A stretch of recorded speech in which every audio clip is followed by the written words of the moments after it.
Here at Paranormal M, the line between the living and the dead is razor thin.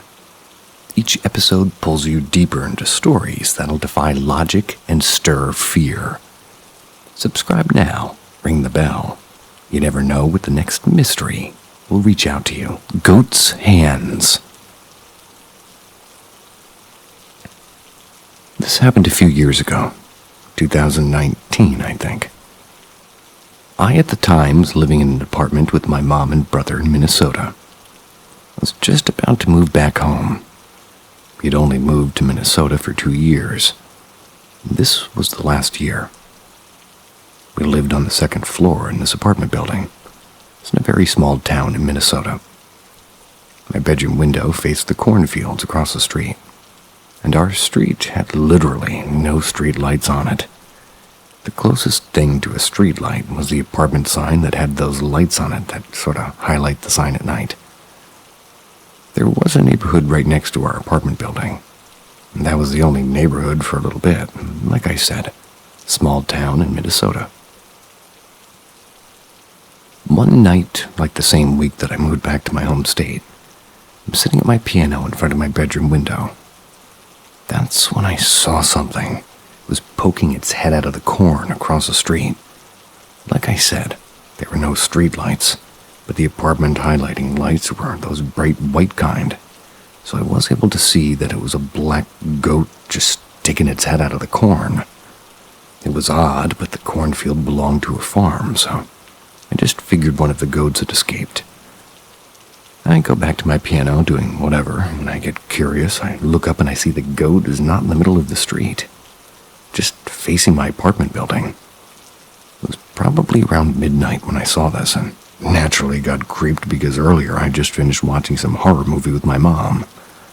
So I get up and I move to my bed just to be away from my window. About an hour goes by. My curiosity gets the better of me. I go and I peek out my window, and I see the goat in the grass of my apartment complex. Because the goat was so much closer and in better light from the apartment sign, I could see that instead of front hooves, this goat had hands, like human hands, or human-ish hands. It was coming right out of the goat's legs. He had gnarled-looking gray hands with long, skinny fingers. They looked mangled and broken. Because I just watched a horror movie and have an overactive imagination, I tried to convince myself he wasn't there and just left my room. I was sleeping on the couch that night. The next fucking morning I walk into my room. I see this greasy handprint with long broken fingers on the outside of my window. Had little black hair stuck to the grease. It was on the second floor, no less. I never saw the goat again, but I moved, and that was earlier this year. I'd moved in with my boyfriend, and every now and then, since I moved in with him, I've had weird dreams, like vivid dreams, with the goat just hanging out in the background. Car crash dream, well, he's there on the side of the road. Camping dream, he's there stalking in the background. It's only the weird, spooky, vivid, nightmarish dreams that he pops up in. The most vivid and spookiest of dreams happened last month. For whatever reason, I'm in Salem, or Salem-esque town, dressed in Puritan clothing and everything. It was foggy. It was nighttime. I could literally smell the rain and mold on the old wood buildings. I was in a field walking away from the woods toward the town, and the goat was there just watching me walk away from him in the woods. My boyfriend literally had to wake me up because I was twitching so bad in my sleep. I woke up cold, like I had literally been standing in a foggy field in old Salem at night. I saw him once in real life. Now he's stalking my dreams.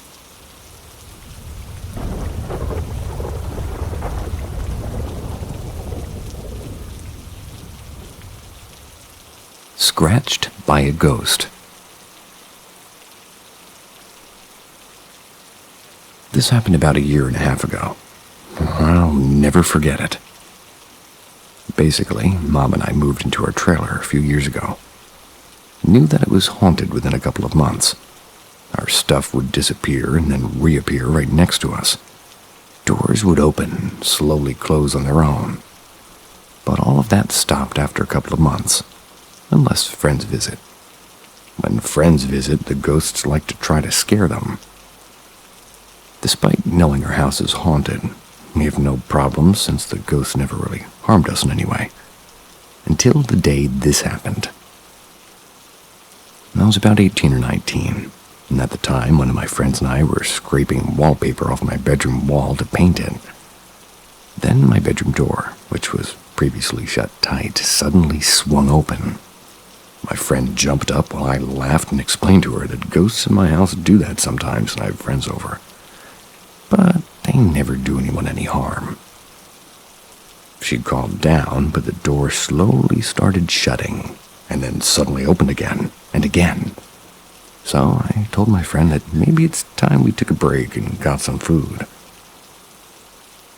While we're in the kitchen, I'm looking through the cupboards. That's when my friend, who still had the wallpaper scraper in her hand, by the way, they said that if a ghost tried to attack her, she'd cut them. I told her not to threaten them, as they've never really harmed anyone. There's no reason to threaten them for no reason. Then I stood the kitchen sink to wash a dish, when suddenly it felt like my arm was burning. I looked down and saw several deep scratch marks on my arm. They looked like they spelled a word, but I couldn't really tell. Still have no idea what was trying to be spelled. I immediately put my arm under cold water and tried to cool it down, called my friend over to look. So my friend put down the wallpaper scraper, and I sat on the couch, showed my friend, told her that's the reason why I never threatened ghosts. Turns out that while I was showering, or her arm at the sink, the scraper disappeared. My arm felt like it was on fire for so long that I had to wrap it up in tight bandages in order for it to stop hurting.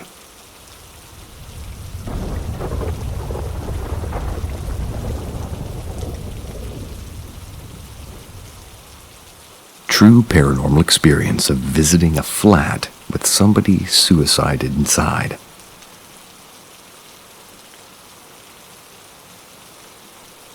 A few years ago, I became interested in purchasing some real estate. I was doing it as an investment, and shared my new venture on social media. Zoe, my good friend from college, sent me a message asking me if I was interested in checking out a flat belonging to her in-laws.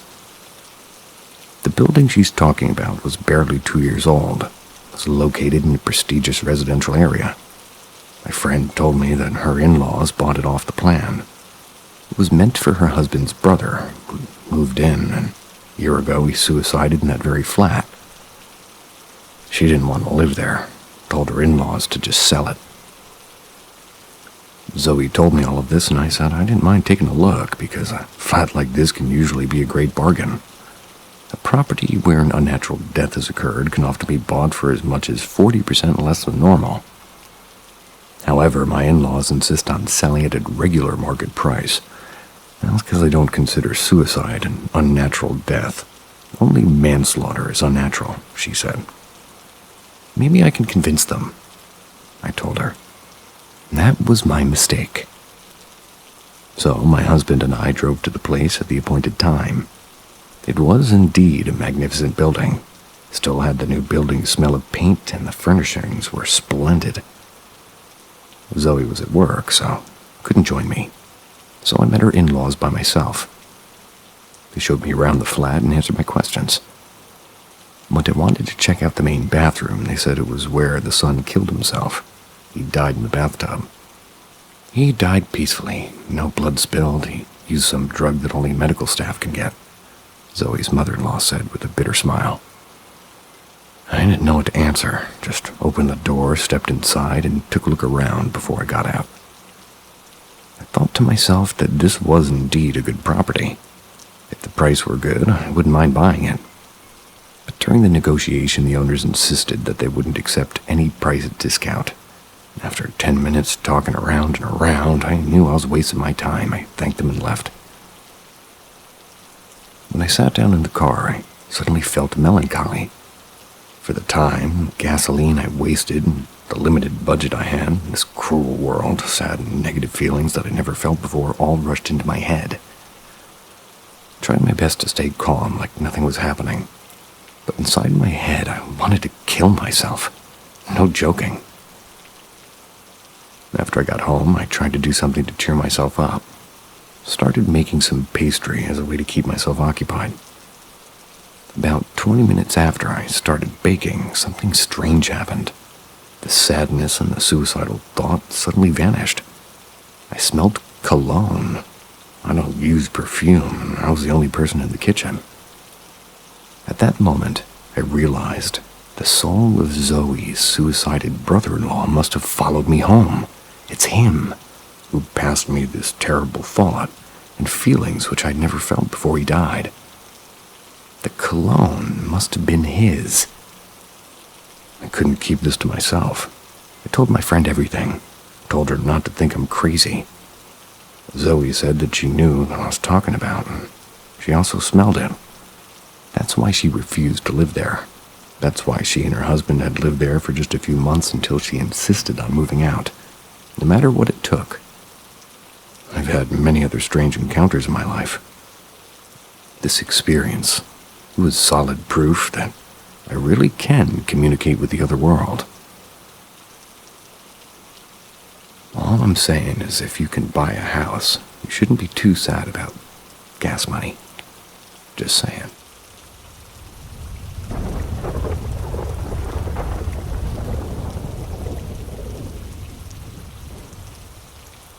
My haunted childhood home.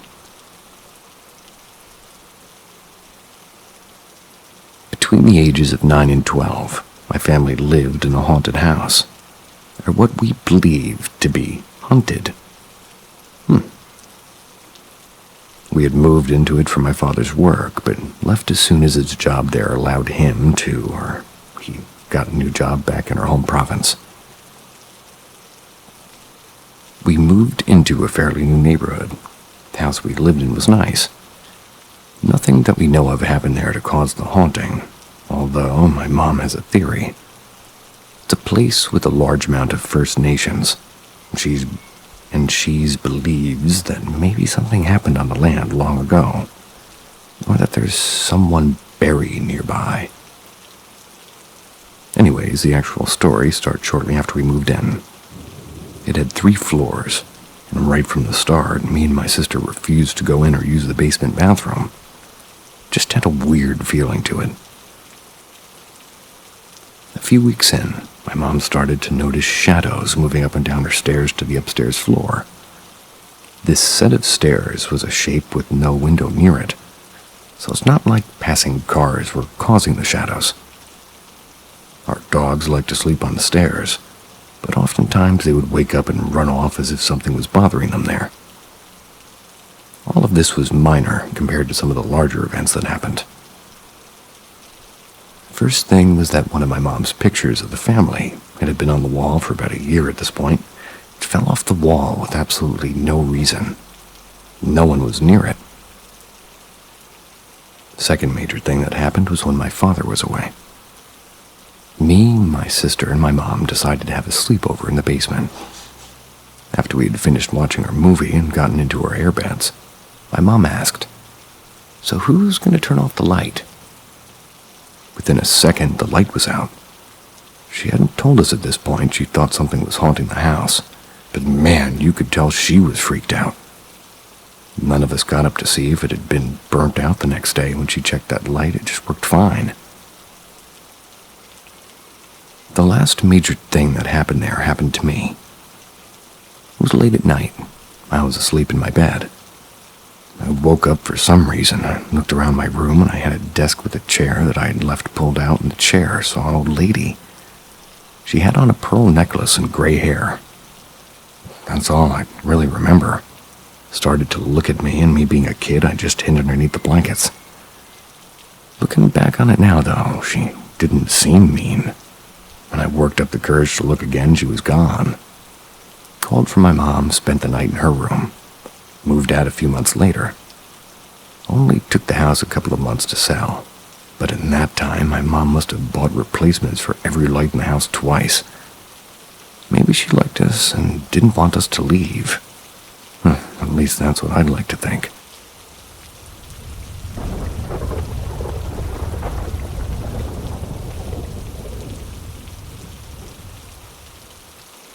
extremely creepy YouTube video. It popped up during autoplay. No record of it in my browser history.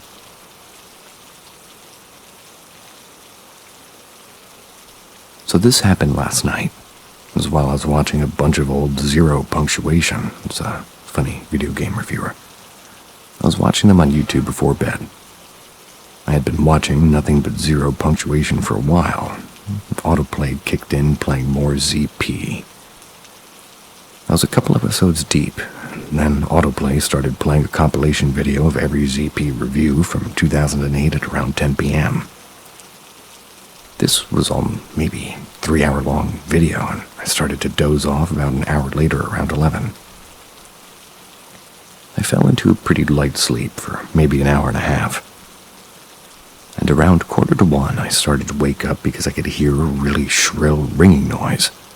It was cutting in and out of what sounded like TV static.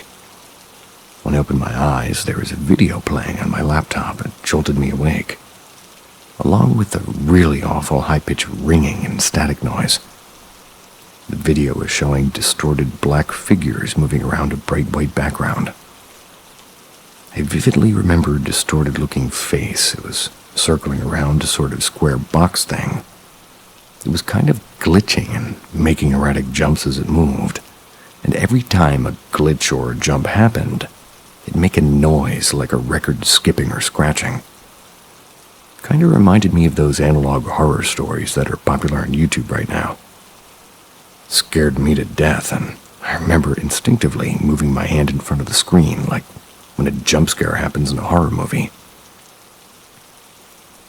I reached out with my other hand to hit the keyboard, and like that, another Zero Punctuation video started to play. My heart was pounding. I got up, got some water, walked outside, calmed down, pet the gecko, went back into my bedroom. ZP was still playing, and after another hour of watching, I fell back asleep. I've been thinking about it all day, and I've been trying to rationalize what I saw. First, I thought maybe an analog horror video did start playing. I don't watch them very often, but I have in the past, so maybe one started playing in the autoplay. When I checked my browser history, no such video was played. Between the two ZP videos, in fact, nothing at all played in between, according to my browser. Second, I thought maybe the end of the last ZP video was just weird and had a scary homage to all the horror games he likes to play. Again, no dice. It was a review of an older Prince of Persia game, and then it ended. Finally, I thought maybe I had been dreaming. This still seems sort of plausible, and I know this is what everybody says who's maybe dreamed up something paranormal and mistakes it for reality. But it seemed so goddamn real. Like I distinctly remember every moment from hearing the noise to opening my eyes to shielding my eyes with my hand, then to finally hitting the keyboard. I've also never had a history of sleep paralysis or being unable to distinguish dreams from reality. Who knows, though? Maybe after hitting the ripe old age of 31, my mind's starting to falter. I also want to add real quick that when I looked at my browser history, I checked the length of the video I was watching. I checked it against when the next video started playing, the ZP video that started right after that creepy video. Wanted to see if there was an unaccounted time missing or something. The compilation video I fell asleep to started at 9:57. The video's length was 2 hours, 51 minutes, 16 seconds. That would put the time it ended at a little over 12:48 a.m. Browser history says the next video started playing at 12:49. That leaves 1 minute unaccounted for.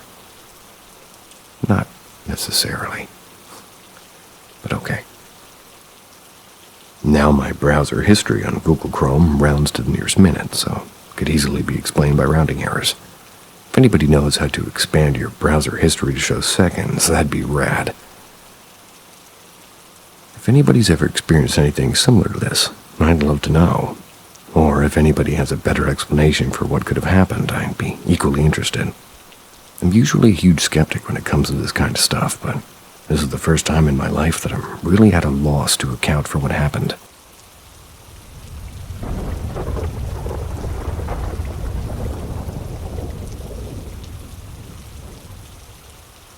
past life regression took me to a future aquatic me. So I tried past life regression, hypnotherapy, something that's been on my bucket list for a while. Had some lovely sense memories and flashes of being a 15th century farmer with the paternal love of horses, saw an exorcism, all the good stuff. This is kind of what I was expecting.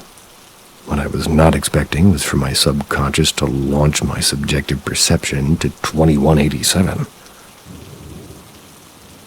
I'll start saying that I genuinely don't know if past or future lives are objectively real, and maybe it's just simply my subconscious coming up with visual metaphors, but the experience was strange enough that I wanted to share it. So there I am about an hour or so into the session. Then my perception takes a hard left. In the light trance, the image turns to me, or future me, or whatever you want to call it, overlooking a very technologically advanced city by the ocean. The buildings are like honeycomb hives. The streets are more akin to gardens with like bioengineered plants to convert CO2 into oxygen and terraform the planet back to lovable conditions. There's docks and large cargo ships and battleships moored. I'm taller than I am now, closer to 7 feet.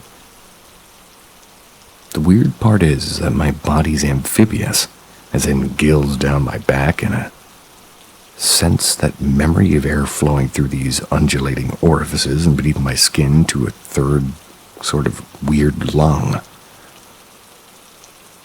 1 and 20 others had been hired to do repair work on one of the larger ships after it suffered damage from a missile strike. I'm under the water and can't speak but breathing fine through these slits. I can taste the salt water as it flushes out of my body through slits close to my neck. Fingers and toes are double or triple in length and webbed like big paddles.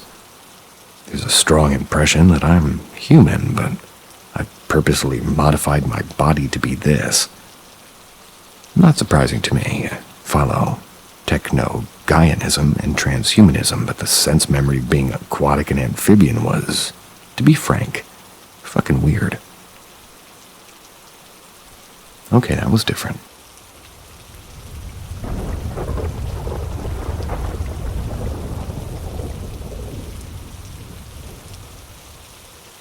I've had several strange things occur. They've occurred often enough throughout my lifetime to no longer just pass them as being a coincidence or something other than it is. I grew up within households of many different religions. From a young age, showed great interest in spirituality and other religions. People in my family, or in direct contact with those practicing religion, range from Catholic to occult. My grandmother was overly religious. Spent nights awake reading the Bible and praying. And this is just some background on how I grew up spiritually. I spent a great deal of time with other families who practiced occult and Wiccan practices. Anyways, whatever. You get the point. I love nature. Water is soothing. In the woods, I collect crystal quartz and stones that are meant for different uses, such as healing. My husband and I were at a state rec-type area on my way out of the area looking for such stones. As I'm sitting on the ground digging away, a woman and a younger girl approached and questioned what I was doing. The young girl lost interest fast, but the older woman, she had remained. I had showed her what I'd collected and even offered one as a gift. Her face kind of washed over, almost like she'd dazed out for a bit. She took the stone and said how she would keep it forever, and she would remember the moment. She went on to tell me how beautiful I was, and how my eyes radiated life and light, and how I'm such an inspiration for some people. She went in about my eyes and other things. I was rather surprised, but remained humble and managed to appear not as dumbfounded by her as I was. Never really experienced anything like it before. She really did seem like she had gone in a daze, though, prior to. My husband and I frequent a local weekly farmer's market. We generally start up at the top building so I can run to use the bathroom. I stand patiently outside and I wait. I'm an anxious and empathetic person, so I try to keep to myself as I wait. So I'm just standing there, probably staring at the floor or something, and this guy comes out of the bathroom and just stands behind me. Okay, whatever. I look up. He looks at me and says, "Going to be a full moon tonight." Said something about luck, and I just kind of stood there looking at him. Husband comes out of the bathroom and we head off. A short while later, this man and another man walked by. The man who spoke to me earlier looked my way and said something to the other guy I couldn't catch, and then said, "I'd know her anywhere." Okay, next up, I travel a lot. We like to visit odd places.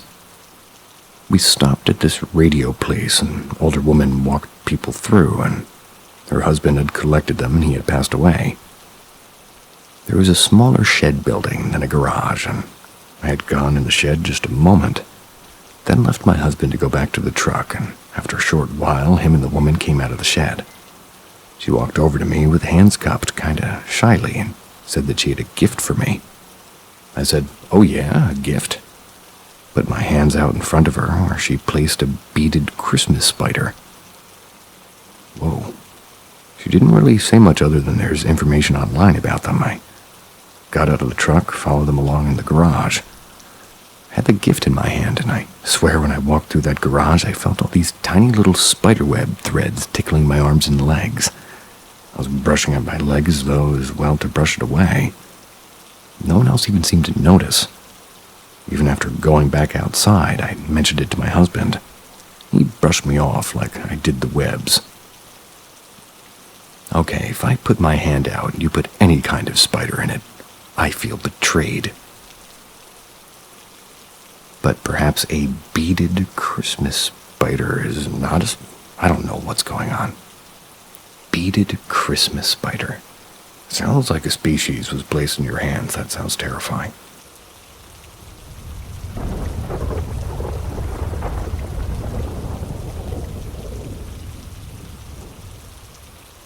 Spooky experiences gone unnoticed.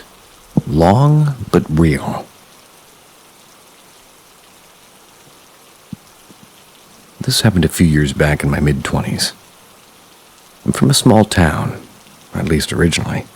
I'd moved to the city for work a few years before the story. Grew up listening to all kinds of scary stories from my grandmother. Never experienced one myself, so was always skeptical about the whole spirits, ghosts kind of thing. In my early years in the city, I lived with a couple of friends. Due to our crazy partying till late in the night, we eventually got kicked out from the place by the landlord. That was after several complaints from the neighbors. So we decided we'd move somewhere a bit toward the outside of the city, with not too many neighbors around to complain about us. After a few weeks of searching, we eventually found a place, a 2-bedroom house. It was 2 kilometers drive from the main road. Not too many houses or neighbors around. 3 or 4 buildings in the vicinity, and only one of them was occupied. So, barely anybody around to snitch on us. We were delighted and started our lives there. Everything was normal and fun, and kind of just games, and partying continued, and we had gained legendary status in the friend circle for having the perfect place for after parties. A few months into living there, both my friends who were living with me had to move out. One got a better job, moved to another city. The other one had to move back to his hometown to take care of his dad's business. His dad was ill. So I was left living all by myself in the house and continued there as it was tough to find better places elsewhere, especially suitable to my lifestyle and friend circle. My legendary house parties continued as usual. One fine weekend, we started our party early in the afternoon. We cooked food, drinks, games, usual stuff. We were all wasted by 8 p.m., and by 11-ish, I decided to call it a night and went to bed. I really had a tough night sleeping. I could see people entering my room to use the bathroom. I kept yelling at them to let me sleep and use the bathroom in the other rooms. I had rough sleep and woke up the next day morning with a terrible hangover. Started trying to recollect things from last evening. Slowly gathered the consequence and sequence of events and realized we wound up partying and everybody left around 11 p.m. After that, I went to sleep. I started wondering who was those people. Those people walking in and out of my room while I was sleeping. Checked and found the bedroom door was locked from the inside. Went down, checked the main door was locked from the inside. Thought about it a bit and convinced myself I was drunk and hallucinating. Forgot about the whole incident for a few days. A few weeks later, this other night, I had a movie marathon. Went to sleep around 5 a.m. Woke up at 9 a.m. hearing vessels in the kitchen as if somebody's working. I got up and went to check and nothing. Again, I convinced myself I was hallucinating due to the lack of sleep. I proceeded to smoke a bowl, had my breakfast, and went back to sleep. Around 12 noon, I get woken up again by somebody pulling my leg forcefully. It's as if somebody would when they're angrily trying to wake up somebody who's sleeping well past their sleeping schedule. I jump out of bed and crawl up to see, and there's nothing. I convinced myself I was hallucinating, and get on with my day as usual. As days went by, things started getting really weirder. I'd often feel presence of other people in the house as if somebody else is living there and minding their own life. The sound of vessels, the sound of flushing toilet in the other rooms and stuff like that. Never heard a human voice, though. I continued living there in my unsuspecting, naive fashion, blaming everything on my alcohol and weed. During one of the parties, a friend fell down and rolled all the way down the stairway into the terrace. Made fun of him being super drunk and went on about her usual stuff. Another time, we're all sitting and chatting in the living room, and one drunk friend got up and went to the kitchen to fetch water. He realized an hour later that he never came back and found him lying in a pool of blood in the kitchen, passed out. Luckily, nothing serious. Took him to the hospital, 3 or 4 stitches on the jawline. He would make fun of him for being drunk enough to fall and injure himself, at least whenever we met again. A few more friends get into small accidents on their way back or to my house in the coming months. Next any of this to me or the house and goes on with their life as usual. One night after a couple of beers at the bar, on the way back from the office, I rode my motorcycle and I reached in front of the house and I was about to stop, turn off the engine, open the gate. Before I could stop, I fall down from the bike as if somebody had pushed or kicked on it from the side. I realized I was hurt this time, called a friend to take me to the hospital and find that I managed to dislocate my right elbow. Friends and family blamed it on my drunk riding, and so did I, even though I'm sure 2 beers couldn't have done that to me. As I was recovering the next few months, I was completely off everything and sober. And during this time, all the noises and weird stuff also vanished from the house. This made me even more convinced about the fact that it was all alcohol or weed-induced hallucinations. After 2 months, we start again. Friends come over and partied and left. I woke up next day to a phone call with terrible news. My friend who moved to their hometown to take care of his dad's business. They got into a freak accident with terrible burn injuries all over his face and body. A few of us visited him in the hospital, and it was horrible to see him in the state he was in.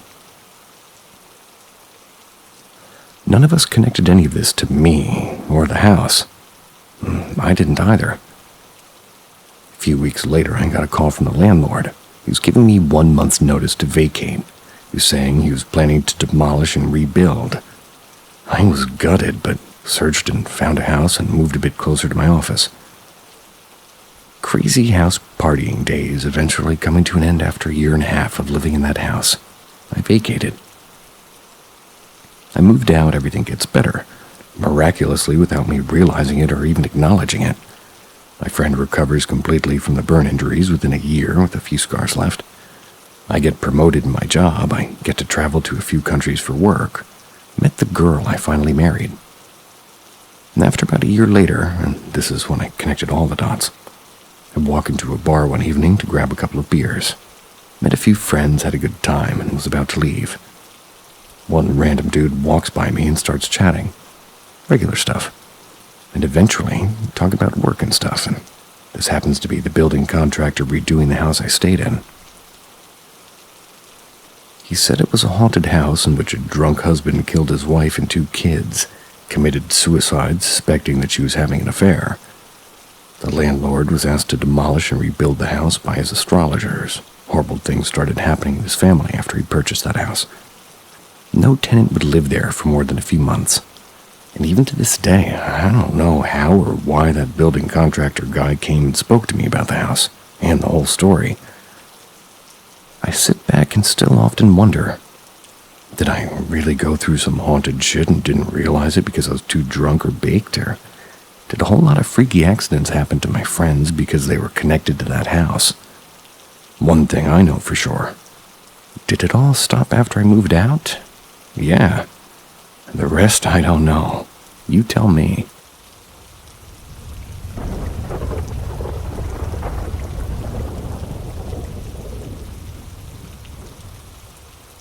Saying sorry to the ghost. This story's from when I was 14 or 15. It was 3 a.m. in the morning, and I suddenly wanted to just go pee. I woke up. So I stood up, went to my room, and went to the kitchen, then went to the bathroom outside. With my eyes half opened and not quite awake yet, my source of light was by the kitchen door. The bathroom itself had no lights, but I can still see inside the bathroom. As I pushed the bathroom door with a glance inside, I saw this boy squatting beside the toilet bowl. I quickly turned around while saying, "Hey, sorry." I was feeling super rude for intruding on him. So I then quickly went up the stairs, closed the kitchen door, and then suddenly I had a thought. Since when do we have a young boy? There's no little boy here living with us. I felt a shiver. I then rushed to my bedroom, hid underneath the covers, and felt scared, and bathroom door is facing my bedroom wall to my back. It's like a U-shape. Also, I could really see the boy crouching in his black hair, shirt, and pants. Was the 3 a.m. thing where the ghosts usually run rampant true, or was it caused by my half-awake thing? We all know what Gecko thinks.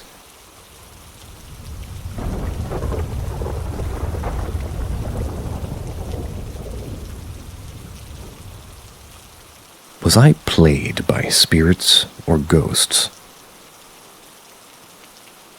In Asia, parents would always tell their children to stop playing outside when it's almost 6 p.m., saying that's the time where playful spirit or ghost come out and play. When I was 11, my mom would also do that. But this one day, she was preoccupied with my aunt who had just arrived. So they had a lot of catching up, of course. One moment I was with them eating the snack my aunt brought. The next I was outside running to the gatehouse. My father was just outside the gate cutting the grass with the grass cutter. The grass cutter was pretty loud, so I'm sure he wasn't aware I was by the gate playing with it. We were living by the wood factory. My father was the one in charge of the guardhouse and the gate. The gate was pretty big, and when it went up, it could slightly bring me up too. So it was fun. I felt like flying as I slowly descended with the gate as it went down. As far as I remember, as soon as I put my feet to this heart-shaped steel where the gate's usually at when it's closed, my memory went blank there. Next thing, I woke up and I was a few feet down from the gate and my forehead's bleeding. My left thigh is swollen and I looked up and saw a huge, and mind you, heavy gate was down the road a few feet away from me. Oh, the huge gate. At that time, my thoughts were, how did I get injured? What happened? My dad didn't notice anything. I had to scream for help, and I'm not really sure who noticed it at first. I was sent to the hospital. All good, and my mother wouldn't tell me more about what happened, and no one ever did. I'd never fainted as far as I remember, and even now. So it was a one-time thing, hopefully. I'm still confused about that day, and if the gate pole gives out due to me playing, my last memory should be that I was hit or something. Why was the pole a few feet away from me? Ow, fly landed on me and I smacked myself. Like something placed it away from me. Also, if I was truly hit, wouldn't there have been a bruise to my body? Doesn't seem so. There weren't any.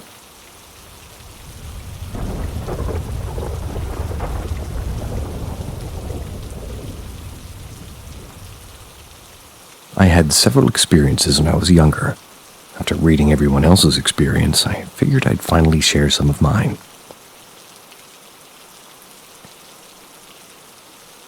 There was a time I was home alone.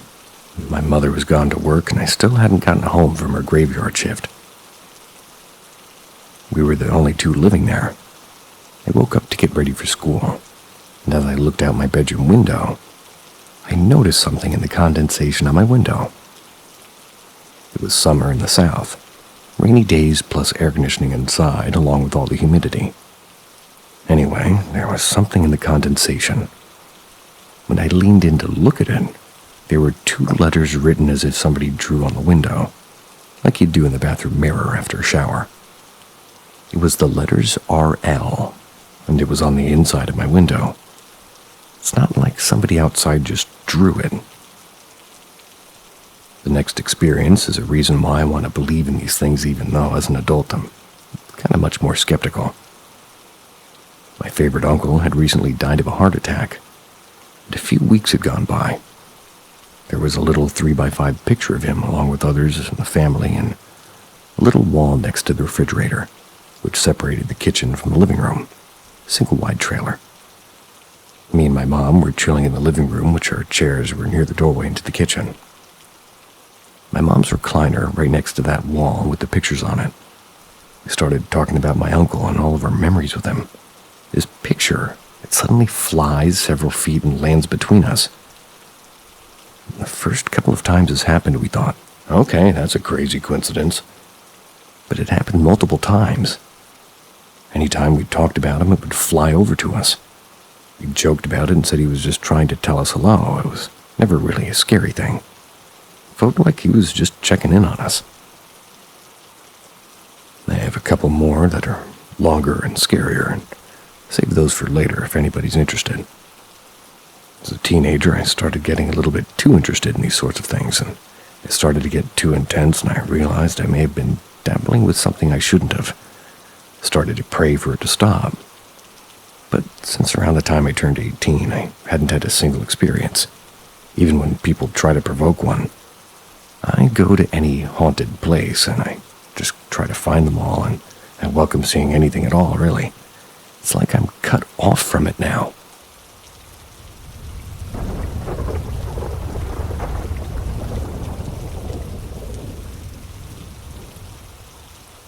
My personal experience at Guy's Cliff House, Warwick, UK. I'll start by saying I'm not psychic, and I don't have any inclination that way either.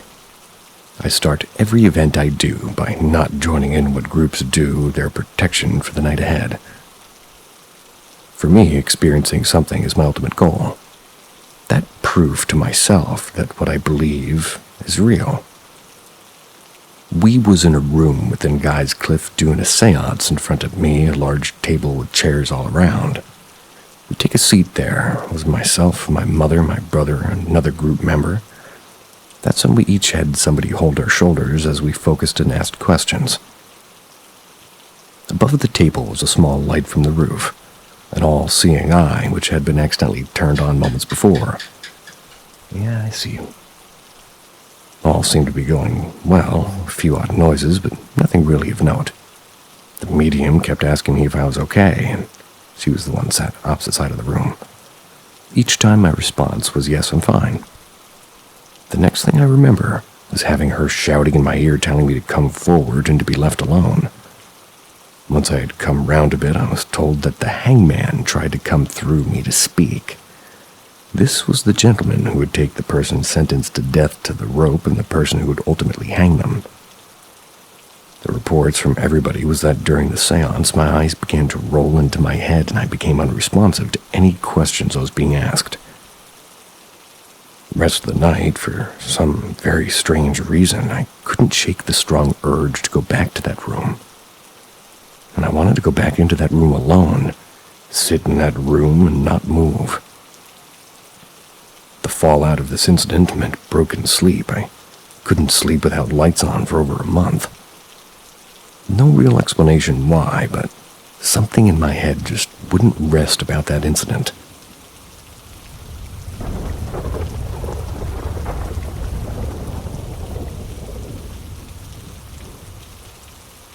Me and my best friend experienced a creepy ghost girl laughing and crying in her room while we were trying to sleep.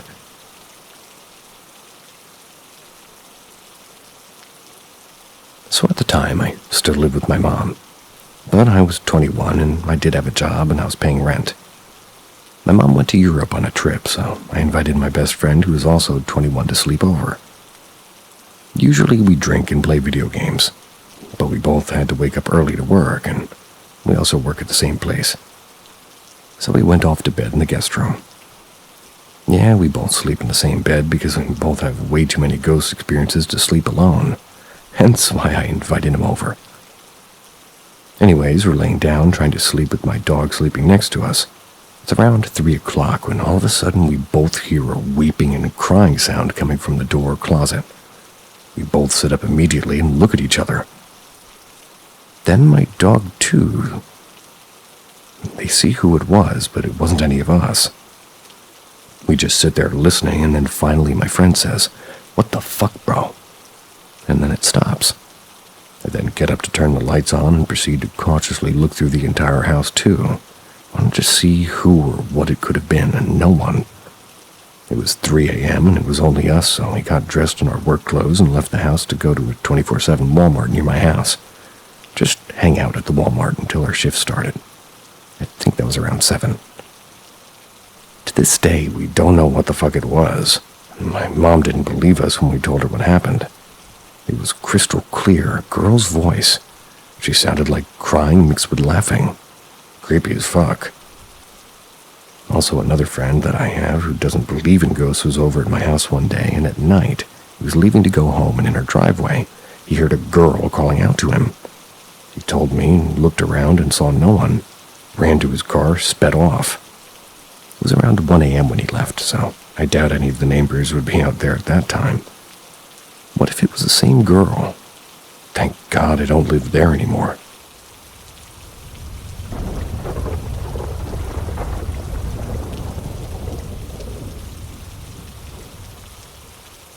Girlfriend's autistic sister is trapped in her own mind, and one day broke character, in quotes. So my girlfriend has a younger sister who has cerebral palsy and autism, and although she's very smart, she can't really support herself fully and will probably need help and guidance for the rest of her life, which is perfectly okay.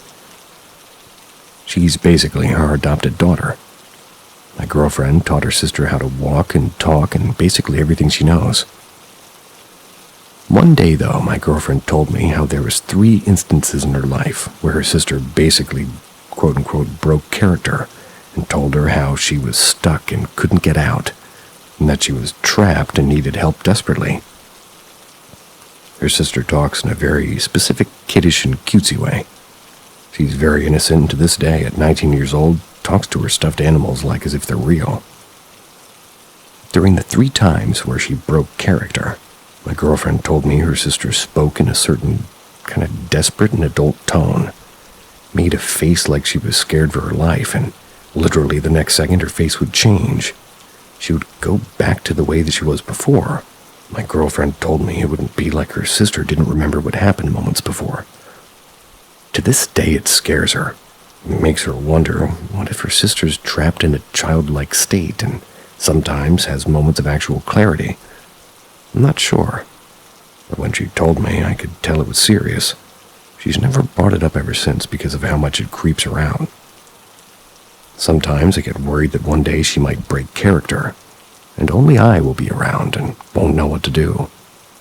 She's very sweet, and we love her just the way she is, but it creeps me out to think, what if her mind is being held hostage by another?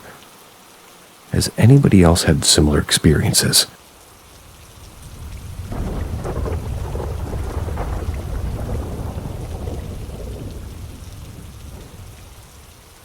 saw something that looked like my girlfriend, but wasn't in Walmart.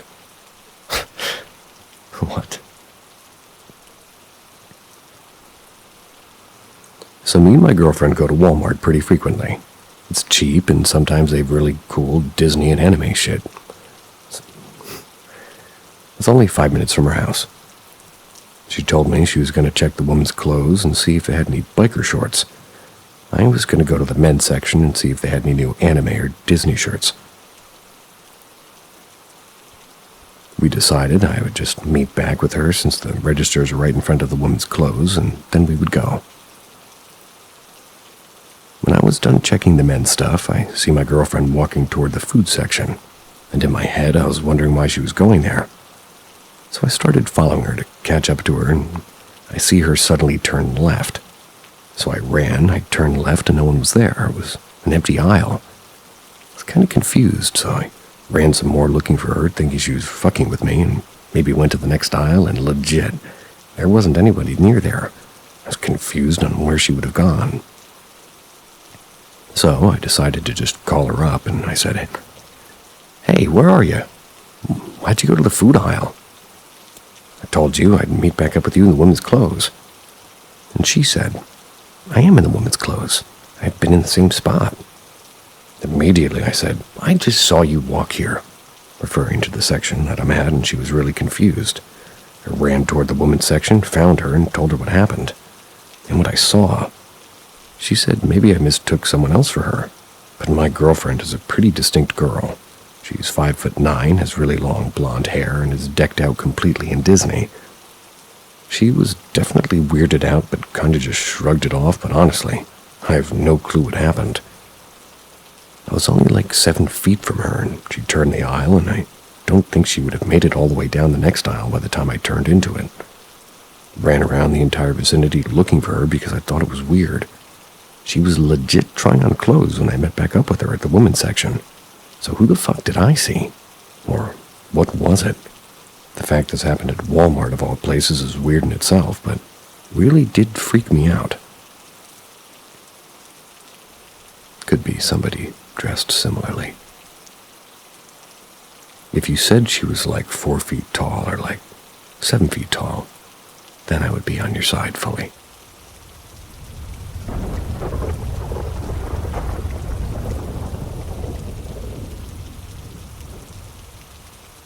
My friend brought something into my house. This was about 6 years back. I guess that'd make me 15 at the time. I was kind of a recluse and almost never had friends over. There's one time I brought my best friend over for a sleepover.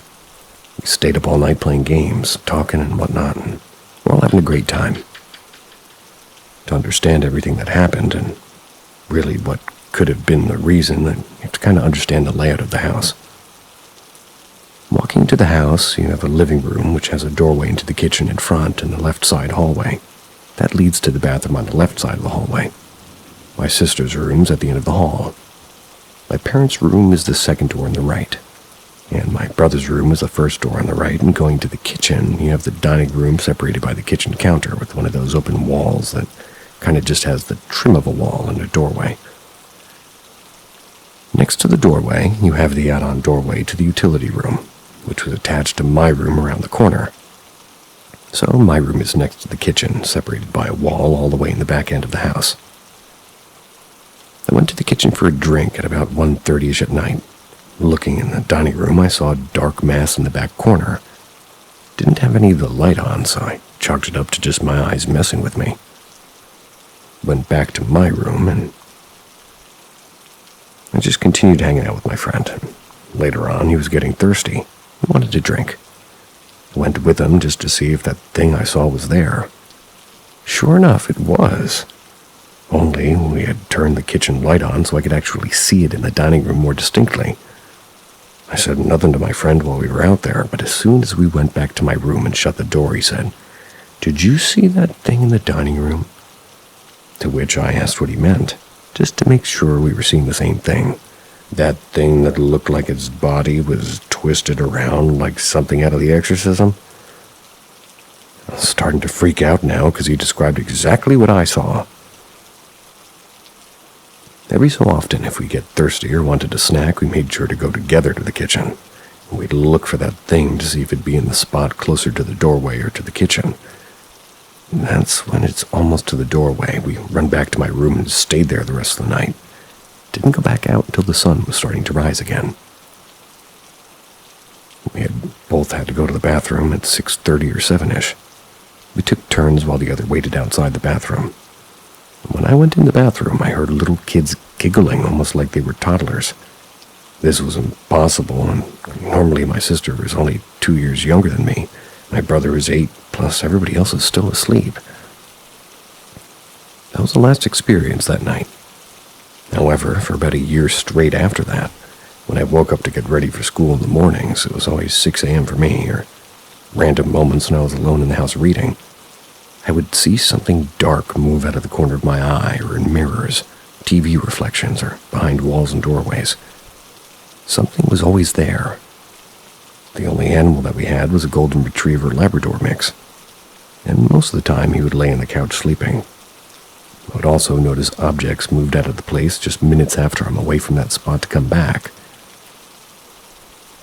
I've often been spiritually sensitive in that I could feel things around me, sometimes catch quick glimpses of things others couldn't, but never on the consistent level as where my friends stayed over.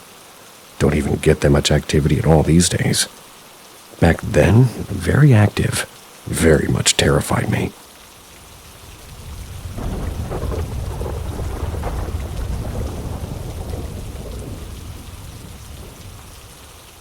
Mysterious circle formation and handprint appears on wall and windshield.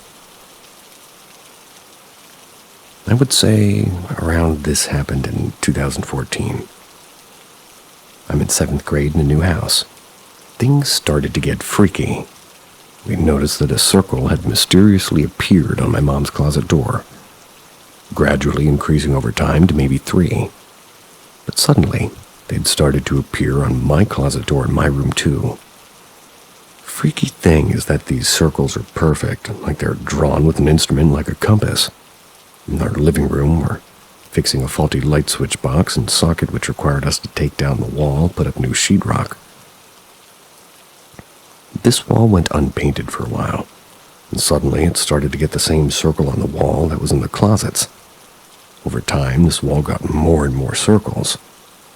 But one day, when I was gone at school, my mom, who was a stay-at-home mom, sat down on the couch next to that unpainted wall, noticed that the circles were forming something.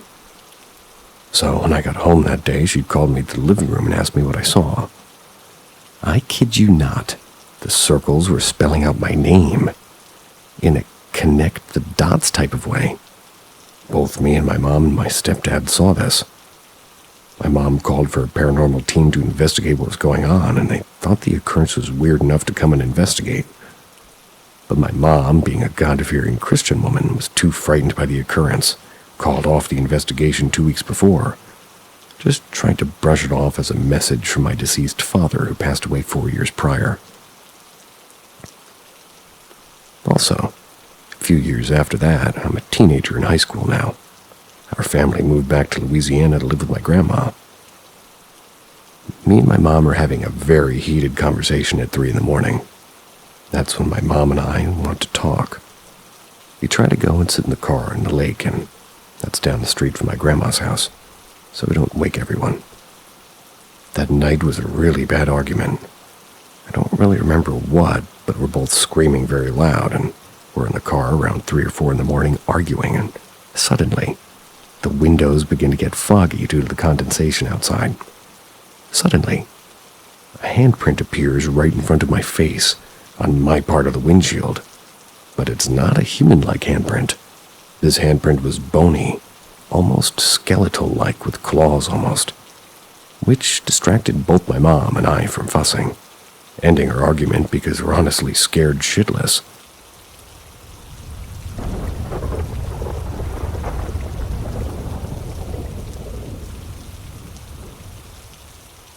I think the house I'm dog-sitting in might be haunted.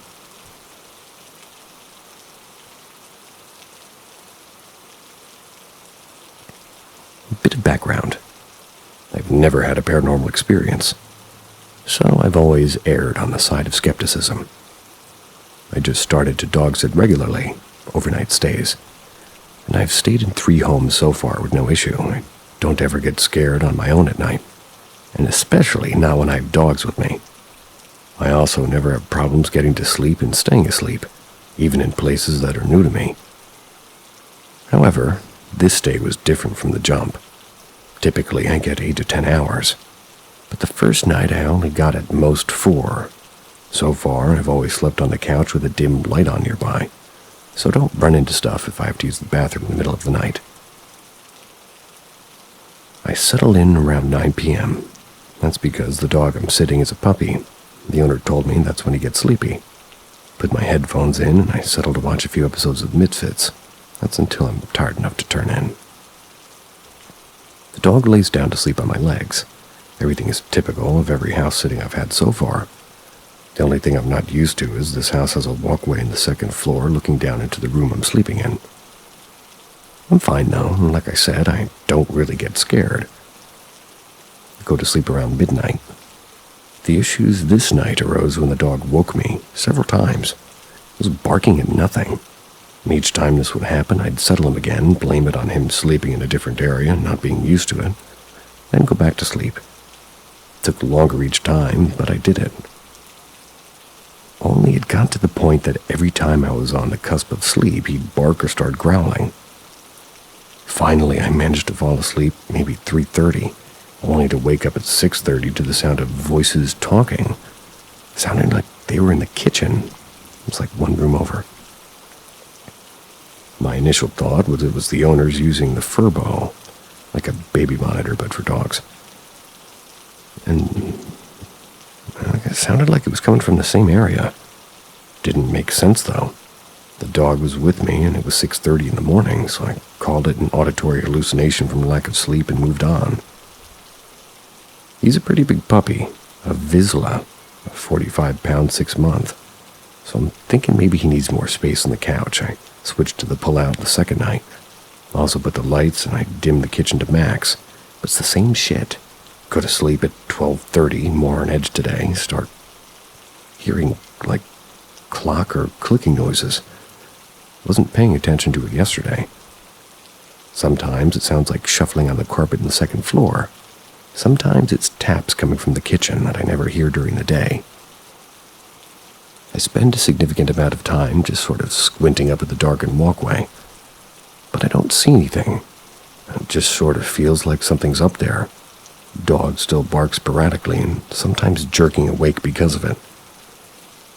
I think I get like 3 hours. I wake up again at 6:30 to voices, but they're closer this time, sounding like they're in the same room. I'm like, okay, I definitely need more sleep if I'm having another auditory hallucination. So I drive home that day to nap for a few hours. I feel like I have to clarify at this point, auditory hallucinations when just waking up are rare to me. I've had them maybe 5 times before this in my life, at least that I can remember. So as much as I'm trying to gloss over it, it is weird. 3rd night, which was yesterday, I'm like, okay, it's probably just all in your head. Still, I keep the kitchen light on max, and this time I turn on the lights above the walkway. I get to sleep at 12:30. Then I'm startled awake 2 hours later when the dog freaks out, starts barking and growling and facing toward the foyer. It's on the other side of the staircase leading up to the walkway. He then does something he never did before, runs into the foyer to see if something's there. Sitting there with my ears perked and my phone in one hand, wondering if I should call the police. But I don't hear anything. Comes back 30 seconds later, standing on the pull-out next to me and staring at the same place he was earlier. I'm officially spooked at this point. I'm still hearing shit. I still feel like something's watching me. I start counting the taps in the kitchen, and it's always 3 sets of 3, which is comforting at first because I think it's an appliance. Except then I realize that I'm pretty sure that's a thing in supernatural shit, not a good one. I get back to sleep at 5:30 a.m. This time, I'm not woken up at 6:30 by voices. Instead, at 7:30, a woman whispers my name directly into my ear, clear as day.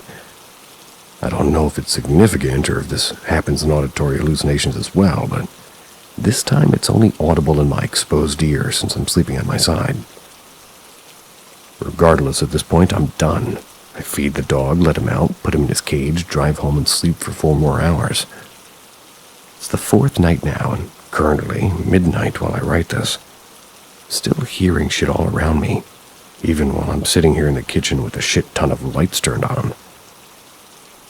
Sometimes I feel like I see things moving in my peripherals. Kinda feels like I'm going crazy, to be honest. So I just kinda wanted to vent here. Maybe somebody could either assuage my fears or confirm them. I'll be reading up replies. Don't plan on sleeping.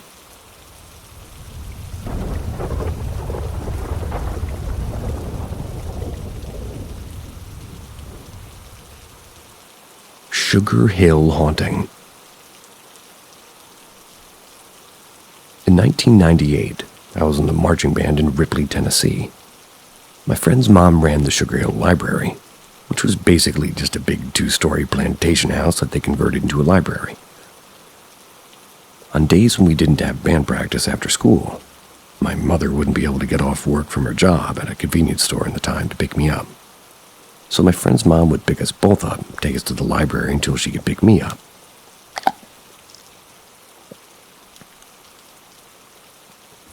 On a typical afternoon waiting at the library, my friends and I would put our backpacks in the children's room.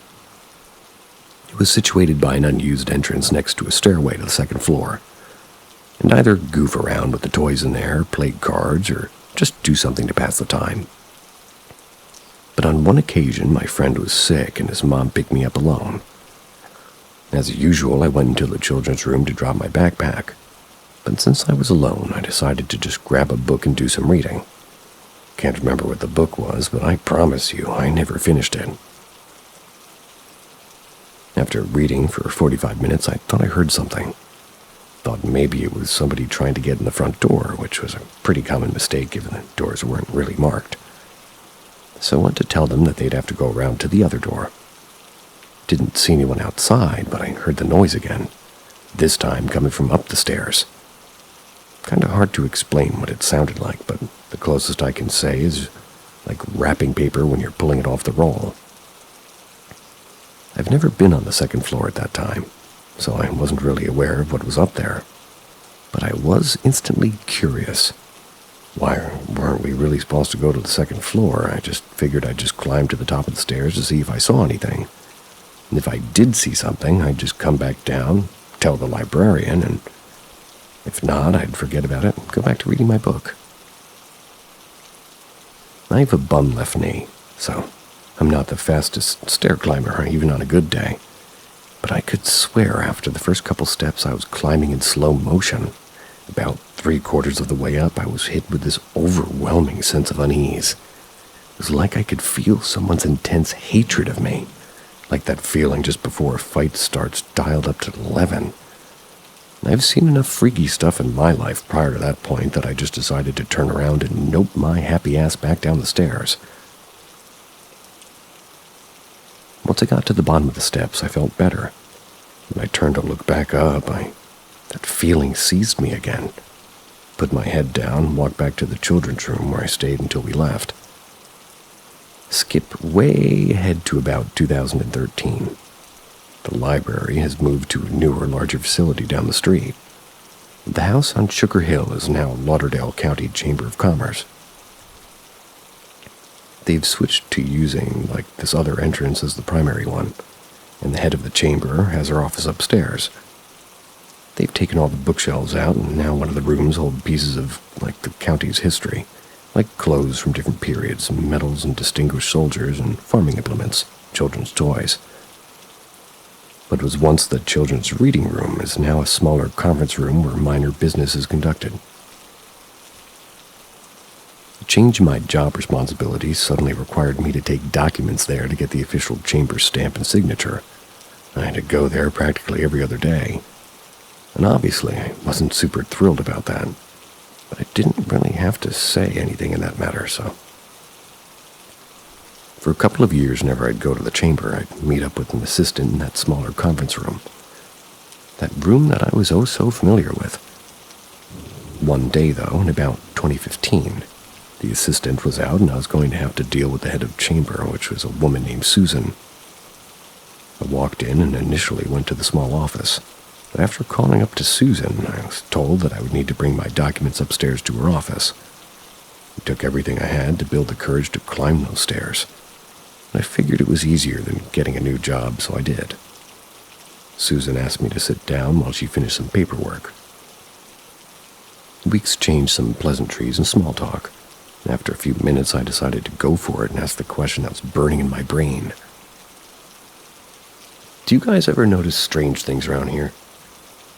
Now again, I've been coming here off and on for 2 years, but up until this point, I've never brought up my experience to anyone. I expected a laugh, but as soon as I asked the question, Susan's entire demeanor changed. She immediately stopped writing, put down her pen, looked me square in the face, and said, "Why do you ask?" I recounted my story for her. When I was finished, she told me about several things that had been going on since she'd taken office. She said that they would come in every morning and their chairs would be moved out of their desks to random parts of the room. They would also hear distant, muffled laughter. On one occasion, Susan had come inside and heard something squeaking upstairs. When she went up to investigate, she found a small antique tricycle rolling itself in circles. Weeks later after that, it had continued to happen. Susan had looked into the history of the house. And when she told me about it, on my subsequent visit there was a particular part that stuck out to me. The house was originally built over 100 years ago by a rich landowner. He had moved in with his 2 daughters. His eldest daughter was married off to a man that she didn't particularly care for. Because of the way women were viewed in those days, her husband became the heir to their fortune. After the father died, the daughter became increasingly frustrated with the way the husband was handling their fortunes. One day the husband was on the 2nd floor. He was having an argument with his wife. Then he fell down the stairs. It was broadly speculated that she pushed him in an attempt to kill him. Well, he ultimately survived, but he was permanently crippled to the point that he was completely unable to care for himself. He died a few years later. The wife was suspected to have a hand in that as well. And let me tell you, when I heard that bit about the stairs, every hair on my body stood up straight. I immediately thought back to my experience on the stairs, and how it felt to the top and the bottom. To this day, I've never gone back up that 2nd story of that building. And activity continues to this day. Chairs still periodically move overnight, and some of the children's toys will move on their own. There was an instance where they were doing renovations, and the incident started to escalate. And at one point, Susan left her office, and when she got downstairs, she realized she'd forgotten a folder in her desk. When she went back upstairs to get it, the entire floor was covered in dead flies. Let's all hope none of our floors are covered in dead flies, except for that one fly that landed on me earlier. Sweet dreams.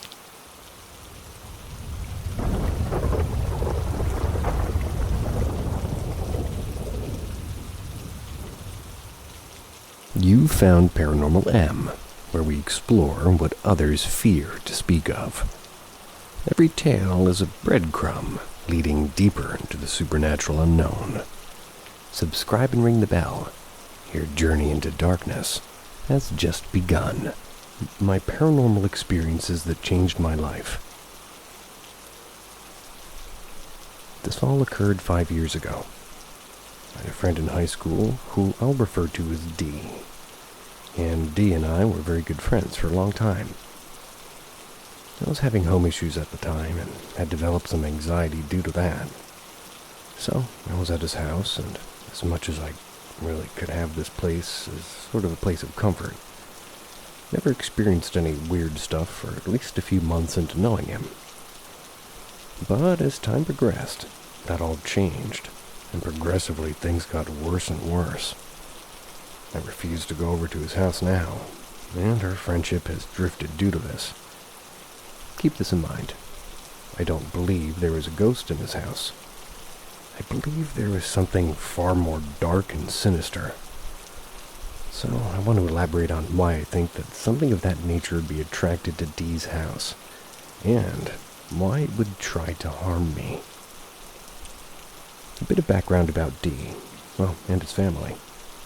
I personally think these things attributed to whatever haunted his house, or rather haunted me. They were slobs. I mean, their house was filthy and disgusting.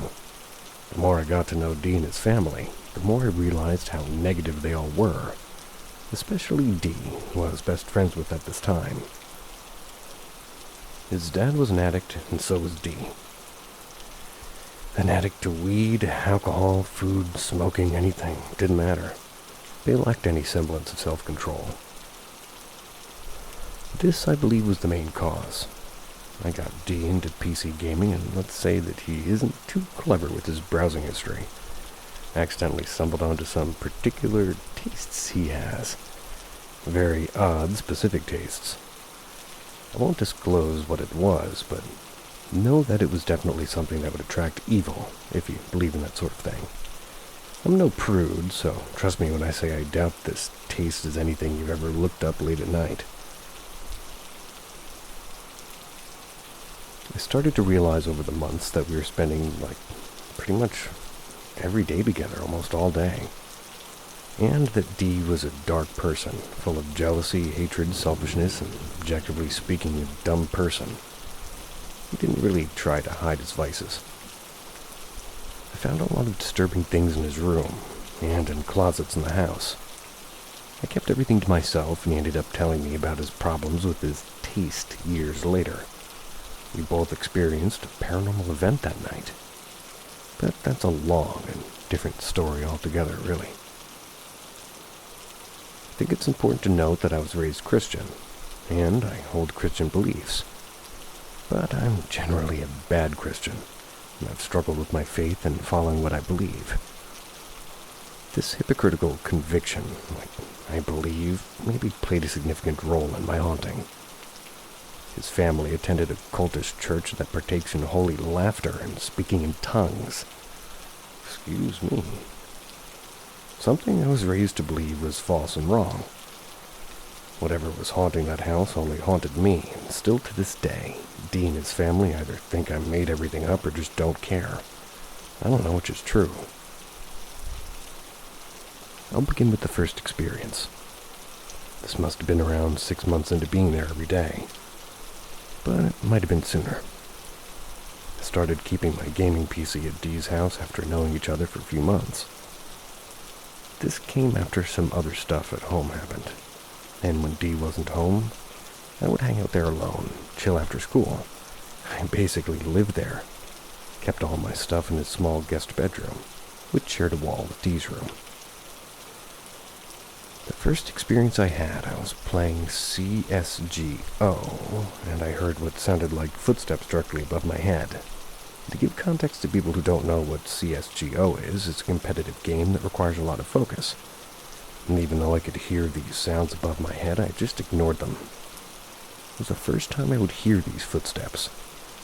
Footsteps that would become all too familiar. The footsteps sounded like pirate boots on a boat that you'd hear in Pirates of the Caribbean. Dramatic, large thuds with each step. The sounds persisted for at least 10 minutes off and on. That was before abruptly stopping, which was immediately followed by the closet door. A thin, sliding plywood door, arm's length away from, like being hit from the inside, and being hit hard. Imagine a small child were to run into a door.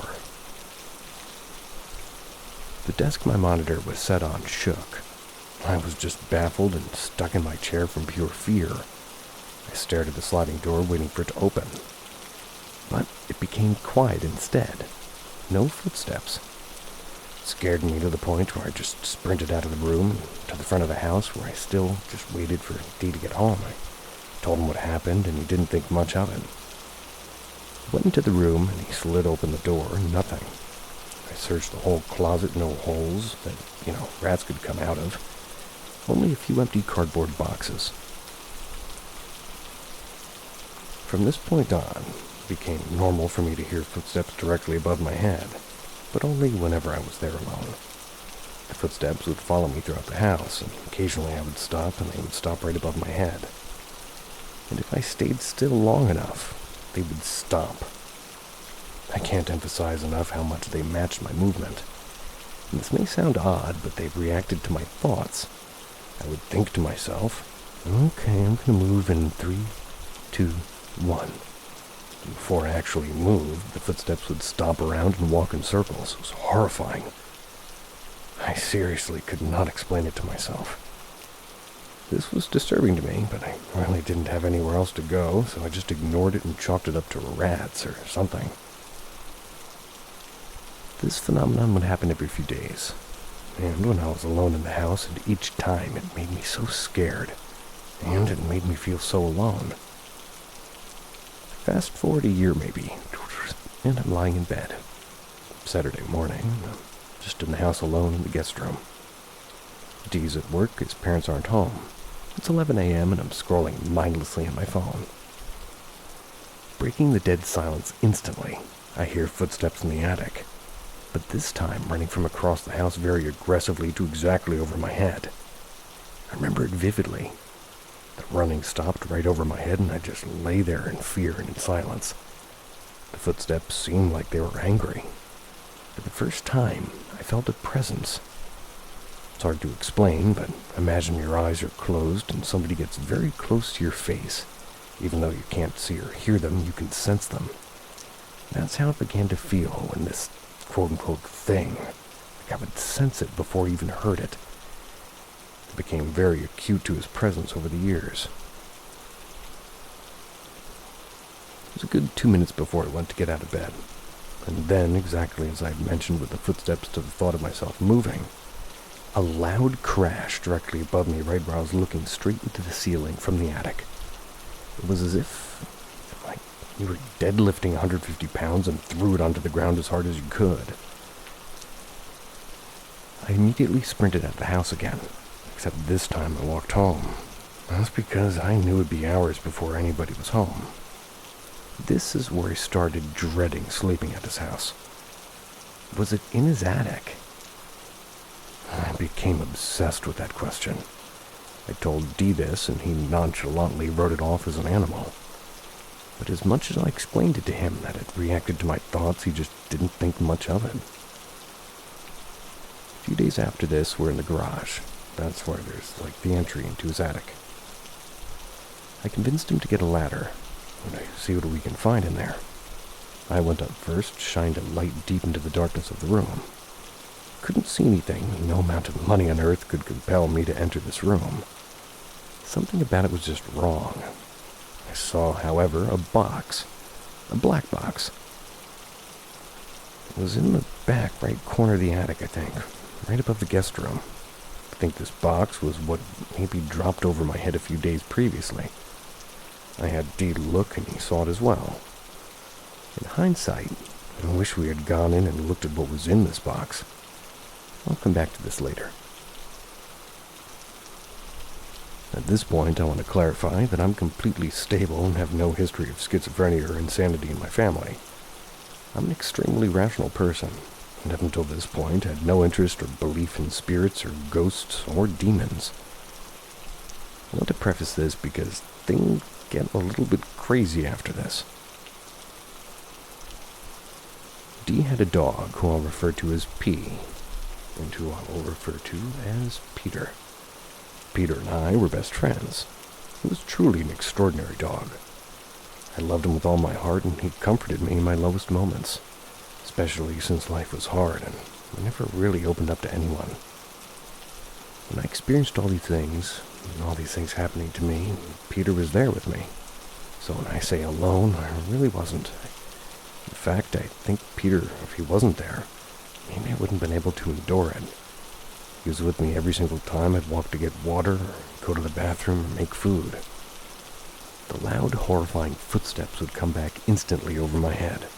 It was basically a jump scare that could come randomly. It made me very paranoid and hesitant to move around the house. It was an abusive being that enjoyed haunting me, toying with me. Dee and his family left for a week to go on vacation. Asked me to take care of Peter. And at this point in time, I had 2 computers. I kept one at Dee's house and one at my own. And things had subsided a bit at my house, so I didn't spend every night at, Dee's house anymore. Went over to Dee's house every day and played with Peter and fed him. I'd hang out there for a few hours and head home. 3 days after Dee's family left, I walk into their house and Peter's freaking out, barking at something in the middle of his living room. I try to calm him down, but he just won't. He's just like growling and barking as if there's something in the middle of the living room. Finally, after what seemed like 5 or 10 minutes, he relaxes a bit. Still on guard, though. He follows me to his food bowl. Then to the guest room, where I played some games. No footsteps or presence that I was now very sensitive to be, hearing or feeling. It was kind of a rarity. I leave the next day, and I come over to the same thing. Peter is freaking out, and this time, way more aggressively. He's moving around the living room, but his gaze and posture is poised around the center of the living room as he moves around it. I feel the presence this time, and as I watch Peter bark and whimper and freak out, I try to listen. I listened for at least 5 minutes. I swear I didn't move a single muscle. Peter calmed down and looked at me, as if he knew I was just standing there listening. Finally, I think, alright, well, I don't hear anything. Maybe Peter's just upset that Dee and his family are gone. And this is the first time they left since I'd known them, and they spent a lot of time in the living room together. As I barely moved a centimeter, boom, boom, boom, boom, boom, boom, boom, right above my head. Jumped at least 5 feet into the air, stomping, jumping, and clawing on the floor above my head. Peter starts freaking out and starts almost to attack the air in the middle of the living room. I'm thoroughly freaked the absolute fuck out, so I just run over to Pete's food bowl, pour in a lot of food, and run out of the house. And it was around this time I realized I really just do not ever want to be in his house again, alone or not. So, the next 2 or 3 days I go over there. Pete is still freaked out, but no barking or anything related to the living room. I quickly fed him and left. On the last day before Dee and his family came home, something happened. I enter the door and immediately feel the presence. It's almost as if the air itself gets humid and thick. I'm on guard, and Peter is crying this time. He is literally crying, jumping on me and whimpering as I enter the door. Take 1 step into the door and a loud footstep right above me. First step I took into the house. I'd gotten almost annoyed with this thing at this point.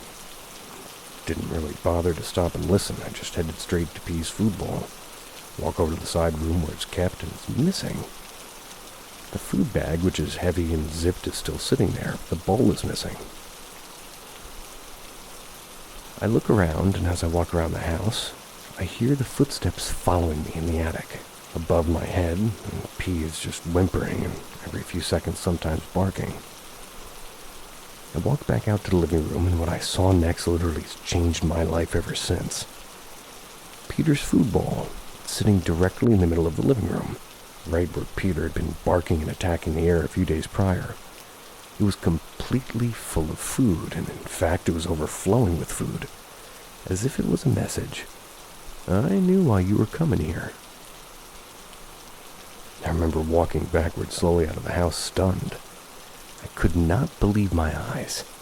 I shut the door, got into my car, and I forgot to mention I drove over with my girlfriend, and it was late, and she knew about, the whole house and the things I've experienced there. She said I was white as a ghost, no pun intended. Apparently had tears streaming down my face. Before I even said a word, I had the car pulling out of the driveway.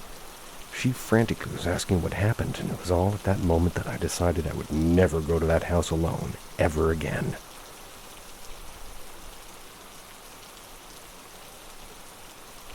Dee and his family came back. I told them what happened. His mom looked at me like I was a joke. And she sort of half listened to me and half listened to the TV show she was watching. I told his dad that maybe a homeless person was living in their attic and that he has to look in there. Finally accepted, and Dee and I walked into the garage with a ladder, and his dad peered into the attic with a flashlight. "You said there's nothing in here." And I said, "Look in the back right corner. There's a black box there." "No, there's not." Dee and I looked at each other, and for the first time, I think Dee finally... Maybe he was scared. He saw that black box himself. Dee and I told his dad about the box, and I told him that it was thrown at the ceiling floor when I was in the house alone. He didn't care. He just simply shut the attic door, climbed down the stairs, and put the ladder back.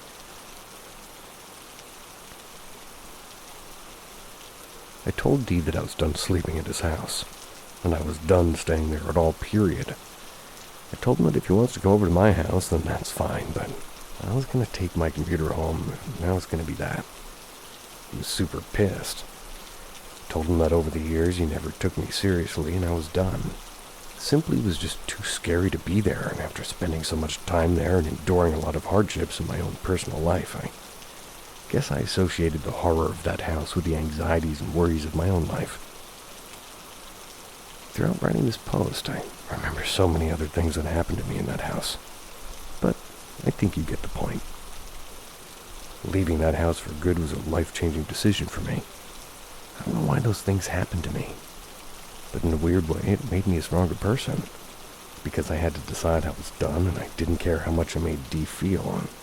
Sounds selfish, but well, maybe it is.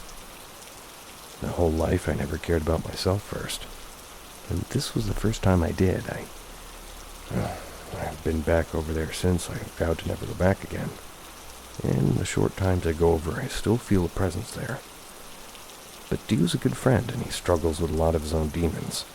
So when he begs me to come over for a few hours, I do. I tried to spend the night one more time, and the sliding closet door was ran into again like the first time I was falling asleep. This completely solidified my decision to not stay over there again.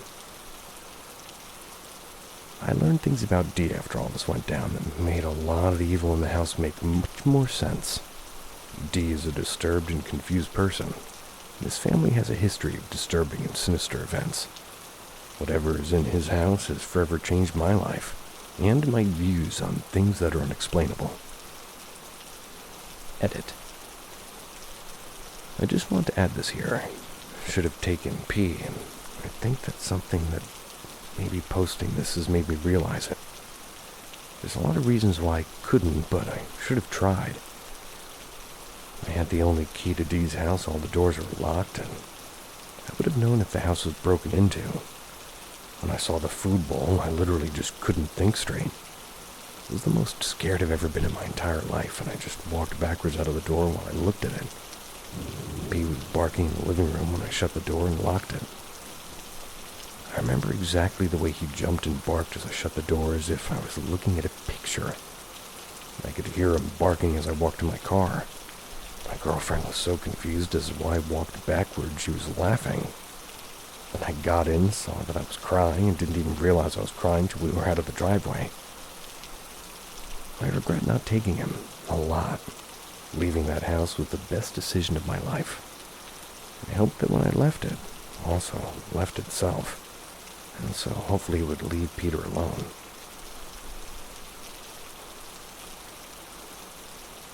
If I sound a little bit weird, that's because I'm using a jerry-rigged setup. All my computer stuff is totally broken, along with other figurative things. On to the next story.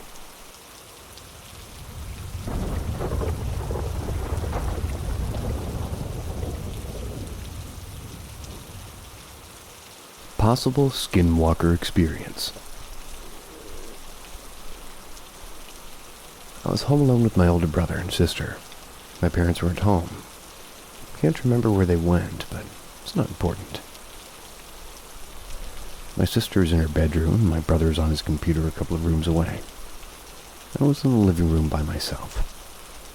We have a lot of dogs, but for some reason, only one of them was outside. Don't remember what led up to me going outside to let her in, but I think it was about to start raining or something. Our garage leads to our backyard. So I go into the garage and out into the yard, so standing in the doorway. I don't see my dog anywhere.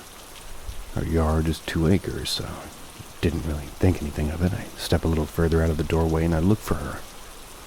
Her name is Chloe, and that will be important to the story in a minute. We have this big concrete block outside the garage doorway. It's acting as a sort of a step, as our garage is slightly elevated. I step out of the doorway, now standing on the concrete, and call out her name. Chloe. I don't see her, which is very unusual for her. She's a very sweet and energetic dog. Always comes running when she's, even just sees you, even a little bit. Basically, you could say she would always come when being called. Call her name again, but I still don't see or hear her. I'm slightly confused at this point, but then I hear clapping. Like clapping you do when you're calling a dog. I stiffen slightly, and it sounds like it's coming from the side of the house. After it stops, I slowly step off the concrete block and onto the grass. I look at the side of the house. That's where I heard the clapping. There's no one there.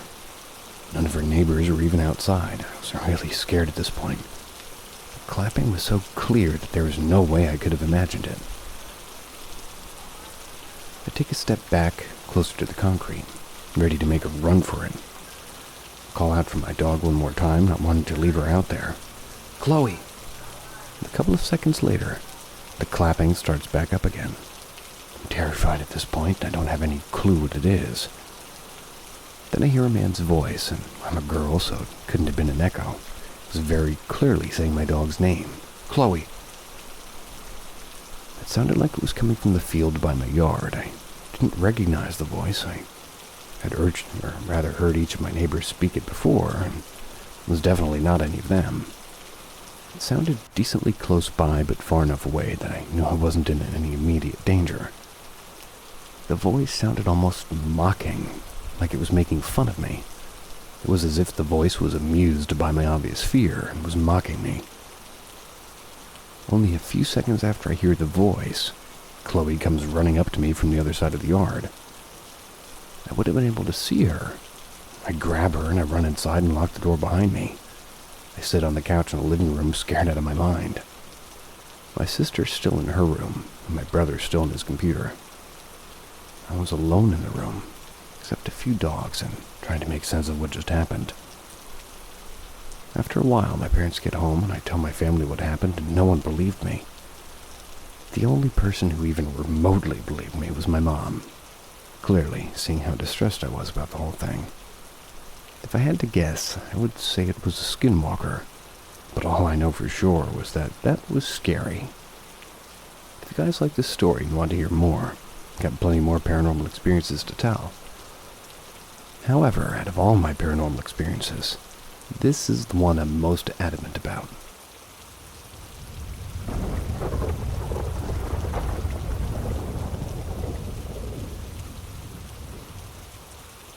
I used to dream about murder, and I used to see things. Advice. When I was 13 or 14, I met a friend who can quote-unquote sense things. I'm not sure what that would really be called here.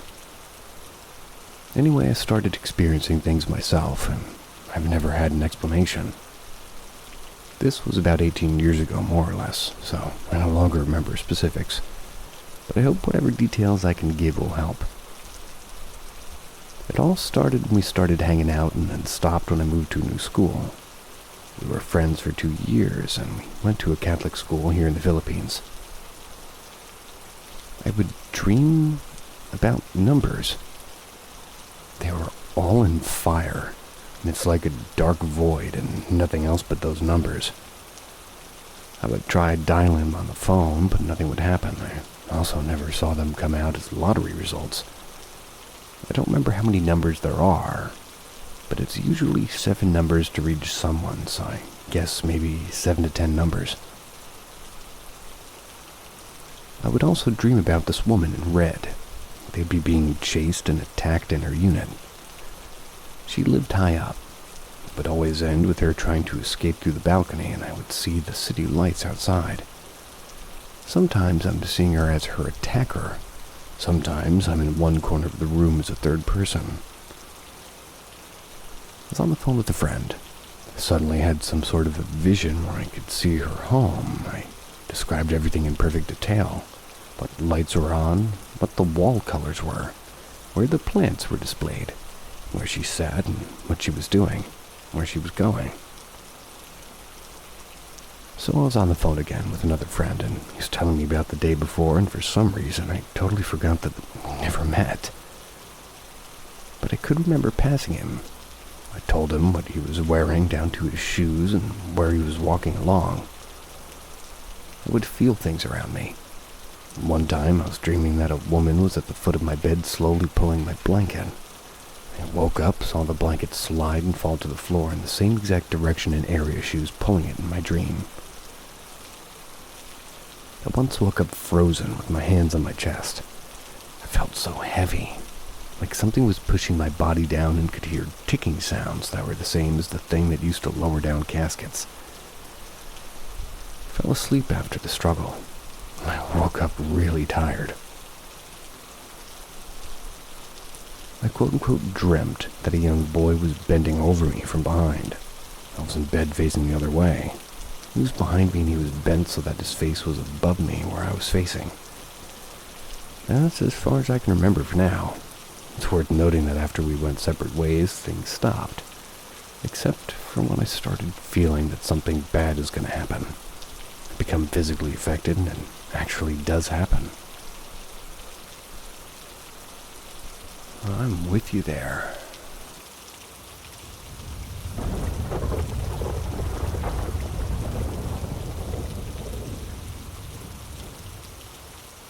A scream in my room.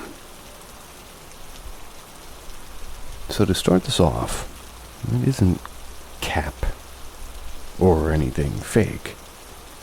Perhaps they mean crap. So let me rephrase this for you.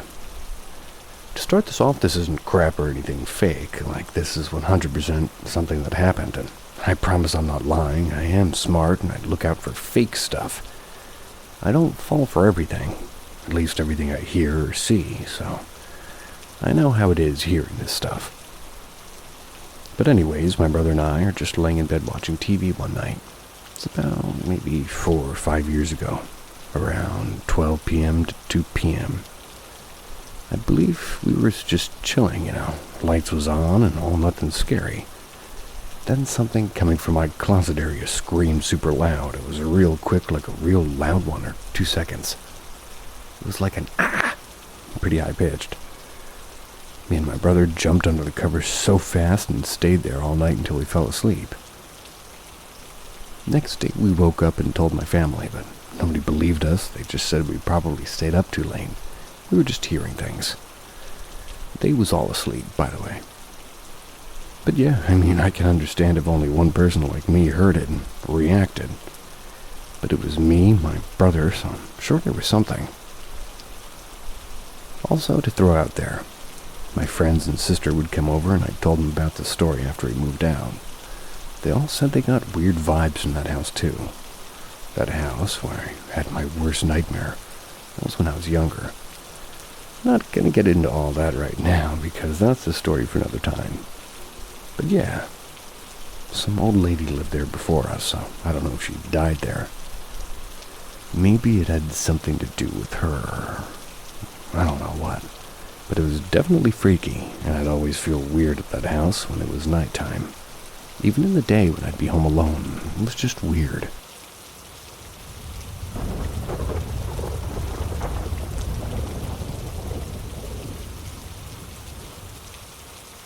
My grandpa was pushed down the stairs.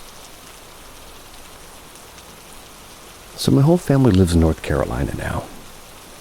This happened maybe about 8 years ago when he was living in Florida.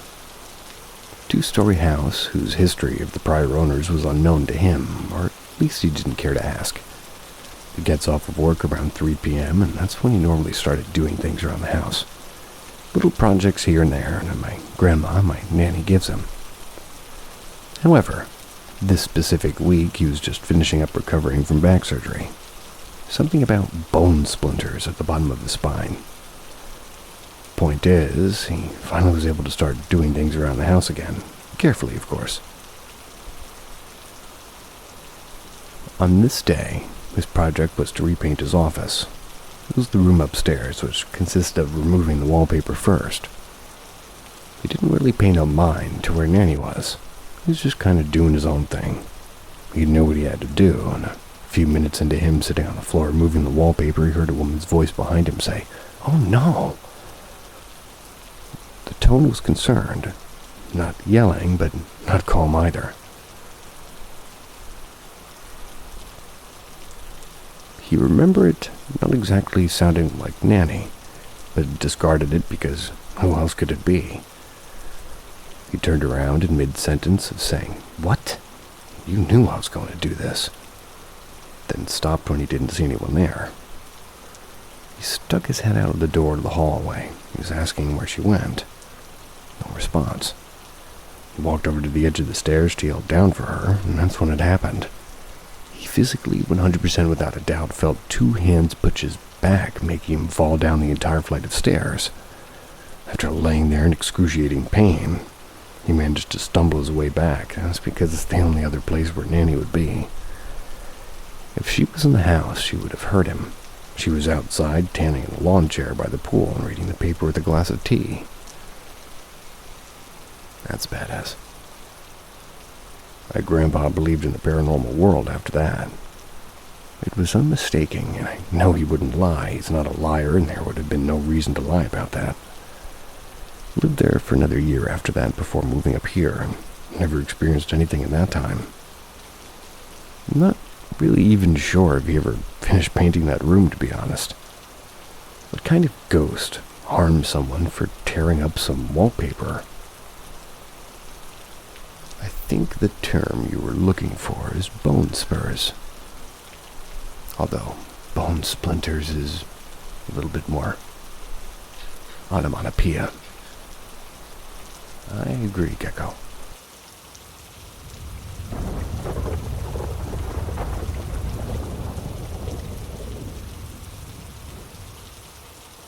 My childhood ghost. This happened when I was around 3, so I myself don't really remember it. My mom had just picked me up from kindergarten, left me in my room while she went to the kitchen to unload my bag and whatnot. She then came into my room maybe 10, maybe 20 minutes later, and I said, "Bye, see you again soon." That was as I waved toward the window. Obviously, my mom's first thought was that I either saw a little bird outside or I simply had an imaginary friend. So she asked who I was talking to which I replied, "My friend, Antonio." My mom doesn't remember the exact name, but says it was a relatively common name. Then she said I stood there staring outside for maybe 5 seconds before I nonchalantly said, "His dad beat him to death." She was very spooked by this comment, especially coming from a 3-year-old, so she asked me to describe what he was wearing. And according to her, I described a boy dressed in a typical early 1900s clothing. And by the way, we lived in a house from that, around that time at least. She asked me if he was dirty, implying he was covered in blood. I said no. Apparently, she heard me talk to the boy a few more times, but as the months went by, it happened less and less. She asked around her friends and even her pediatrician and said that kids say disturbing things sometimes, and that she just shouldn't worry. Well, at least not too much, unless it became a more frequent thing. She never really did any further research on the house, as she didn't want to ask questions she didn't want to find the answers to. I am so the opposite of that. It is detrimental.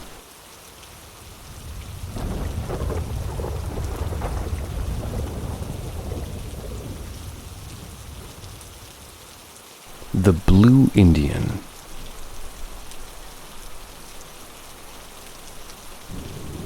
I'm a 37-year-old female, and this happened when I was about 11. I lived in a small brick house with my mom and younger brother. There were 2 bedrooms at one end of the house, which were mine and my brother's, with my mom's room being on the opposite end of the house.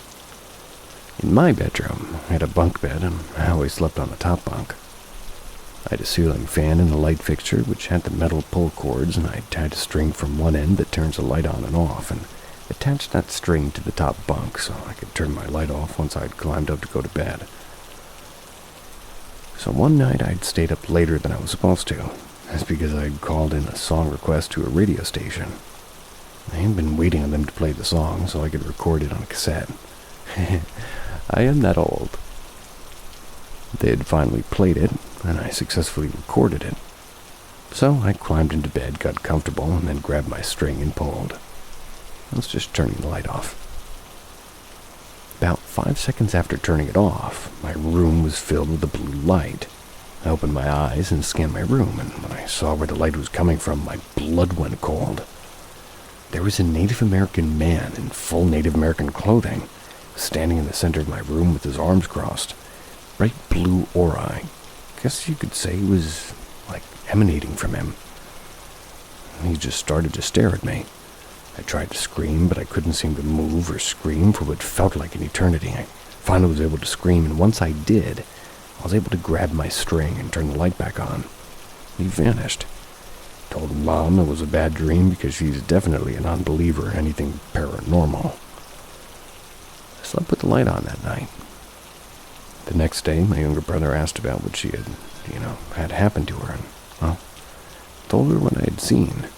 He proceeded to tell me that he'd seen the exact same thing about a week before my experience. But he told me not to be scared. He said he believed the man was protecting us. Well, I'm 37 now and almost forgotten the incident until just now. I'm listening to Uncle Josh's True Scary Stories podcast, episode 12, and a story about an anonymous listener from San Diego who'd seen the exact same man. Only his was holding a hatchet, and I'm in Tennessee, opposite side of the country from the anonymous listener. As soon as I heard his story, I began shaking and crying. Now I'm curious. Has anyone else seen him?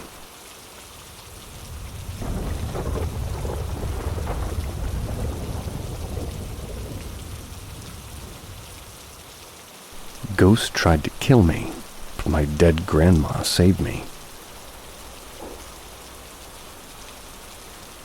This happened about a year ago. I just had some paranormal things happen to me. I'll make another post about that if y'all want. This happened in the 2 following nights. I was sleeping on the couch in my game room because we had a boy staying with us for a while. So I gave up my room for him, and I went to sleep in my sister's room because she was off at college. When my sister comes to visit, I sleep on the couch, and I've always struggled sleeping because of nightmares. And on top of that, I've just always had a hard time falling asleep. And if I ever woke up in the middle of the night, I would never be able to fall back asleep. So I was able to fall asleep pretty fast that night. Woke up just last 3 in the morning, or probably past. Couldn't move my body. I couldn't even open my eyes. It freaked me out at first, but then it was just peaceful. It was also like my senses were amplified. I was fully aware of everything. Then all of a sudden, I felt something come into the room. I don't really know how to describe it. All I knew is that it was going to harm me. I felt it move from across the room to the couch where I was sleeping. Then I felt its cold hand squeezing my throat and another cold hand covering my nose and mouth. I couldn't breathe. I couldn't move. My head was throbbing. I thought I was going to die, and then I heard a familiar voice. Couldn't tell where I knew that voice from. It was sweet and gentle, but urgent. It was a female voice. She said, "You have to move now, Emily." I said it through my mind, and I said, "I can't." She responded with, "You have to try and move now." I summoned all my strength to punch whatever was choking me, shot my arm and whatever was by me. I was able to move by then, and quickly shot up, wide awake, gasping for breath, but ready to kick some butt. What I saw I can only describe as a shadow or a smoke man. I said to him, "Fuck off." Then he laughed and disappeared into a wall. I sat down on the couch and just stared at where he was at while I was rubbing my sore neck and catching my breath. I just stared at the wall for a good 15 minutes. Then I silently thanked the woman who helped me. There was a little bruising around my neck, a few scratches, and some redness, and that's how I know I didn't imagine all of this. The next night, the same thing happened. I couldn't move, and everything was peaceful. I heard a woman say, "Are you feeling better?" That's when I realized the voice was my grandma's, who had died just 3 or 4 days before this. I said through my mind, "Grandma?" She replied with, "Yes, it's me." Then I felt the man again, and I felt sick to my stomach. "Do you feel his presence, Emily?" she said. I replied with a yes, and instantly I couldn't breathe. I didn't feel his hand on me like last time. I just couldn't breathe. My grandma told me that I'm the protector of this house, and if he kills me, it puts everyone in the house in danger, and she said, "You have to fight back. Try to move, Emily." So I did the exact same thing as last time. I snapped up and was able to breathe. I looked at the smoky man and told him he was not welcome here. He dissolved in front of my eyes. My sister had woke up and heard me gasping for breath and came out of her room and saw the smoky man, and she told him he was not welcome here. I had no idea she was even there until the morning when she asked me about it. So I told her everything. She confessed to me that she woke up because she heard Grandma's voice telling her to check on me. We decided to keep this between us, and I have no idea what my grandma means about me being the protector of the house, and if I'm being honest, I don't really want anything to do with that. Tell me what y'all think.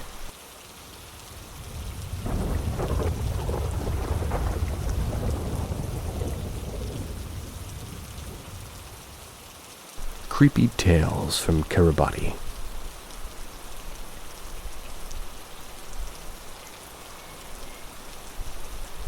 I lived on a small Pacific island nation of Kiribati about a year. That's last year. I'm American. I was called there to work as a missionary for my church. The island has Polynesian culture, but not much history. There isn't much known of how the people originally came to the island and where they even came from. There is a lot of dark magic and voodoo tales. Specific islands are notorious for certain things, like pretty girls or dark magic or giants and such. And on the more remote outer islands, dark magic is very prevalent. The main island, Tarawa, is very crowded and more advanced than the outer islands. But many other missionaries would give experiences they had or heard with dark spirits or black magic. The people are very superstitious and love magic tricks. A tradition they have is that their loved ones who die will reincarnate as rats. We're required not to kill or harm rats because if we do, we'll be cursed and rats will continue to come and haunt us, basically bite our stuff. I have first-hand experiences with this too. I've seen the people invite and feed rats in their house and none of their things are meddled with. But once, the American missionary started killing rats and mice we saw in her house. The rats conspired against us, and we had lots of bad luck. The people also heavily believe in ghosts and spirits and demons.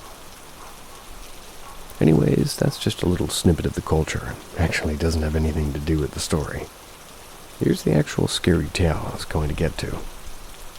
The first town I was a missionary was in Bennydinero. As a family, we were teaching in the lower side of town. And it would take a good 10 minutes to bike down there. I know. Bikes and buses and trucks are basically the main mode of travel on this island. Our days were sort of busy, and so it was hard to find a time to visit this specific family. All of the other families we were visiting were in the western side of town. We were only able to visit this family at night at around 8:30 or 9. On one occasion, we came down to teach this family. There's a lot of commotion at the neighbor's house. The Kiribati people love to throw parties for birthdays or when girls have their first period or new house is made. So as we approached the father of the family we were teaching, we asked him what was going on next door. He said it was a funeral. The family next door, we'll call them for the sake of the story, the Korakora family, went through a terrible experience. The daughter of the Coexisting family passed away at the age of 7. She was having seizures and was brought to the only hospital by her parents. The doctors were able to get her under control, and the family stayed there at the hospital with their daughter. That night, the guards were standing march. They were by the wall of the hospital, spotted a small girl walking up to the gate. The girl had her dark hair covering her face, and she was only wearing underwear. The guards called out to the girl who was approaching the gate. The girl didn't answer. They asked where she was going, and all the girl did was raise her hand up and point toward the lagoon side of the island across the stream. The guards were so afraid, thinking she was a ghost, that they just let her pass. The following morning, the parents woke up and were very concerned because their daughter was missing. Police got involved, and information about what had happened came from the guards. A few hours later, the girl's body was found face down in the lagoon, the north side of the island. She had drowned, and her face was so bloated. The girl had walked half a mile out in the low-tide lagoon to drown herself. Parents mourned and were so afraid. They said that the exact same thing had happened to the girl's grandmother. The grandmother had had seizures, went and just drowned herself in the lagoon. The creepy part being that the daughter of the Coexisting family had the exact same name as the grandmother.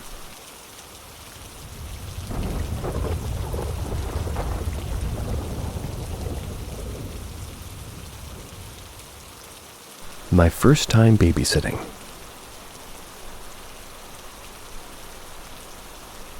When I was around 12 years old, my family and I moved into a semi-detached house just up the street from our previous home. The house wasn't very big, and the floor plans for our part of the house were completely different from our neighbors. Our neighbors were a lovely little family of 4. Husband is from England, wife from Norway, which is where I live. They also had like a little 3-year-old girl and a 6-month-old baby boy. Now, I love children, always have, and at that time I really wanted to start babysitting. It's quite common to start babysitting at age 12, and I was turning 13 a month later anyway, so I wanted to find some small jobs.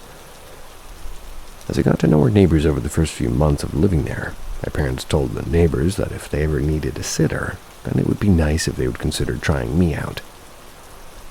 Seeing as it would be my first job as a babysitter, we thought it would be smart to start with my next-door neighbors, seeing as my parents would literally be on the other side of the wall in case anything actually happened.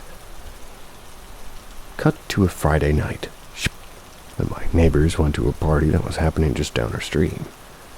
We got there at around 8 p.m., and our parents told me that they would come home around 2 or 3 a.m.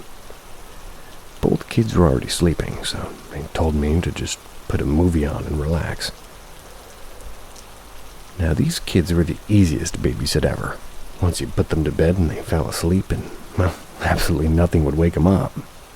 They're like some of the heaviest sleepers I've ever seen, so babysitting them was usually pretty uneventful. I was on the couch watching Avatar in the living room on the 2nd floor.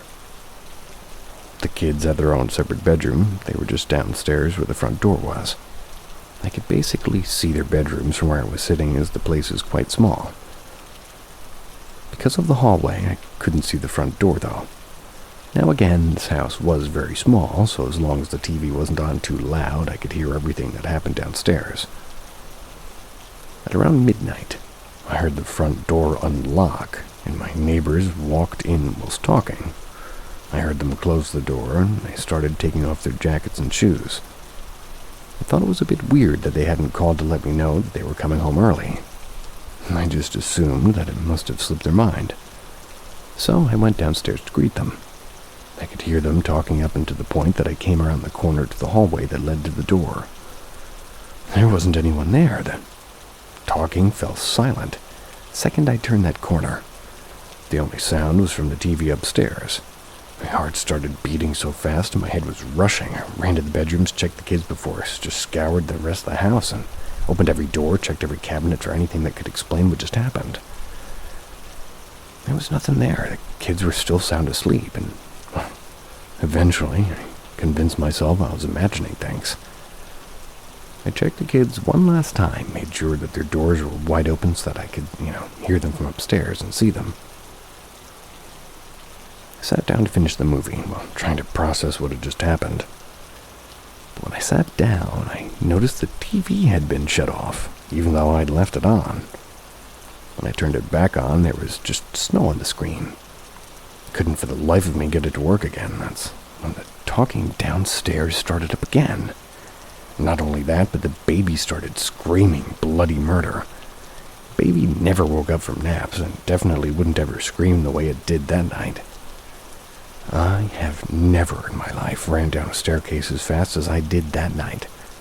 I rushed toward the baby's bedroom only to find the door closed. I ripped the door open, picked up the baby, and rushed to pick up his sister. Took them both upstairs and held those kids for almost 3 hours before the parents came back home. The talking and sounds downstairs came and went as I had the kids with me on the couch. I held them as close to me as I could, and I tried my best to keep them asleep. As the parents came home, I was too scared to walk downstairs to greet them.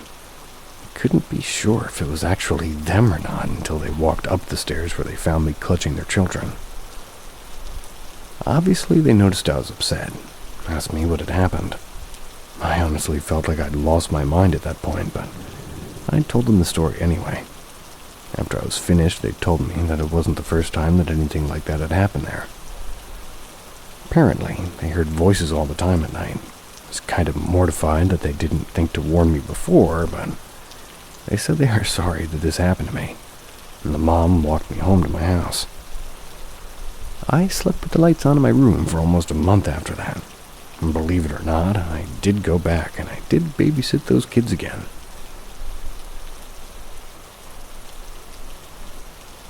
Oh, that makes sense.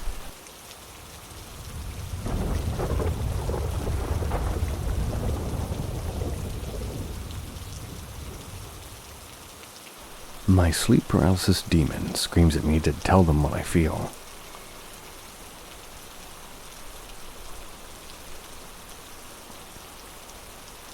I, a 22-year-old female, have suffered from sleep paralysis on a regular basis since I turned a year old. Every single sleep of my life has either been an immersive lucid dream or sleep paralysis. You might think I'm being dramatic when I say this, but I'm 100% sure that my first ever memory was actually sleep paralysis.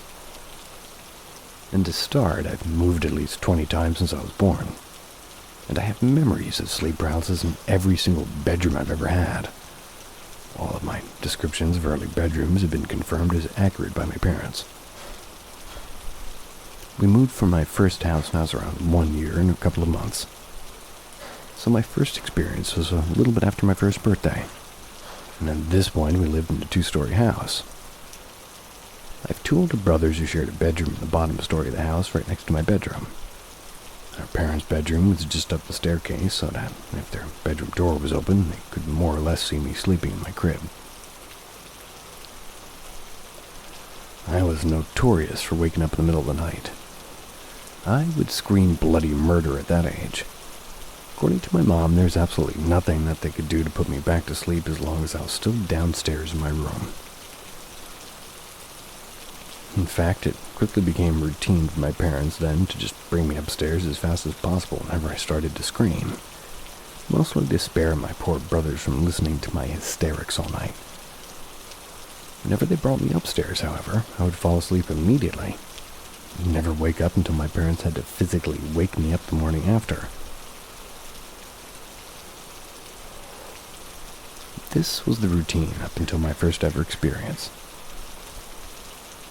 As per the routine, I started screaming my lungs out at around 1 a.m. according to my mom. She picked me up as usual and brought me upstairs to their bedroom and put me in their bed where I quickly fell silent. Again, this was the routine that they were used to. Now this is where my first ever memory starts.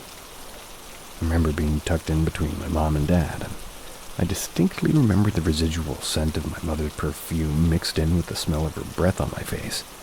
My dad's hand was stretched over my legs and drawing my mother closer as they tucked in around me. Eventually I woke up, slightly confused. I don't know why I was even awake. I remember feeling very confused and wanted to try to explore the room and try to find out what had woken me up. No matter how hard I tried, though, I couldn't move a single muscle in my body. My eyes darted around the room, desperately trying to discover the source of my discomfort. Feeling absolutely helpless, I tried screaming out to try to wake my mom or dad so they could help me. But no matter how hard I tried, I couldn't make a single sound. I distinctly remember the feeling of my tears running down my cheeks as I was lying there, mortified over the fact I couldn't make a single sound. Well, that's when I saw them. Two peculiar figures, standing at the edge of the bed, their forms illuminated by the subtle yellow glow of the moonlight creeping through the curtains of the window behind them. The figure on the left was the tallest. The one on the left was around half a head shorter, maybe. Couldn't really see much detail on their bodies, as their bodies looked almost as if they were out of focus. No matter how hard I tried, I couldn't focus on any detail. Their faces, on the other hand, I wish I could delete certain details. I want to reiterate again that I was just barely a year old at this point. My reference bank of people at this point was my parents, my two older brothers.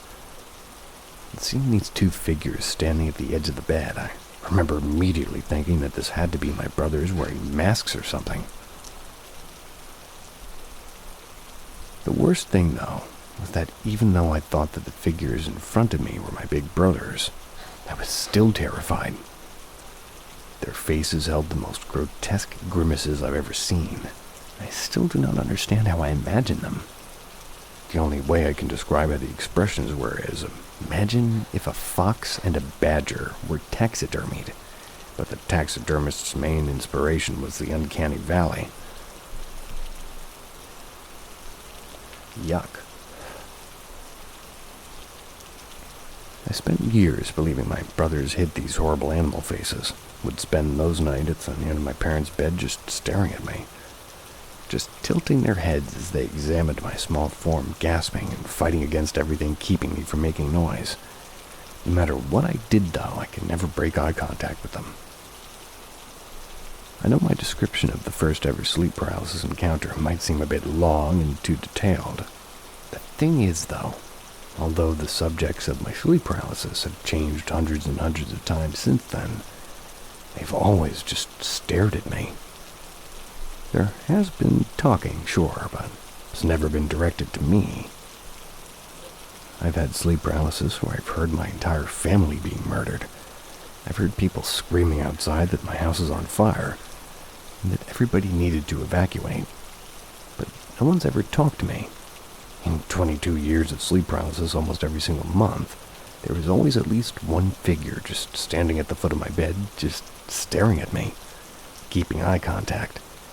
They've never, ever asked me a single question. They've never said anything directly to me. They've only ever stared at me. Until last night. The last few weeks have been filled with the weirdest kind of sleep I've ever experienced. I haven't experienced much sleep paralysis for the past few years even. An isolated experience here and there, but nothing other than that. I used to sleep 10 to 14 hours every time I had to, try to sleep in. And this was especially true during weekends. As long as my blinders were up, I could sleep until physically disturbed. The past few months, however, something changed. No matter how tired I feel, I can't sleep longer than 6 a.m. at most. It absolutely does not matter how late I stay up, I still wake up at 6 a.m. on the dot. It's not that I feel like I've slept enough at that point either. I'll wake up exhausted and go to sleep even more exhausted. Wake up at 6 a.m. only to repeat this pattern. Yesterday, I went to sleep around 22:45 p.m. or 10:45 for us non-army folks. Or, I guess, us Americans. I've been sick all week. I had a lecture today that I was excited for. I wanted to make sure I was well rested for the next day. And as I've said, I'm a 22-year-old student. I live alone in the same apartment I've lived in for 2 years with my cat that I've had since I was 8. I haven't heard a single sound from a neighbor in the entirety of these 2 years. I went to sleep yesterday at around 2 a.m. I was absolutely exhausted. My cat fell asleep in between my legs, and I can't even say that I had any dreams. That was honestly my first sign that this wasn't going to be a quiet evening for me. My cat did wake up a couple of times in the early night, poking me and trying to get my attention. After 15 years, I know exactly how it feels when she's the one to wake me up. There is absolutely no room for confusion. Woke up at around 3 a.m. last night. Immediately, I was struck by this sudden small feeling I'd never felt before in my life. I couldn't open my eyes, no matter how fucking hard I tried. No matter how fucking hard I wanted. I could not fucking open my eyes. At this point, I tried my fucking hardest to scream as loud as I thought possible. I could feel the weight of my cat sleeping peacefully on my legs even though I still couldn't see her. I screamed and I screamed. I pushed and I pushed and tore my voice apart as hard as I fucking could to escape this fucking horrible, unholiness. My forced mutism and blindness was keeping me hostage as my body still laid in the bed completely paralyzed. My only connection to reality right now was my cat. I could still hear her purring. I could hear her water fountain trickling in the background. I could still hear her making biscuit. I could hear her making biscuit. Bisquick pancakes. Excuse that. The sound of it all in place of my forced silence was almost deafening as I laid there sleeping. That was until the point it all stopped. I struggled against my own body to try to force my eyes open to no avail. The harder I tried to force my eyes open, the harder and more painful it became. Couldn't get a single glimpse of what was happening. As it happened, though, I felt a large hand grab the lower part of my face, push it down into the dark. The hand kept a firm hand on my face and kept it down. I could hear this one voice reverberate almost inside my ears as they were screaming at me. Hey, Ellie, hey, how does it feel? I see you, look at me. Tell me how it is. Hey, fucking listen to me. Tell me, look at me. Come on, I fucking dare you. Look at me. Fucking listen to me. Tell me how you fucking feel, huh? Tell me how you fucking feel. Hello, I see you. Tell me how it fucking feels. Hello. No matter how much I kept trying to scream, I just couldn't fucking make it stop.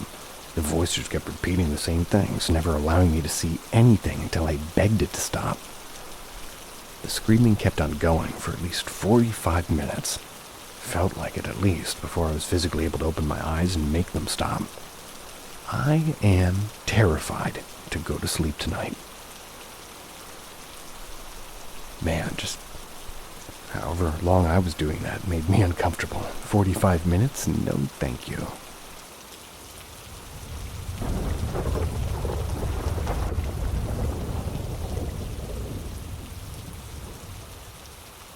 The person I met in my dreams. I don't remember how long ago this was exactly. I think I was maybe about 15 years old though. I was visiting my aunt in Belgium with my family, and I had a really nice dream that night. It was an extremely realistic dream. Don't remember it very well. The only thing I do remember is that I met a really pretty blonde girl, who was my age, on a train. The entire dream was us getting to know each other and falling in love. It was one of those dreams that when I woke up, I thought it actually happened, and you can imagine my disappointment when I realized it was just a dream. Even when the realization hit me, it still felt off. I'm used to having realistic dreams, but this felt very different. Later that day, we're just going on a train to visit my grandparents in Germany. We hopped on the train and slept for the majority of the train ride. As we're getting off the train, I glanced down the aisle, and there I saw a girl who looked identical to the girl in my dream. She looked up and we looked at each other, and I saw her gasp noticeably when she saw me. There's no doubt in my mind it was a look of surprise, and I could tell she recognized me. My parents pulled me off the train, and that was it. It's been something like 4 years, but I won't ever forget that look on her face. If anybody's wondering why I'm posting this now, and this happened so long ago, it's because I recently watched the anime Your Name and stirred up these memories again.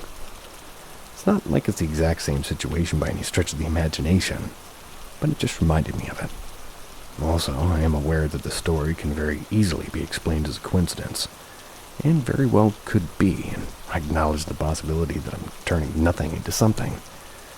But I personally am absolutely convinced something weird happened. I have no idea how or why, but in my mind, I know it did. Hey, my screen's coming back alive a little bit. Up, nope. Up, yep, up, nope. For all of you that are curious, my computer's in many pieces on the left side of me, strung together with pieces of wire not designed to deliver electrical current. And since it has overcurrent, because where I am there's no ground, they don't build houses with grounds for some reason, all the capacitors blew, so I have different lengths of cable that are the length they need to be in order to give the right resistance in order to make the screen go on. And, oh, there it is. I can actually see the whole left side of my screen. Looks a little bit like a migraine. But anyway, screen and keyboard and everything shot, and I have it plugged into this TV that just broke this morning when I started recording. But it's coming back a little bit. 1/3 of the screen just, well, it looks like my TV is, nope, it's all black now. Oh. I digress. Where's the gecko? Just neighbor sounds. That'll have to do. Alrighty then.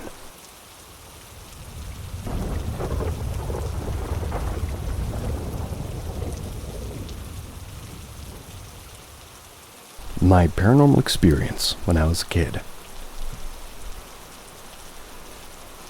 This happened when I was a child. I was hanging out with my friends in my room. It was New Year's Eve and my family was hosting a party.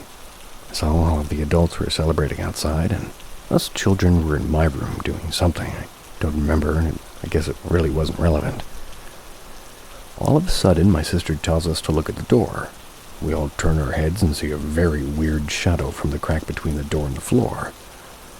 And the doorknob was turning very slowly. This shouldn't have been too strange, but our door was locked, and our doorknob physically can't be turned when locked. The kids in the room went from being confused to scared. Without thinking about it too much, I leapt to my feet, opened the door to see what was going on. I opened the door and there was absolutely nothing there. I searched adjacent rooms for people to see if somebody was pranking us, but I found nothing. We quickly went to the parents and I asked them if they wanted something. They looked at me confused and my dad said they were good, and after the party I told my parents what happened, and that they should move out, since at this point I was very scared. They didn't believe me. Thought I was either making it up or imagining it. I know what happened though, since not only my sister, but all the kids who were there remember this experience vividly.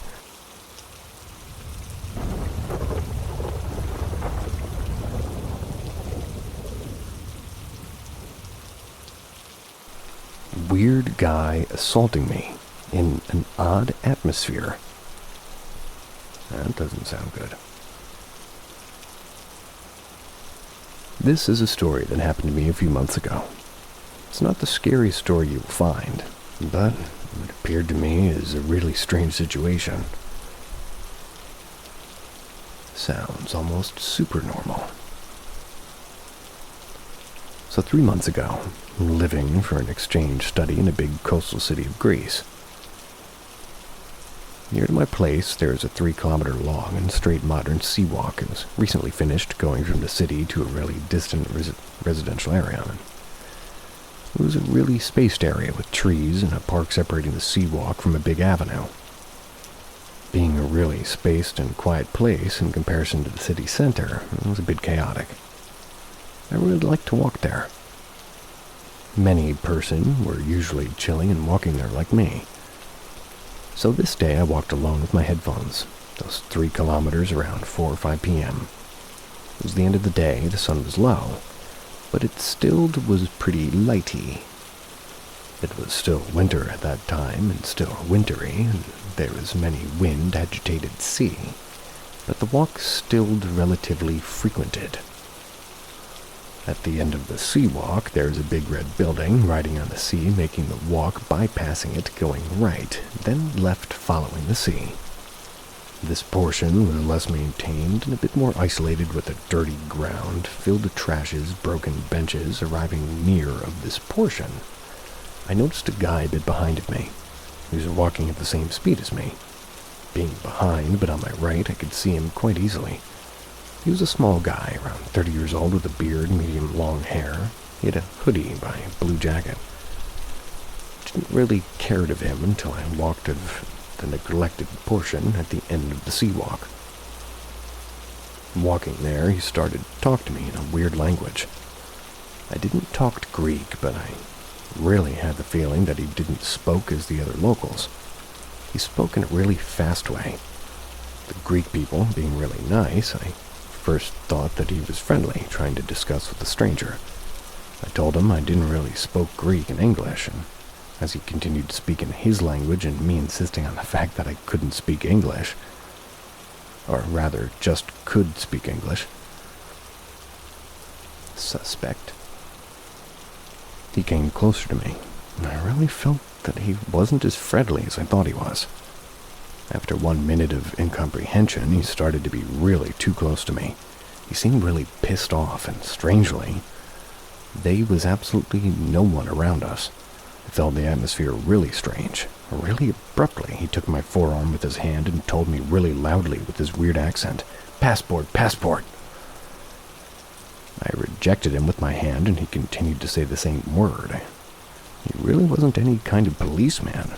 Being really not a hot blood type, I told him really calmly but firmly to move out many times.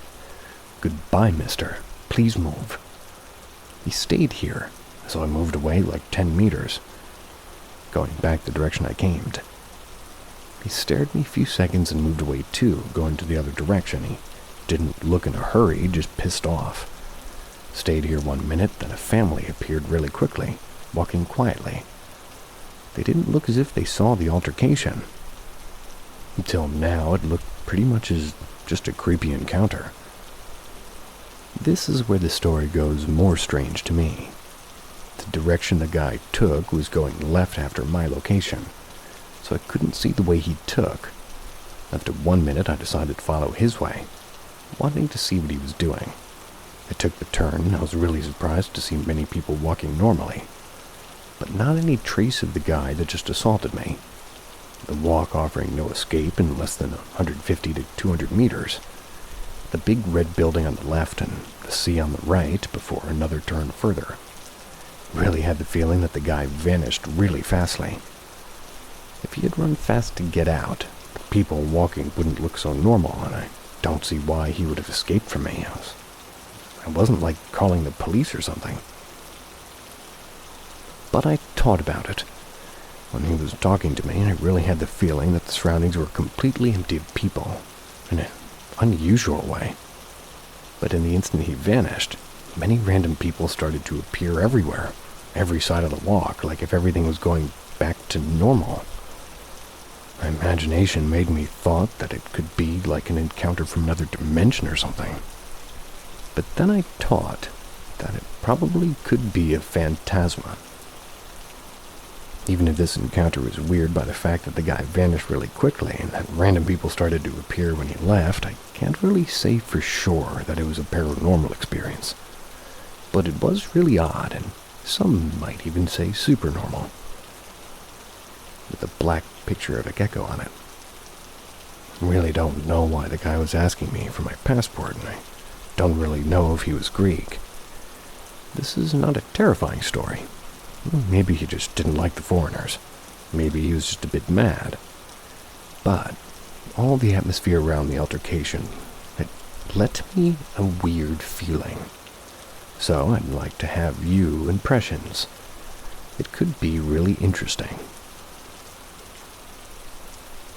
I hope you all let you have a weird feeling as well. A good weirdo, hopefully. Sweet dreams. See ya.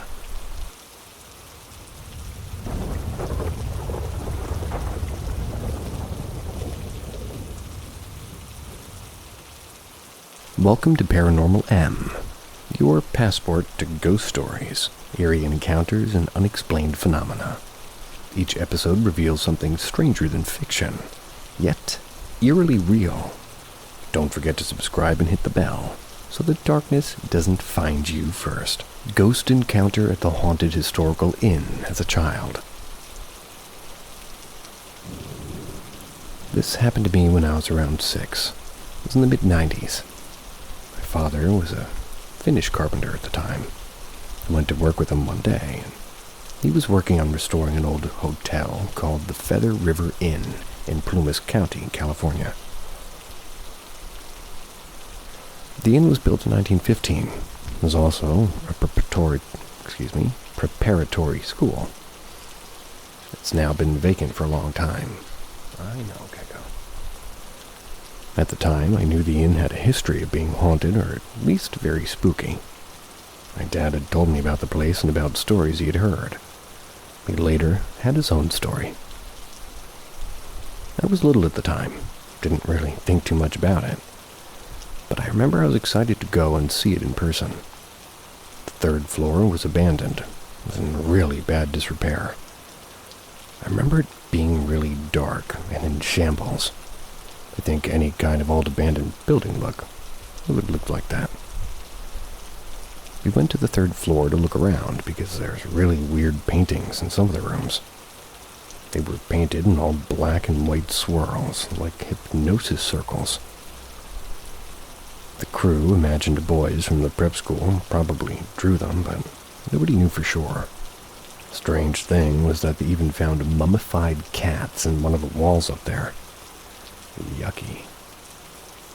The 2nd floor was where they were working that day. And as we walked there, we passed colonies of bat balls on the ceilings. They were literal balls of bats all clinging together. The place was very eerie. So I remember the 2nd floor was being shaped like a big square. It had one hallway around the perimeter. The halls were very long.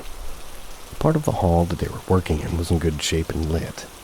There were other guys working all down this part, but they were busy doing things. I was standing at one end, looking all the way down the hall. I realized somebody was peeking around the corner at the other end of the hall. It was a woman. You can tell that I was a little at the time, because I just assumed it was the wife of one of the dad's crew members. She had long black curly hair, fair skin, and dark eye makeup, dark clothes. She really resembled this man's wife, so I excitedly started to wave at her. But she did wave back, and this went on for a while. I felt really confused. Started to feel real strange because nobody else in the hall was reacting. She was just deadpan staring at me. So I reflexively turned to look behind myself. Maybe she was looking past me. When I turned back, she was gone. I thought this was weird, so I walked down the hall and turned the corner. When I looked down this part of the hall, it was totally black and all a mess. They hadn't even started working on this part yet. That's when I got pretty scared, because it all sank in at once. I realized the position that the woman was standing in was not normal. You couldn't see her lower half at all from around the corner. It was just her upper half that was sticking out from around the side, and at that point, I realized that her hair was not curly. It was like out of control, and she wasn't fair-skinned, she was basically pure white. Her dark makeup was actually just 2 big vacant holes of eyes.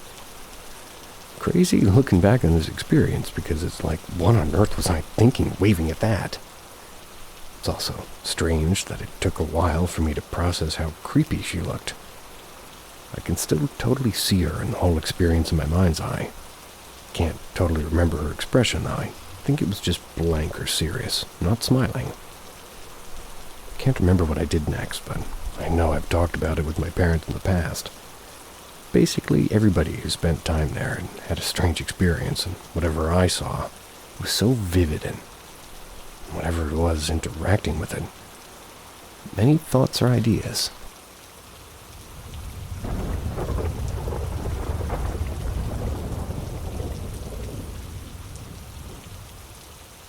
My great-grandma.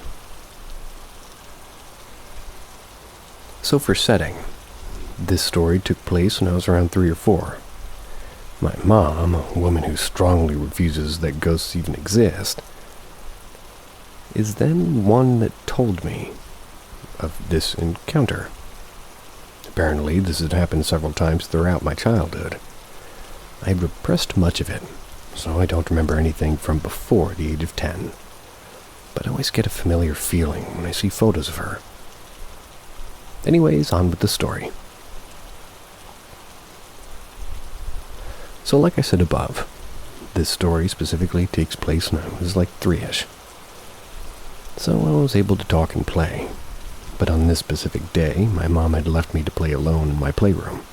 That's while she went to the kitchen to make lunch. The kitchen was on the other side of the house. She kept a baby monitor in my playroom, so that way she could keep an eye on me while she had to do other stuff around the house. At first, she didn't think much of it. That's when she started to hear me talk and laugh. She figured I was just using my imagination. Wanting to witness this for herself, she came back to my playroom, just to peek in for a minute. That's when my mom said she started to get an odd feeling. So she popped her head through the crack of the door. She saw me looking up at something. I had called the thing I was looking at Grandma. Confused, my mom asked me who I was talking to. So obviously I smiled and said Grandma, only for my mom to tell both of my grandmas are at their houses. But she said that I gave her a confused look and said, "No, the one in the pretty red dress."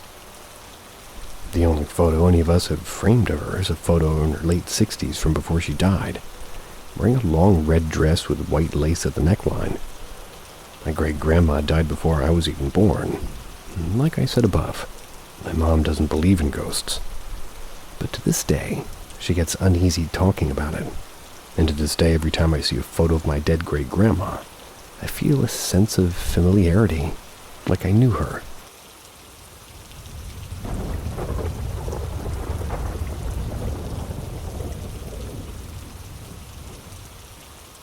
Benevolent house resident.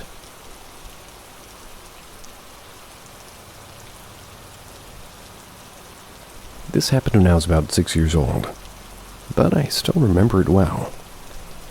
Like many kids that age, I was scared of the dark, to the point to where a Scooby-Doo movie could give me nightmares for weeks. So I often moved to lie with my head in the bed's foot end, as it allowed me to peek out the door and into the living room. That's where my parents usually watched TV after tucking me in. Or as they wrote, tugging me in. This particular night was no different. It was dark and quiet. When I woke up, my parents must have gone to bed. Then I saw a slender woman who looked to be no older than 30. Her fair hair was long, almost down to her waist. She wore a simple dress that reached her shins. She wasn't transparent, but she had this weird, faint glow, and she held her arms to her chest as if she was carrying a tiny infant. I knew instantly that it wasn't my mother who had short hair, almost a bob cut. Never wore more than underwear to bed. Maybe a t-shirt at most, but certainly not a long nightgown. Furthermore, my younger sister was a toddler at the time, far bigger than the infant-like thing that this woman was holding. She walked silently with her face directed down toward the infant, paying me no attention as she slowly made her way past my bedroom door. I knew it wasn't my mother yet. I felt absolutely calm, though, despite my usual night terror. It was as if I recognized instinctively that this woman, whoever she was not a threat to me. So I lied still, waiting for her to return and pass by my room again. She could not walk more than 3 or 4 steps past my door in that direction. She was She was going there due to this old wooden dining table. It could seat 8 to 12 people, blocking the way. She couldn't even walk around it either. She would have to turn around. No matter how long I waited, she never returned. In the end, I got tired of waiting. Got out of bed to check it out. Nothing. There was no one in the living room nor the kitchen. I even went to check on my parents, who were sound asleep. Puzzled, I headed back to bed and eventually fell asleep myself. I asked my parents at breakfast the following morning who the lady from last night was. I had never seen her before, after all. Had they held a late get-together, perhaps? My parents had no clue what I was talking about, ended up just shrugging it off. I never saw her again, but my fear of the dark ended soon after, as if the encounter had somehow assured me. And more than 2 decades later, I still feel her presence in the house. My parents and sister have noticed it too. Although they've never seen her, sometimes we all joke about it, except for my sister, who feels uncomfortable and creeped out about it. My childhood home isn't particularly old, but it's been owned a few times before my parents purchased it in the late 20s. Still live there.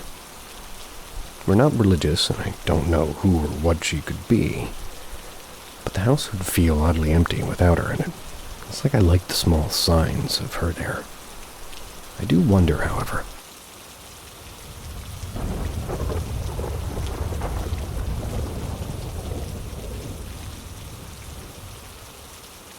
Have you ever been to a place that felt off? I went to a place like this. Still get shivers when I think about it to this day.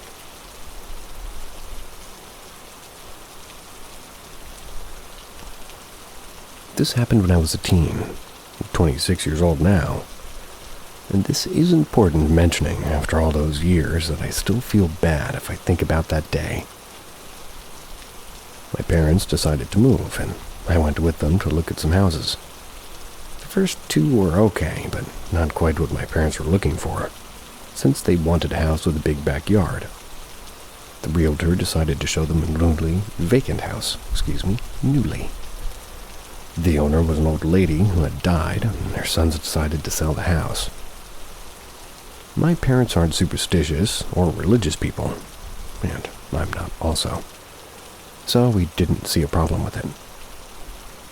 We arrived at the place and the realtor opened it. We entered the garage and everything was fine, till I went to the living room. I almost let out a gasp because the atmosphere was so oppressive, like there was invisible eyes everywhere observing and judging me. Felt like there was a weight on my chest. I couldn't even breathe properly. I left the room, went to the backyard to catch some air. That's when I saw a small room connected to the back of the house. I entered it out of curiosity, and I saw it was a small empty room with humidity stains on the walls. But when I was about to enter the room to see if there was anything interesting, something just figuratively punched my chest with so much sadness and anger. I almost ran screaming.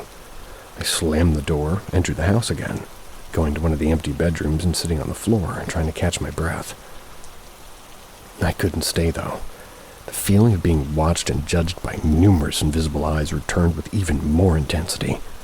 And at this point, I left the house to find my parents talking with the realtor in the front garden, grabbed my mom by her arm and begged her to go home. After some awkward excuses, my parents finally went home. Didn't say a word during the way back, but when I arrived home, I cried for hours. My parents got concerned and asked me what was happening. I just kept repeating, I don't know, I'm feeling so sad. I felt like I would never be happy again. Still think about that day. Still get shivers.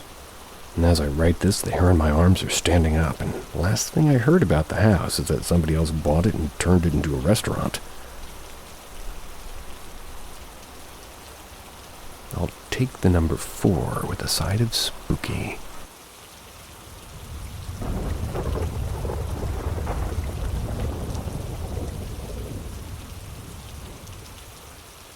Possibly coexisting with a ghost. So me, a 20-year-old male, and my family, being my mother, father, and sister, we all moved into our house 7 years ago. Now, it was a council house, and the last tenants got kicked out for general BAM behavior. BAM. Like lighting a motorbike on fire in the hall. Sounds like my neighbors. Gecko agrees. And basically, since the start, the house has always had odd goings-on, but nothing harmful or annoying. There was the more stereotypical things, like extremely cold spots and odd smells that we would never find the source of. Funny thing is my sister joked about ghosts the whole time. Then stuff would go missing for lengthy periods of time, then just kind of appear in a very obvious place, like days or even weeks later. And for me, it was a PlayStation controller that disappeared for like a week, then was just on my bed one day. And for my sister, it was a necklace that was gone for a good few weeks. Then she saw it on her bedside lamp when she came home from work. Funny story about one of the more recent happenings, too. So my sister came to me asking if I'd been in her room. She had heard footsteps and just felt like somebody had been in there. I was playing a game and the whole time, basically, and she just went to bed. Now, the next day, I spent most of my time in my room, but apparently in the living room. My mom saw a girl or a woman just walk out of the room, and it freaked her out, but she only told my sister at the time. That night, I was in bed watching YouTube. That's when I could smell hair, like when you're lying behind somebody and then hair's in your face. It was weird, so I started looking around and could just feel like somebody was watching me from the foot of my bed. No one was there at all from what I could see, but I just knew someone was there. Eventually, I got tired, went to sleep, facing the wall. The next day, I'm told about the thing with my mom, and then my dad chimes in, saying he's been awake all night thinking someone was in the house, and by the way, he's very protective. But those are probably the more spooky things. Most of the time now, it's cold spots and shadow people and things in the corner of the eye and feelings of presence, you know. The really funny thing is that the house next door is really unlucky, as in the last 3 tenants have had horrible shit happen to them. The first guy we know of killed himself. Not sure how, just a rumor from neighbors. The next guy was killed by a drug dealer and his dog. Mom came back from work, saw a massive crime scene and shit. Was questioned about it if she knew him and stuff, and found out about it later on from his wife while she was leaving. Horrible stuff. And our current neighbor lost one of his legs while living there. Not sure how. He's quite an older man too, so it's quite horrible. I guess we got lucky getting the haunted one, and not the unlucky one. I used to be very skeptical when I was younger, so I chalked it down to a number of non-supernatural things. But at this stage, everyone in the house has kind of accepted that we have someone living with us. We even reference them to conversation and joke with them that they're just coexisting.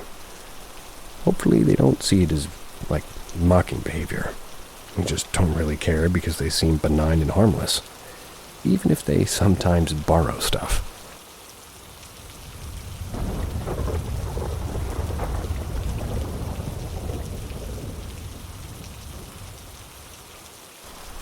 A journey that I can't forget till now.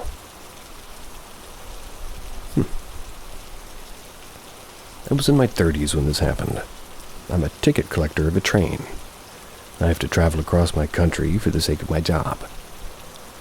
It was the 3rd or 4th week after I joined the post as a TC. On reaching a destination, I thought of smoking. It's one of my bad habits. After a straight 8-hour duty on the train, I needed it.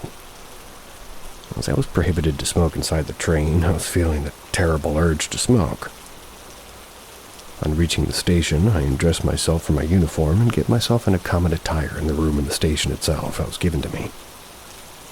It was 10 p.m. only, and outside, the shops were closed. It doesn't have bought any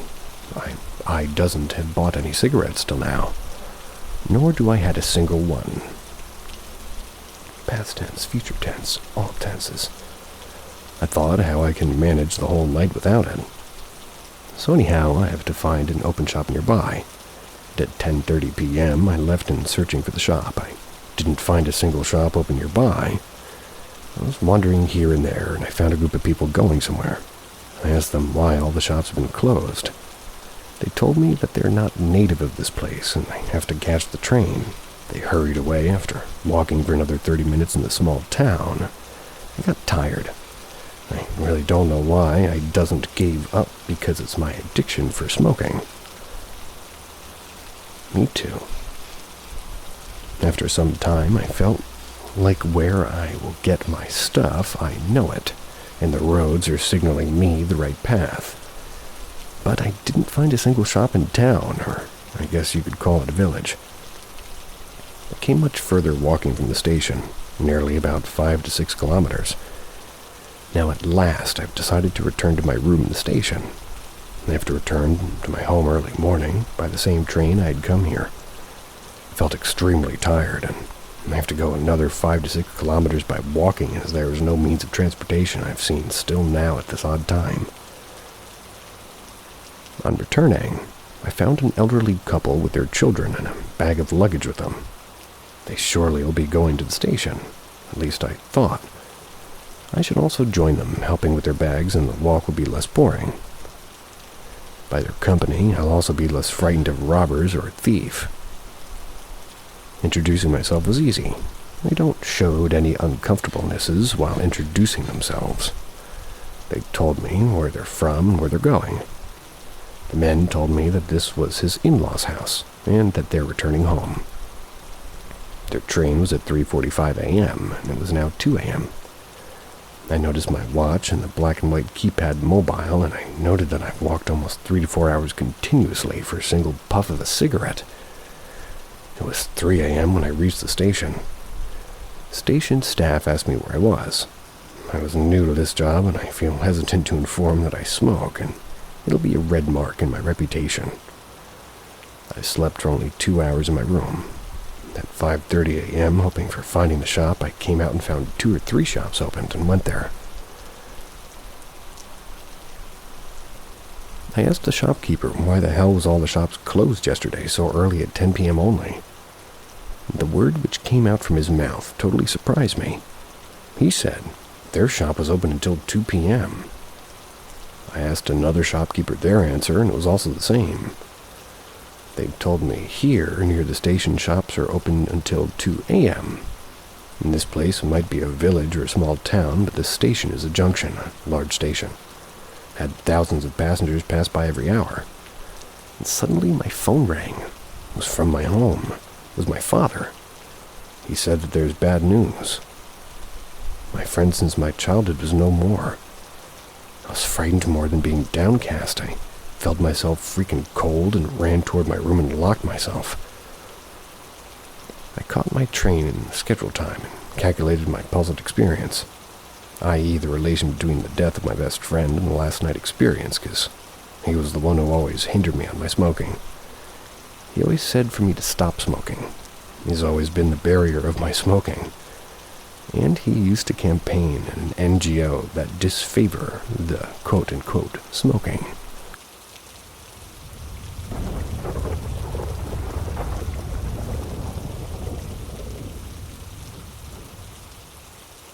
The farmer. Long time ago, my mother, at random and rare times, would go on these quote-unquote drives. It was due to her term of a drive sometimes meant from going to a town over an hour away to visiting a city a state over, and would at times join her on these trips when she called. And because I have nothing better to do.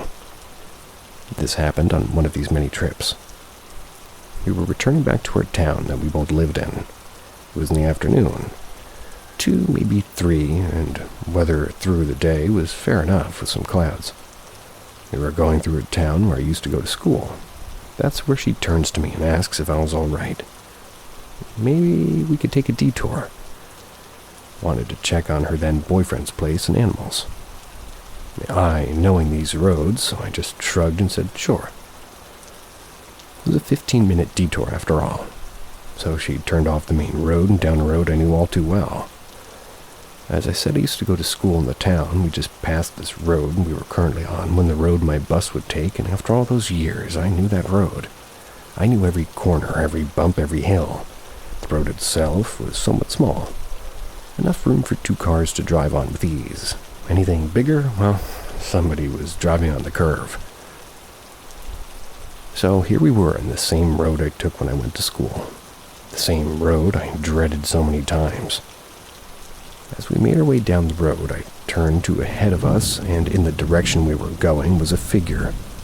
From the distance we were at, I could see that was a man, but more importantly, a farmer. If you could imagine the stereotype of what a farmer would look like, you'd be close to what he looked like. The wide-rim hat, overalls, and boots. As we got closer, I could see more details about him. More red flags were just going off in my head. I could see the white hair, the color of the flannel shirt, him having one of the straps of the overalls off. However, he just looked off. His clothes looked something from the 60s or 70s, and second he seemed to be oblivious to us. Thought he would turn to look at us or just walk slightly off the road to give us room, but he didn't. Soon, we were only mere feet away, and I would focus on him. And as we pass him, my eyes follow him, and as soon as he reached the side passenger window where I sat, he vanished, completely evaporated right in front of me. I turned so hard to look behind, I would have gave myself whiplash. I was looking to see where he went, and all I saw was the road, a single tree, and the fence line to paddocks.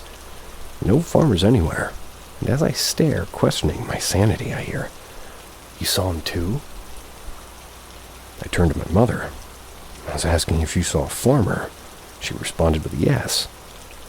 I then described what he looked like, and again she confirmed it. She saw the same person as I did, and I saw him vanish into thin air, and like I said, I've been on that road many times before, and after this event, and I've never seen him again or before.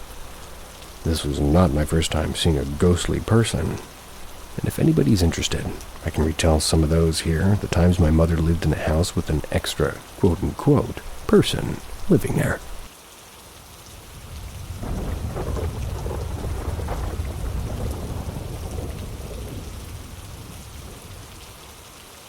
I used to wake up to black figures in my room almost every night.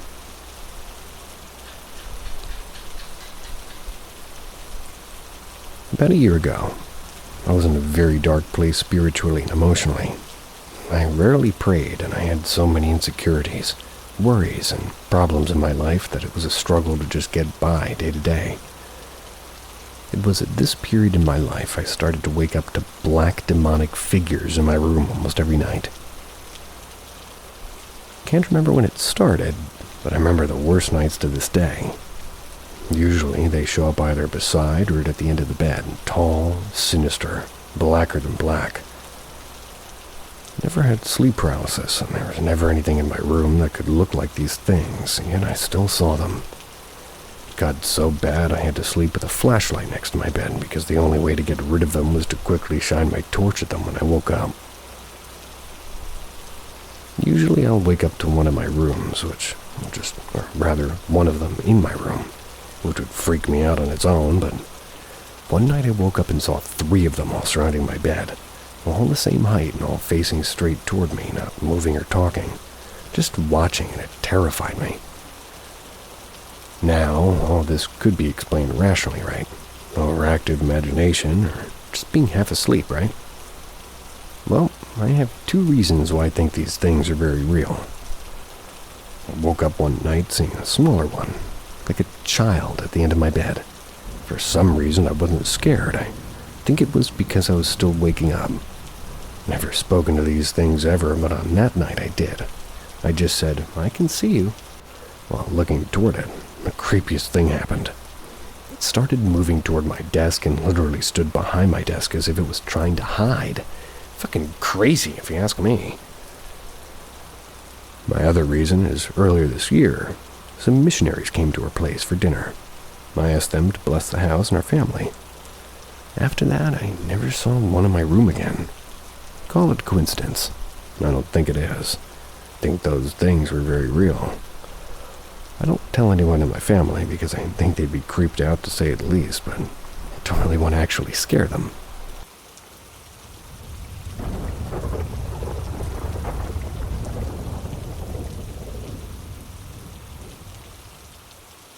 Babysitting a ghost.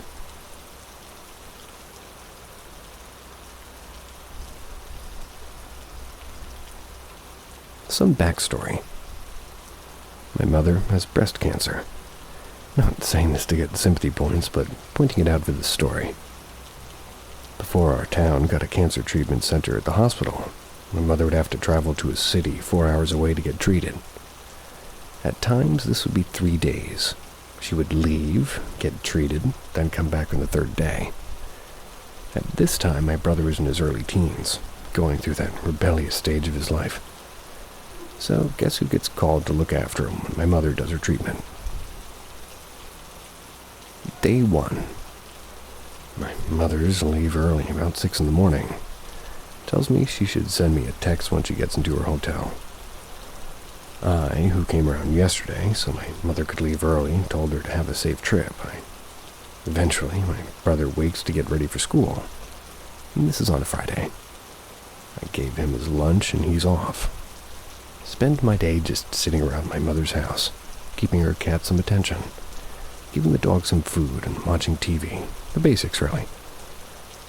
Sure enough, my brother returns back from school. We do the typical brother things. Night comes and he goes to bed. Stayed up for a while watching TV. About 10, I turned it off, make my way to the spare room where I was staying. At least, while my mom was away. I get underneath the blanket and close my eyes. And I can feel myself on the verge of sleep, and I hear it. It's a thud, thud, thud, thud, thud. The sounds of footsteps like somebody was quickly moving back and forth through the living room. My eyes shot open, but my thoughts quickly went to burglar. Someone was in my mother's house, quickly moving around to find anything to steal. But as I listen, I notice something. I would hear it, then a pause, and then again, like someone was running back and forth, only stopping for a moment to do it again. The sound was too light for a grown person, but something more of a child, and I sighed, believing this to be my brother. My mother had told me before she left how my brother would sneak out of his to grab his phone or Game Boy and played when she was meant to be sleeping. Believing this was the case, I get out of bed and make my way into the living room. As I did, the noise stops. I continue on. Up to my brother's room, I open the door and I peek in. He looks like he's sleeping, but looks can be deceiving. Returning to the living room, I decide to pretend to have fallen asleep on the couch so I can catch my brother in action. Somehow, I fell asleep. I awoke when something was brushing my nose. Turns out it was the dog. I looked around to see if it was the slight light coming from in these windows, and if I had to guess, it was maybe 2 or 3 in the morning. Tired, I get up and make my way back to my bed. Once again, as I felt myself about to drift asleep, the noises started up again. In my tired state, I just concluded it to be possums on the roof and fell asleep. Possums on the roof. Day 2. It was Saturday, so I let my brother sleep in. The lazy bastard didn't get up until 11. That went well, and we hang out and had lunch, played some games, nothing really major. Well, not until that night. Once again, I stayed up while brother went to bed, and again around 10. Turned off the TV, went to bed, and sure enough, as I was about to drift off, thud, thud, thud, thud, thud, those damn possums, I moaned to myself. Damn, stupid, annoying possums. Then I hear a little girl giggle. My eyes shot open after hearing that. The running resumed. I sat up hearing the playful running back and forth in the living room. I just sat there trying to figure out where this little girl's giggling was coming from. It sounded like a 7, maybe 10-year-old. Turned to the window, seeing the next door neighbor's light still on. I began to think the noise I was hearing was coming from them, and they had a little girl over, and she was being a pest. A good possibility except for one thing. The couple who have lived there were old and didn't have any grandkids. I heard that giggle again much clearer now, like it was just in the living room, which was outside of my door. Needless to say, I didn't sleep that well that night. Day 3. That morning I was uneasy, but I was glad my mother was returning. About 1 p.m. she got back home, and I began to pack up to return home myself. But the events of the last 2 nights still stuck with me. As I returned back to her, getting the courage, I asked her if she ever heard a little girl at night. "Oh, her," my mother states. "Yeah, she's quite a mischievous one, isn't she?" I just smiled and left. I spent other nights there looking after my brother, but never heard from her again. My mother moved to another house with another ghost.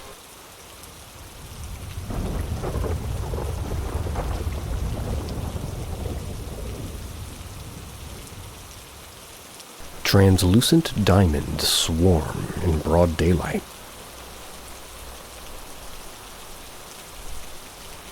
When I first got with my girlfriend, she told me about a weird experience she and a friend had on Swansea Bay, South Wales. She explained she had seen a weird flock of shapes flying around the bay, just above the surface of the water. She firmly denied all my suggestions as to what they could be. What about the birds? No. What about flying fish? No. The shadows of birds? No. There were a lot of kite flyers down on the bay. Was it shadows of a complex kite? No. We discussed it for a bit and then moved on to other things. Thought nothing of it for another year. Then one day I'm down at the bay with a friend of mine. It's a bright sunny afternoon. Swansea Bay is a large set of double-height concrete stairs, you could call them. They follow along the coastline for half a mile or so, like amphitheater seating. We were sitting on them chatting and looking out to the sea when a friend pointed out to the shallows. The sea was probably a couple 100 feet away, honestly. And then they said, "What the fuck is that?" I followed the direction she was pointing and saw a formation of diamond shapes like on playing cards, not the precious stones. They were objects, and there were probably 8 or 12 of them, each around a foot or a foot and a half, perhaps a bit longer. They were translucent and black, like smoked glass. They flew in a grid-like formation, moving as one object with the occasional sliding shift from one position to another, always maintaining tessellation. They flew fast and sporadically, mechanically, and I'd guess intelligently, zipping directly from one spot to another and stopping, hovering for a second, then zipping to another spot. While visible, they would stay a couple of feet to 6 inches above the ocean's surface, and every now and then would seem to merge with the surface of the water, not splash and re-emerge somewhere nearby. They would zip over the surf where it was only an inch or two deep. And on one occasion, they were right next to a guy walking his dog by the water's edge. The dude and his dog didn't react in any way. I have to assume they weren't visible to them. They never went past the edge over the sand, though. This lasted a good 5 minutes before they merged with the surface again and never came back. Every time I go down to the bay, still live there, I always keep a lookout for them, as obviously it's a recurring phenomenon. Never even heard of anything similar to this, so I have no frame or reference of any way to categorize the experience. Really hope somebody here has seen or heard of something similar.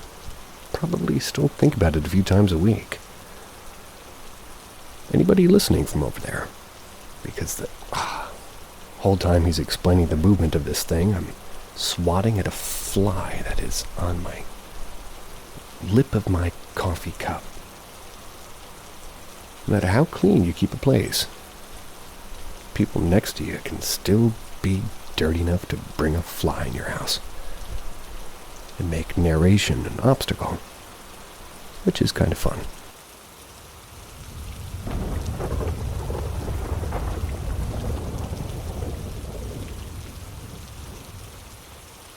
What entities can mimic voices?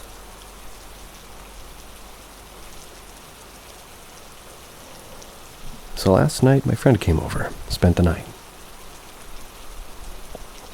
I go to bed pretty early, I would say a good 2 or 3 hours before everyone else. So I'm usually first up in my house. of 7 people, too. I always go to bed watching Family Guy. But when I woke up, it was playing something else. And as I went up to change it, I heard my friend's voice from the other room, entrance to the house. They said my name, in a questioning tone. Now I know there were 3 problems. 1, I just saw my friend lying down sleeping on the couch to my left, and if he did wake up and called my name, he would have sounded tired as he just woke up. But this sounded like his normal voice and was practically emotionless. He rarely calls me by my actual name. And 3, the voice sounded like it was coming way too far to be the guy right behind me. Luckily, I'm already a big fucking pussy when it comes to paranormal shit. My sister's stories of demonic encounters in her dream didn't help either. So I just looked down at the floor and walked back to the couch I was sleeping on, covered myself with a blanket for a good 10-15 minutes, during which I think I heard something moving behind me. My exposed legs didn't feel like they were being touched, but kind of surrounded by something, if that makes sense.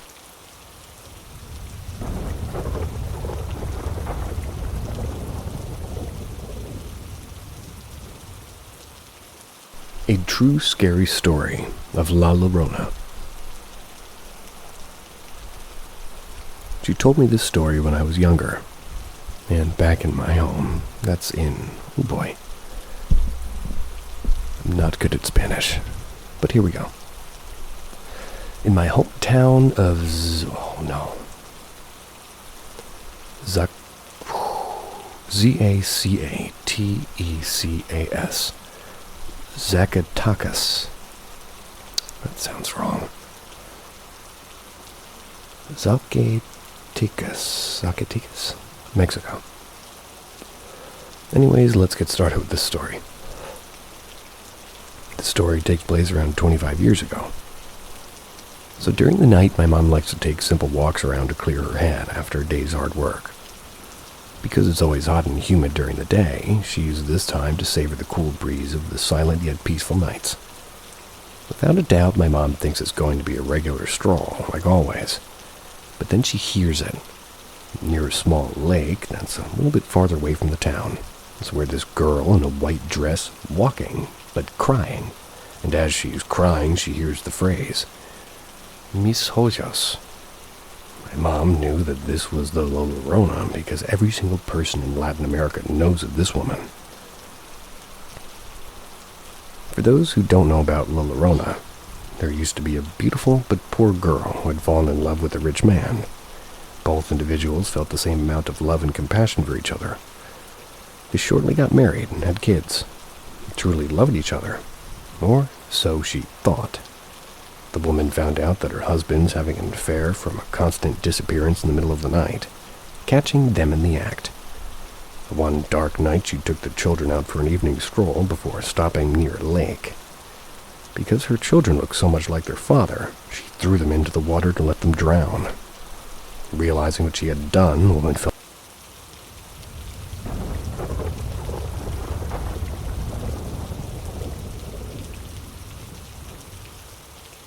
Elizabeth. So this story starts a while ago when I was 5. So just to give you an idea, you'd open my door and on the right is my dresser. Then in the car, right, or probably far right, is my bunk bed and a window. Then on the left is my TV and closet. So I slept in my bunk every night. However, I would wake up every night to see a body part or dead body in my bed. Also, my dad has a very strong haunting on his side of the family. Anyways, my parents and I kind of wrote it off as just little kids and nightmares since my mom doesn't really believe in spirits. Fast forward till I was 7, I was still having these nightmares. And I started having nightmares about a girl in the corner of my room. She was beautiful. Just like absolutely beautiful. She had long black hair and she wore a pretty white flowing dress. I started seeing her in real life, but only like little glimpses in the corner of my eye. It was really creepy, and as you might guess, I was old enough to understand that wasn't a real person in my bedroom. So I started to see her get worse and worse looking every night, and she would start walking over to my bed, but I could only see her head since I was on the top bunk. to lay beneath me in the bottom bunk, which was a little play area at the time. That was until I fell asleep. I got brave one night, decided to ask her her name and what it was and why she was here. She said her name was Elizabeth, and she refused to answer my second question. She stopped coming after a while and then just stopped coming at all. Fast forward again to when I was 9. Started having really bad sleep paralysis every single night. It eventually went away, and now I get it every few weeks. But anyways, when I was 11, we moved to Virginia. I lived in Texas before. As soon as I got here, I decided to explore around, so I did. I saw a river and a pond and some other stuff. But then I saw a small forest that was a small area of loads of trees. I walked into the trees and I found some graves which creeped me out since they were obviously abandoned. I was reading along all the names and found one named Elizabeth. That's when I turned and bolted back home. After that, I would wake up to her in my room again. She looked so awful, and this time she was burned and her hair was frizzed and burnt. She basically looked like she was just in a fire. I started waking up a few minutes earlier, then when Elizabeth came in, another girl with blonde hair and flowing light yellow dress would sit on my bed and tell Elizabeth to leave once she came, and Elizabeth would scream and leave. I was only 11, so this scared me so badly. I would cry, and the girl told me her name was Lillian. It sounds so fake now that I'm writing it, but anyways, Elizabeth eventually left, and I started having more dreams about a little girl, Elizabeth as a child, pulling me out of bed laughing, taking me outside, but I'd always pull away and run back to my bed. After that, I got super into spiritual things and saged my room and stuff. These dreams ended, and I found out a few weeks later the people who were buried there died from a fire. Still see her in public or crowded places sometimes, but for now she's gone. I'm not sure what happened with Lillian, but I haven't seen her since. However, I do feel her presence.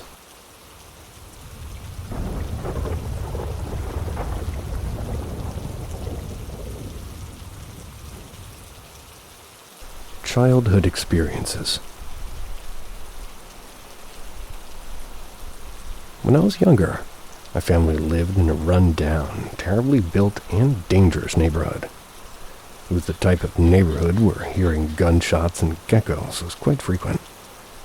I figured this information might be useful to determine the type of energy or figures we were dealing with. We had multiple paranormal experiences at the old house. That's one of the reasons I'm so glad we moved out. One of the experiences I remember most, it happened before school one morning. At that point in time, I lived with 4 of my current 5 siblings and both my parents. But that morning, it had only been my eldest brother, a middle schooler, and I, an elementary student. He and I sat at our table in the dining room, which was near the wall and had a clear shot of our small kitchen and the back door, while everyone else got ready for the day upstairs. We'd been quietly eating cereal together, when suddenly the back door flew open and shut and a blurry black figure rushed into our house. It was so fast that it seemed to disappear the moment it arrived. My brother and I had both seen it. I know he saw it as well, because the moment it happened, we both shared a scared look and promptly stood up. He and I checked our back door, which had been a glass sliding door. We had found that it had been locked. There was no way anything could have come in because it had been locked, so we were both terrified. Went back to eating, but were shaken up by our experience. I remember being so scared as I finished my bowl of cereal.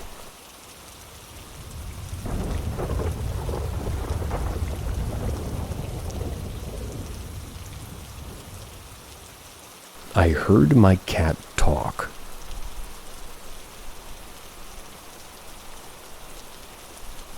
Okay, so in all seriousness, I understand this makes no sense. But I've just downloaded this app primarily to put this question out there, and forgive me if this is the wrong form to post it in. But has anybody heard the voice of their pet? My friend told me about a year ago that she heard one of her cats speak to her. Her cat said, "Move." Though she said it kind of freaked her out, she rolled over and the cat jumped onto the bed and got comfortable. She said it was a very small, feminine voice. Not going to lie, I loved hearing about this because I love hearing about unexplainable things. But then it happened to me. Last night, I'm laying in bed trying to sleep. I was tired, but not sleeping. My husband was tossing and turning, shook the bed a lot, and kept me up. It had been probably an hour when I rolled over and became vaguely aware that my cat was walking around to my side of the bed. This is typical. He likes to sleep with me. He didn't jump up, he just sat there, and I swear I could feel him staring at me. Again, not totally out of the ordinary, but I noticed it. Then I heard, "Up, I'm hungry," in the most chilling, high-pitched, non-human voice, very clear and direct in my head, like I have no words to describe it appropriately. Had me so shaken I asked my husband if he heard it. He didn't respond, so I guess that's a no. No, I did not get up to feed him again. Aside from being completely freaked out and frozen in bed, he ate a bowl of dry food and an extra treat of wet food for dinner, so I knew he was good, at least for the night. This isn't how...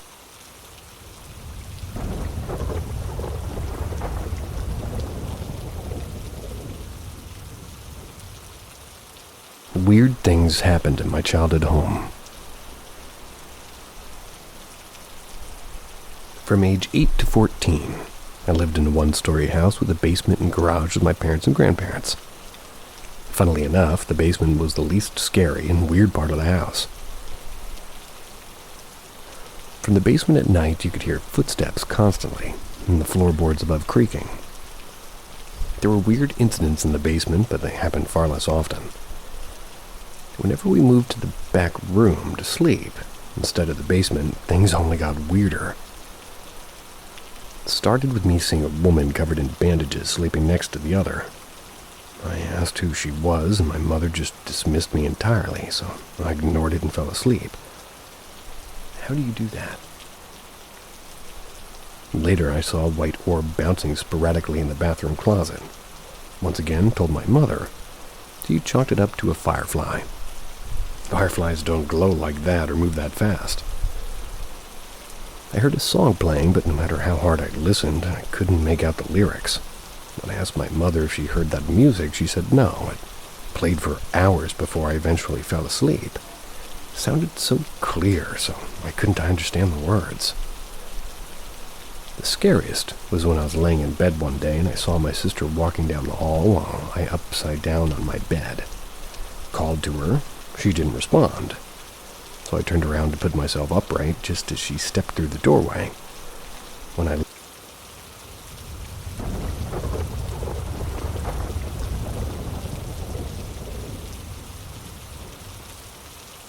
cooker hood activity and scared cat.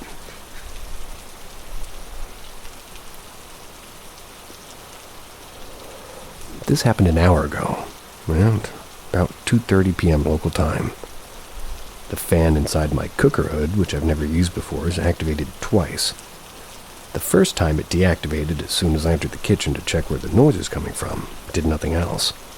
The second time, a few minutes afterwards, it kept going until I switched the wrong lever, which is the one that turns the cooker's hood lights, and I noticed and turned off the correct lever, and one of them turned the fan on and off.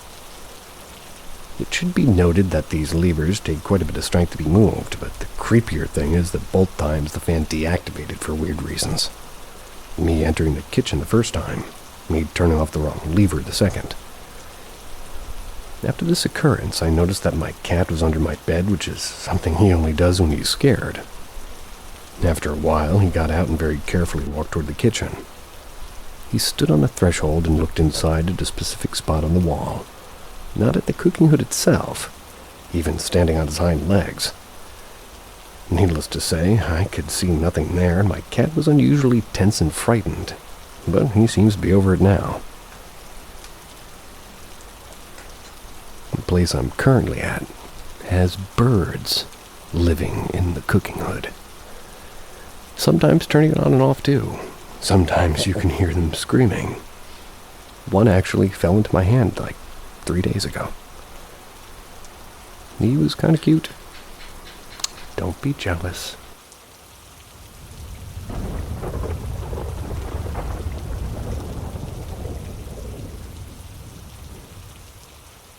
The hand under the bed.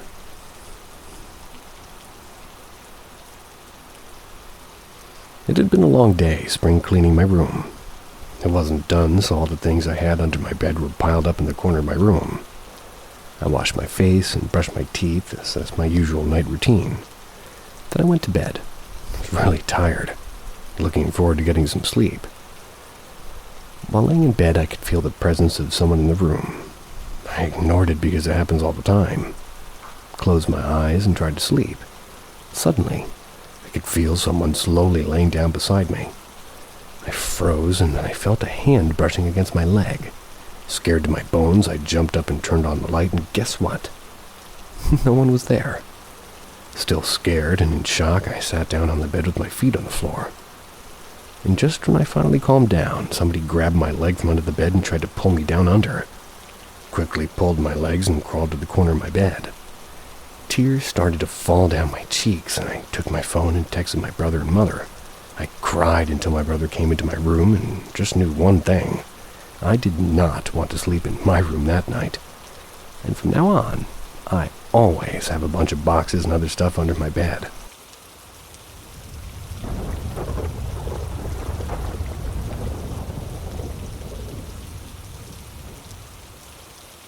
The girl.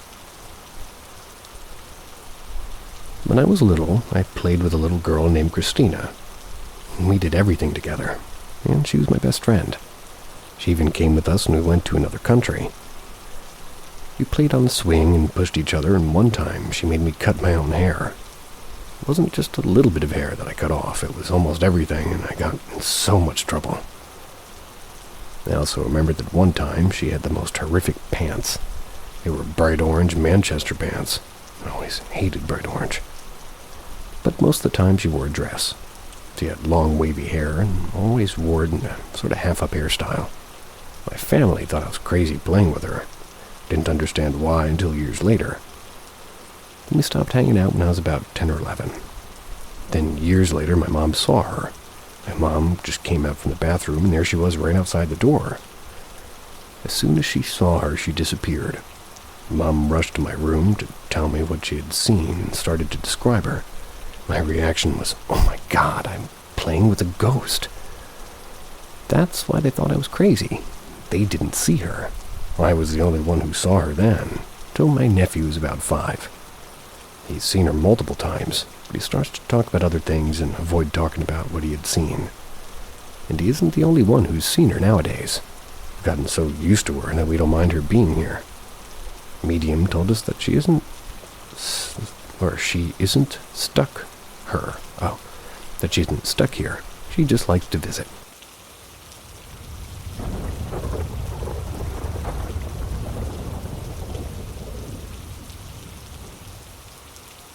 Does my son have special abilities? What do you think? I think everybody sort of does.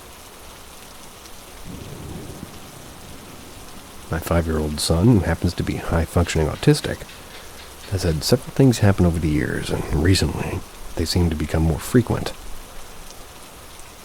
The first time that we noticed something is when he was about 9 months old. We took a road trip and stopped off in Fall River, Massachusetts to tour the Lizzie Borden house. While there with the tour group, my husband was holding her son. We were the last ones to leave the parlor area. My son was looking over my husband's shoulder back into the empty room and started laughing and clapping and waving at the empty room. He was clearly seeing something that we couldn't see. Recently, he's been telling us he sees Jesus. When asked what Jesus looks like, he says Jesus is a bright light. He says Jesus doesn't talk to him, but he's there. And it's happened a couple of different places. One day out of the blue, he tells husband and me he's hungry. We ask him who, and he says Jeremy. His brother's name is Jeremy in college, and my boys are 15 years apart, and we say, Baba?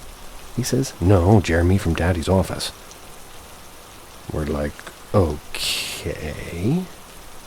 Then less than 3 minutes later, my husband and I get a text on our group text with Jeremy from my husband's office, and it's a picture of his dinner that he just finished grilling. It was a steak and veggies. The other night,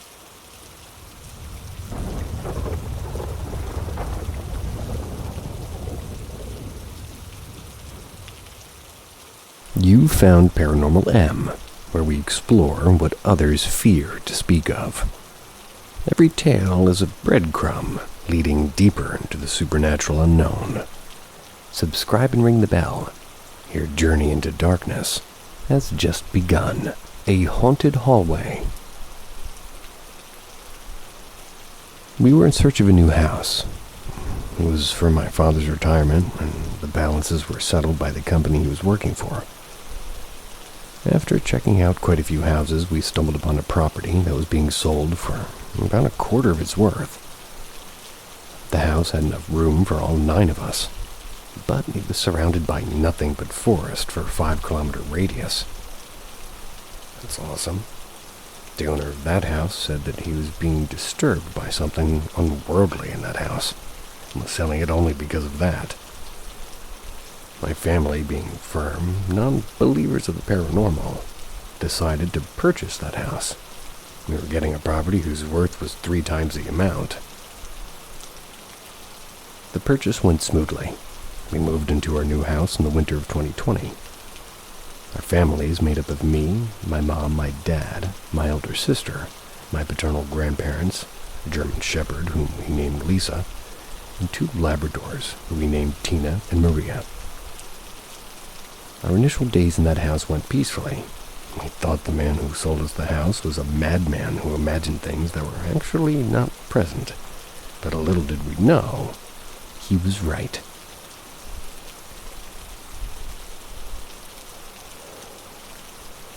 My family had to leave to the neighboring city for my uncle's wedding. I was not able to join them. My board exams were nearing, and I had no time to waste. I was left alone in the house along with our dogs.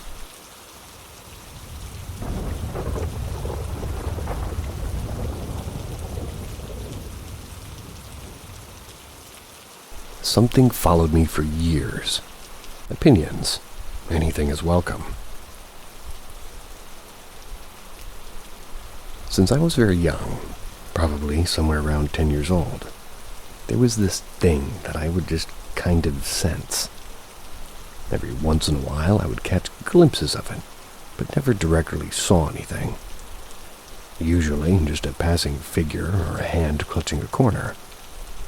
Sometimes it would just point at me, but more often than not I would just feel it. It seemed to like ceiling corners, hiding behind me, hovering slightly behind or over me. Never felt threatening or dangerous at first, but I could tell it was something dark.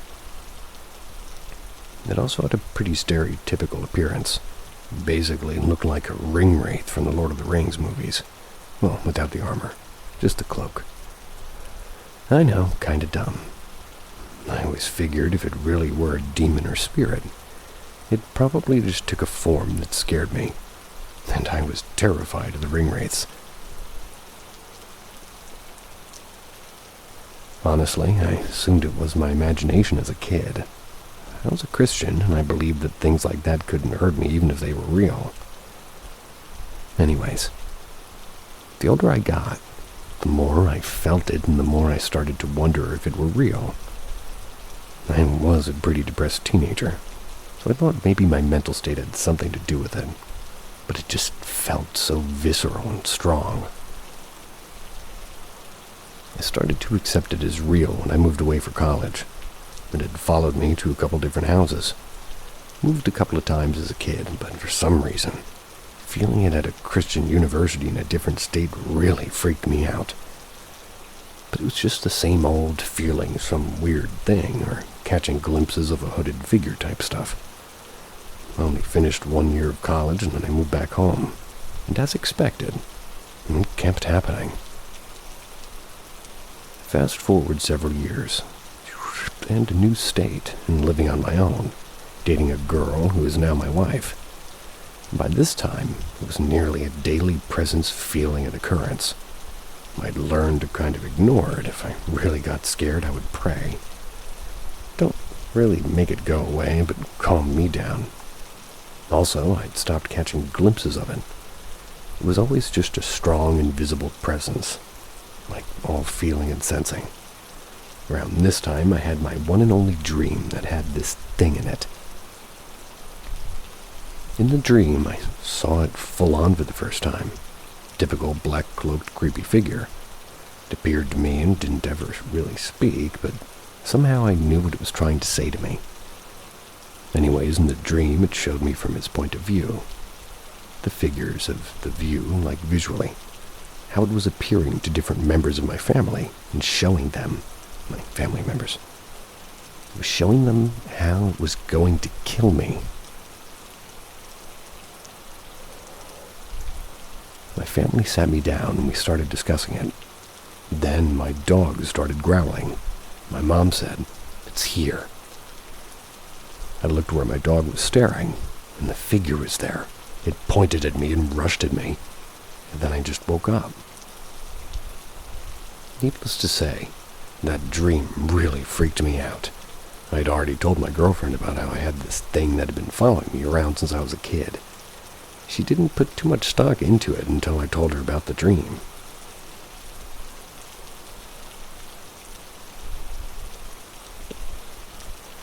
Then something happened that solidified it, at least in my mind, the fact that this thing was real. This happened a week or so after the dream. My girlfriend was sleeping over for the night. I wasn't the best Christian. She was asleep next to me in bed, and it was super late.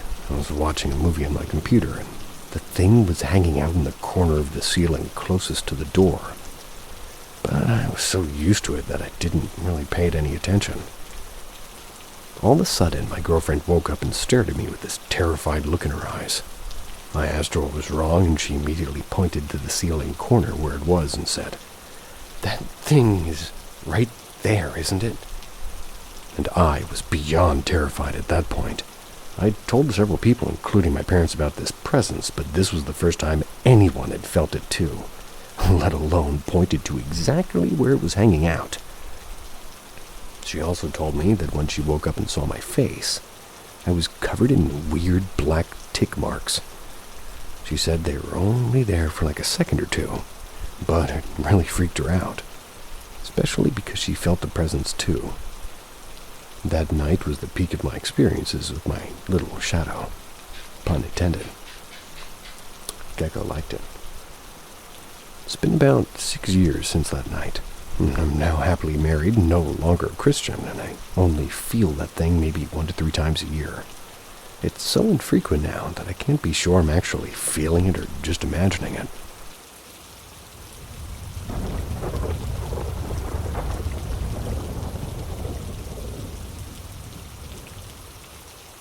Help identifying creatures. Recently, my friends and we've been experiencing some strange things. I'm on my breaking point. I need to know what these things are. For sake of clarification, the people in this post are me, a 16-year-old female, Shie, a 16-year-old male, and Katan, a 14-year-old male. Basically, it started when I was 10. I saw this strange creature watching me from the woods.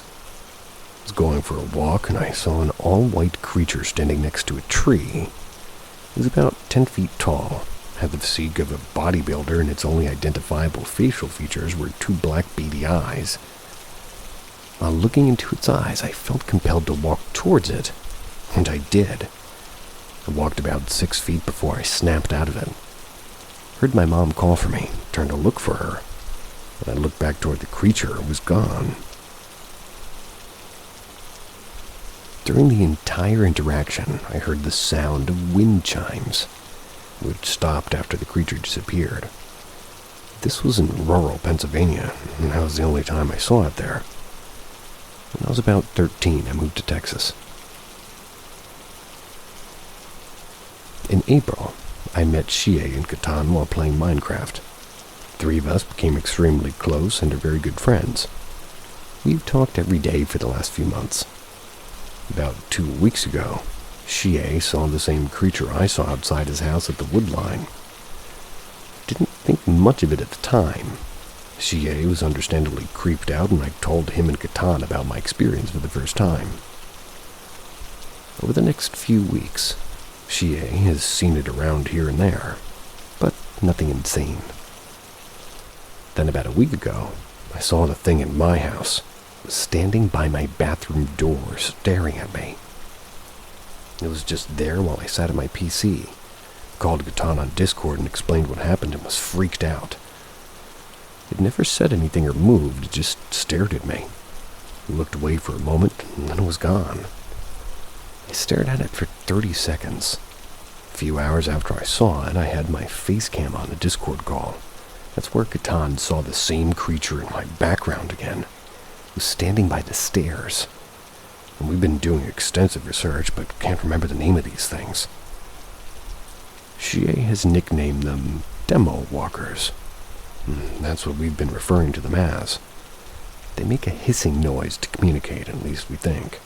I've heard the sound while on a call with Shie. I've also heard wind chimes coming from my room. Started having nightmares of them. And all of them, Shie and Catan have been killed, and I've been raped. I'm not sure what to do. I'm scared, I'm tired, I'm paranoid. I need help, and I don't know where else to turn. Please, Reddit, help us. That sucks to have a negative connotation with wind chimes. I think they're lovely.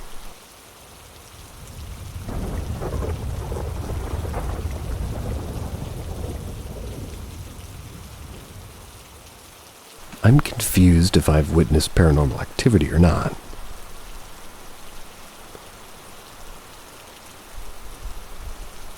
When I was about 6 or 7 years old, my cousin, who was around 4 or 5, and I were playing upstairs in my house. We were stood outside my spare bedroom door, and suddenly the handle on the door went up and down really fast. It was like somebody had been trying to open it from the other side. I ran downstairs as quickly as possible. My cousin followed. I told my parents what had happened, asked my cousin if he'd seen it. He said he didn't see anything, and he only ran because I did. I was baffled that only I saw it. I have no siblings, so it couldn't have been anyone. I said there was somebody in the room, and we went up to look, and no one was there. I vividly remember seeing the handle go up and down and made a loud noise. Then when I was like 10 years old, I was at my cousin's house on my dad's side. She was maybe 11. My dad's side of the family have always had paranormal experiences. We were in the garden. For some context, they had 2 dogs. We were in the yard, and behind a small wall there was a tree. And there were leaves on the ground. We heard rustling in the leaves behind the wall, but didn't see what it was because the wall was in the way, and there were footsteps. Like you could hear the leaves crunching, like somebody was stepping in them. At first I thought it was the dogs, but when I looked, both dogs were in sight on the other side of the yard. So it couldn't have been them, and there was also no wind. It was completely still.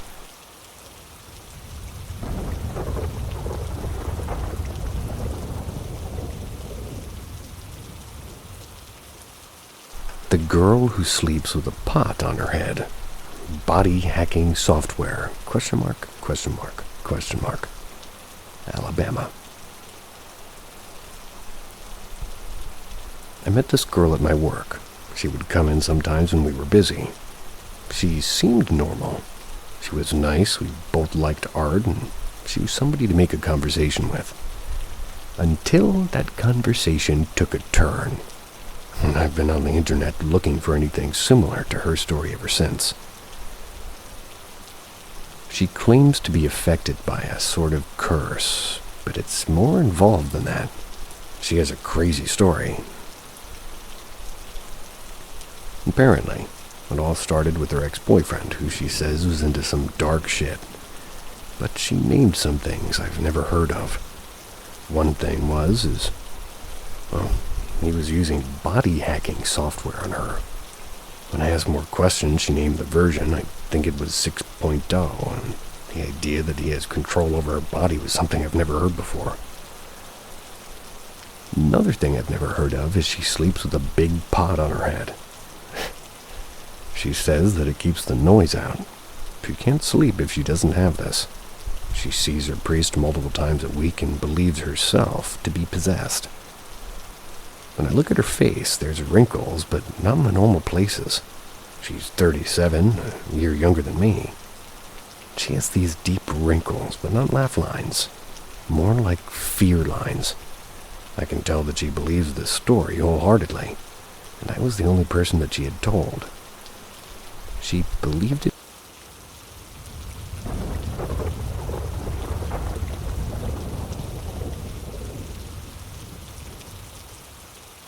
My ex-boyfriend's murder house.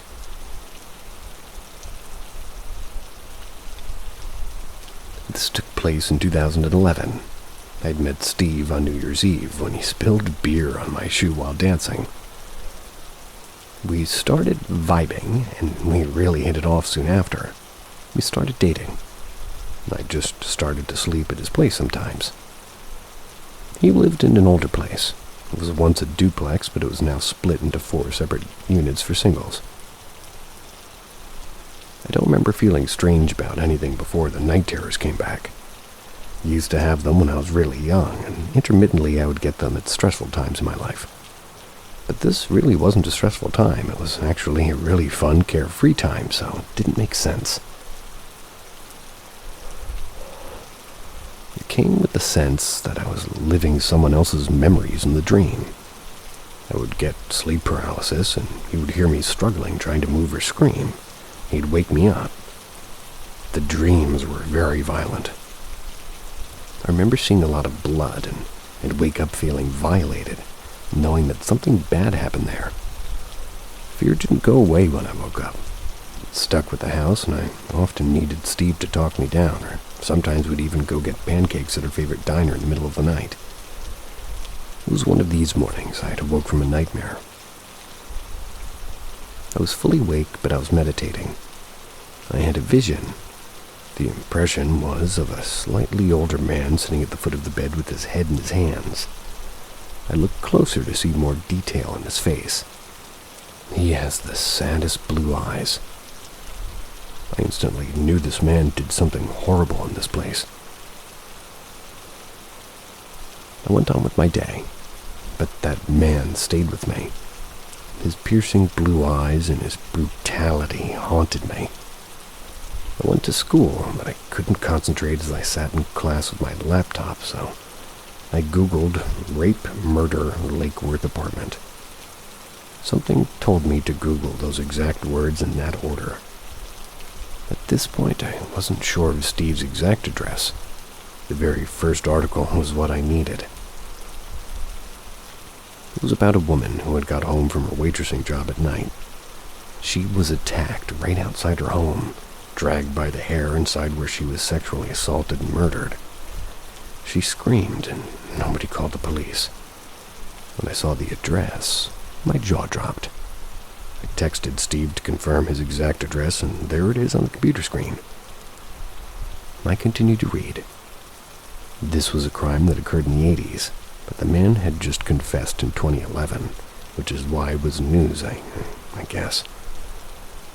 He was already in jail on another crime, and he copped to this one. His mugshot was in the article.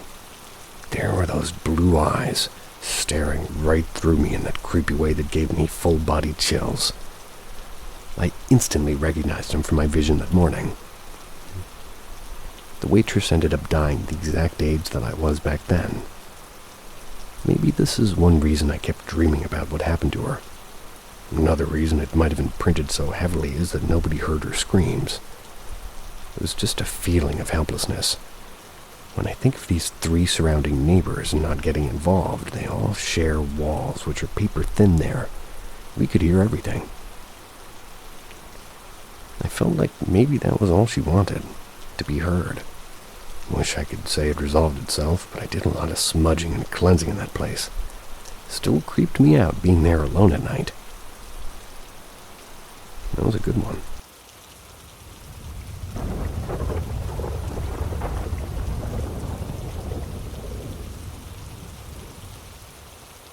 My college dorm was haunted by an asshole ghost.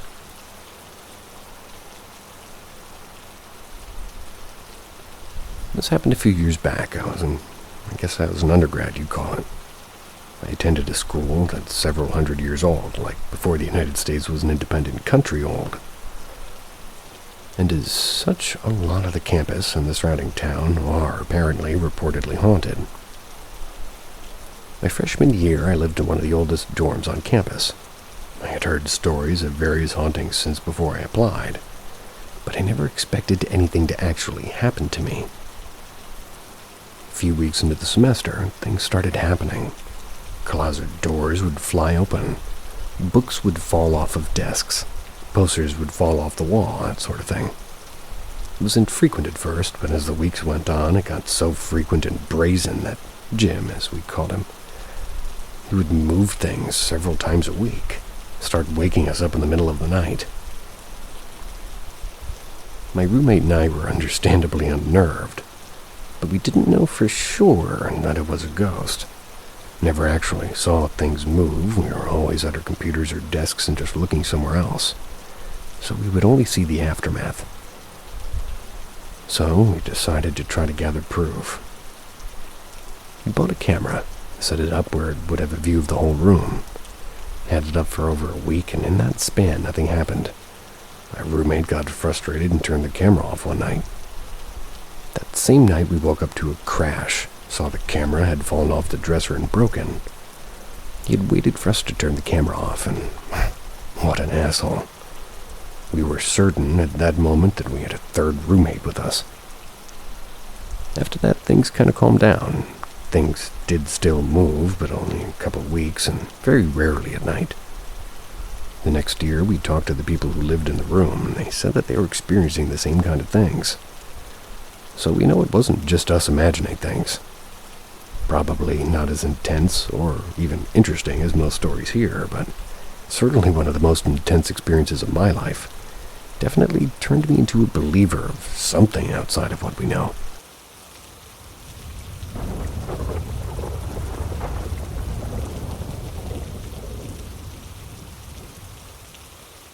I saw something disturbing in rural Kentucky.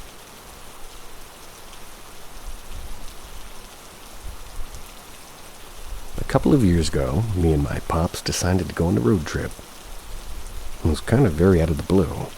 Wasn't even expecting it, but I decided to go anyways. It would be some solid father-son bonding time. After driving for seemed like a couple of hours, maybe 8 or 9 p.m., we pulled up into this gas station for snacks and water and to use the bathroom. We went back inside our car, and keep in mind this gas station was basically in the middle of nowhere. Anyways, we got back into our car and decided to look for a motel, but there was none. And I mean not a single one anywhere near us. My dad was really tired. So we decided to sleep in the car. We pulled into this sort of resting area and parking lot. Decided to go to sleep. My dad fell fast asleep, and I was on my phone for a couple of hours, and around 11 p.m., I just felt suffocated by the tense air. Decided to step out for a bit. I felt safe because the gas station was still in sight, and there'd be a couple of trucks that would occasionally drive by. So I felt at ease. At the time, I was also texting my friend who lives in Seattle, Washington. We were on the phone for a bit, and then I saw what looked like a large cornfield, and I had never actually seen a cornfield in real life. So I decided to cross the road and just get a closer look. And that's what I did. I walked extremely close, and I started feeling like I was being watched. But again, I just thought, well, you're literally outside in the dark, standing next to a tall cornfield. Of course you're going to feel this way. So I brushed it off. I even considered going in, but then the thought of why would I even do that happened. So anyways, I decided to just take a step back. That's when I noticed a barn, a large white barn with red, maybe black stripes. Hard to tell in the dark. But it sure as hell it was a barn, and I was stupid and young when this happened, like 14 or 15. So out of curiosity, I decided to check it out. The barn was next to the cornfield, sort of tucked in a little bit. I literally thought, I wish I could see something that'd freak me out. Sort of as a joke, because I never really thought anything would happen, and I did love being scared. Anyways, I started making my way towards this barn. Getting closer and closer, I remember very vividly I was wearing no socks and just slip-on slides. I remember the dirt rubbing against my toes while I walked, and I remember sending pictures to my friend in Washington, jokingly saying I saw something and that I was going to check it out. As I got closer, I saw something behind the barn, but sort of to the side, like how when somebody peers from a corner. Thought it was a bell, like literally I assumed it was a bell attached to the corner of the barn, so I just walked closer. Even as I'm writing this, I'm getting goosebumps. I walked closer and saw the head of something or someone just peering over the corner at me. At that moment, I just straight froze. My fight or flight was out of function because there I was literally seeing someone or something peering at me from a corner. About 5 to 10 seconds, the noise Snapchat makes when you get a notification snapped me out of it, and just ran as fast as I could across the road, went to my dad's car and got in. Nice pun. I felt a sense of relief wash over my body, and somehow my dad was not awake. My gasping for air apparently wasn't enough to wake him from his deep sleep. I really considered waking him up and telling him that we have to leave. Telling him what I saw. But he would assume I was joking or having an episode, which sounds dumb, but he's assumed that before. He's never really believed in anything paranormal or out of the ordinary related, or supernormal. I took deep breaths and just texted my friend telling her what I saw. She didn't believe me. I don't blame her, and I won't blame any of you either. Sometimes I have a hard time actually believing what I saw. But I know it was real. I was sober and fully aware. But from the bottom of my heart, the part that disturbs me the most is, whatever was peering at me from around the corner was very tall. At least 7, maybe 8 feet tall. And every time I think about this, I get a sense of dread and paranoia. I haven't told any of my family. Haven't told my dad. But if any of you have a clue of what I might have seen, let me know. And again, I wasn't hallucinating. This is before I even figured out anything about psychedelics or drugs in general. But yes, please let me know if you have any ideas or information. Also, it probably sounds fake because if somebody came to me telling what I'm saying, I would just rule it out to be fake. But please, I've been trying to piece it together for the past couple of months. I was sort of 50-50 on paranormal encounters, but after that experience, I believe. I believe in walkers to wendigos. I believe in ghosts to La Llorona. It's changed me, knowing what's out there. And everybody wants to believe, oh yeah, ghosts aren't real. But I feel like deep down, we know there's some fucked up shit out there in this world. And I happen to encounter one. That statement is true, paranormal, supernormal, or regularly.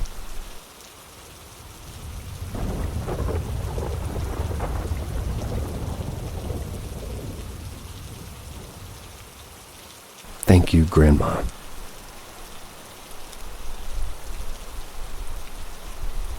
Since 2012, my grandmother was diagnosed with Alzheimer's. As expected, it got worse and worse. This sad disease. By 2017, she couldn't speak properly, was eating only soup, and my mom bathed her in bed. Most of the time, she had no idea of what was going on around her.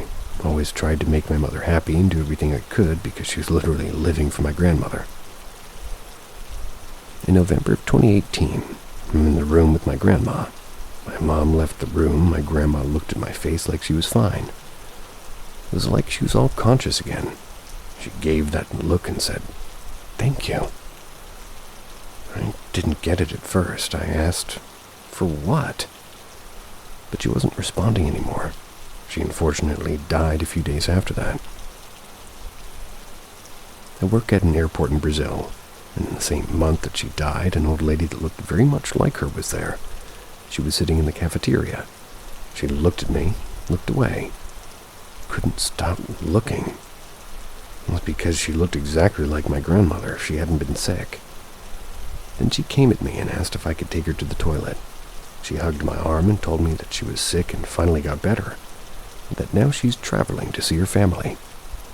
When she told me that, my eyes were full of tears, and I got up with this feeling that I knew what was going on. I took her to the toilet, and when she came back, she said thank you to me and kissed my cheek. I told her that I loved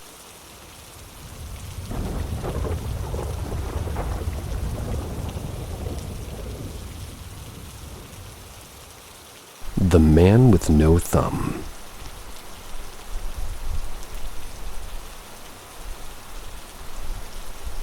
When we were very young, my older brother got cancer, lymphoma. He was 6 at the time, and I was 3. Even so, I do have a few scattered memories of him, and we were inseparable. The doctors and my parents tried everything they could, but his young body couldn't handle the aggressive treatment required to cure him. He passed away at 6.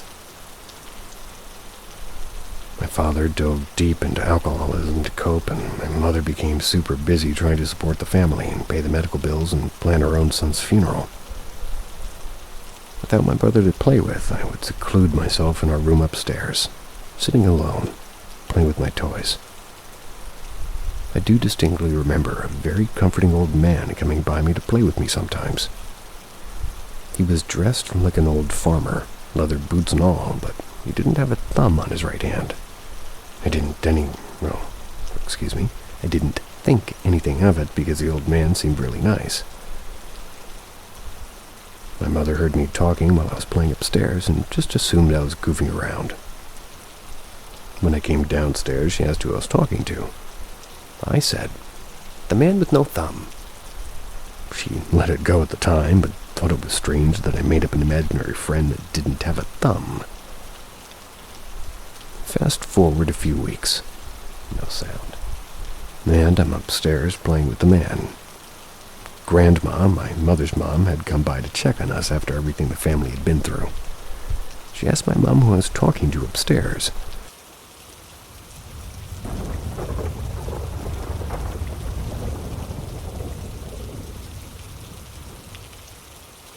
My wife and I think we have something following us.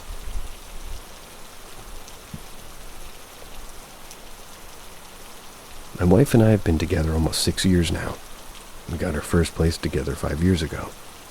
And at that place, things got spooky shortly after moving in. We had a 5-foot by 4-foot picture get lifted off the wall and end up set perfectly beside our couch. Had a full laundry basket get tossed off of our bed. And one night, when we had friends over for drinks and cards, we had an empty beer bottle begin to shake and rattle back and forth. It was in front of all of us. We even had doors open and close, lights turn on and off. And one night, my wife woke up in the middle of the night to see a small child's shadow in the corner of her room. When we screamed, it woke me. The shadow was gone. Moved about a week after that. Second place involved random knocks, and sometimes we heard a whisper. Nothing too crazy, though. A couple of places in between our current, we had stuff get moved around, like more knocks and more shadows. Then 2 months ago, we settled into our new condo. For the first month here, nothing. Then 2 weeks ago, we began hearing knocks in the spare bedroom. Started hearing footsteps. And last night, our youngest cat was just sitting on the couch with us when all of a sudden, she stood up, stretched her head up as far as she could, and began, marching towards the hall. It was near our master bedroom. Her head would make sudden movements as if she was watching somebody walk.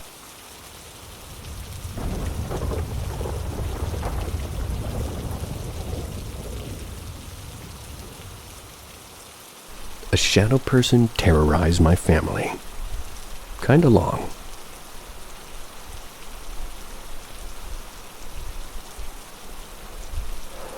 So this happened when I was 19, and in the middle of summertime, 30 now. I'd just gotten into my first serious relationship with a girl, and because of that I was constantly hanging at her place, as her mom worked at a retail store late at night.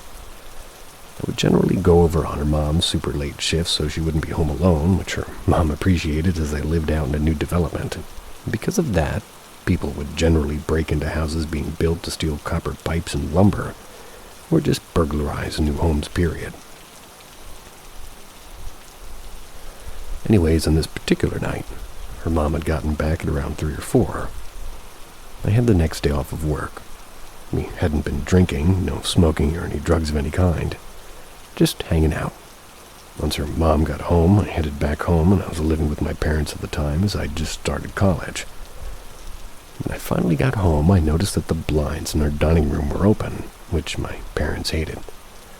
To give you a rough layout of the house, when you first walk in, there's a big hall that runs from the front door to the back door in the living room.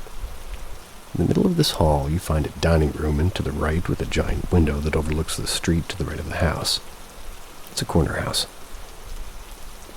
To the left is a big straight staircase. It leads to my parents' bedroom and 2 other rooms.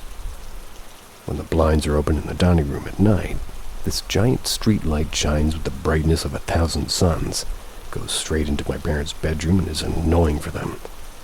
Gets their, bed all lit up.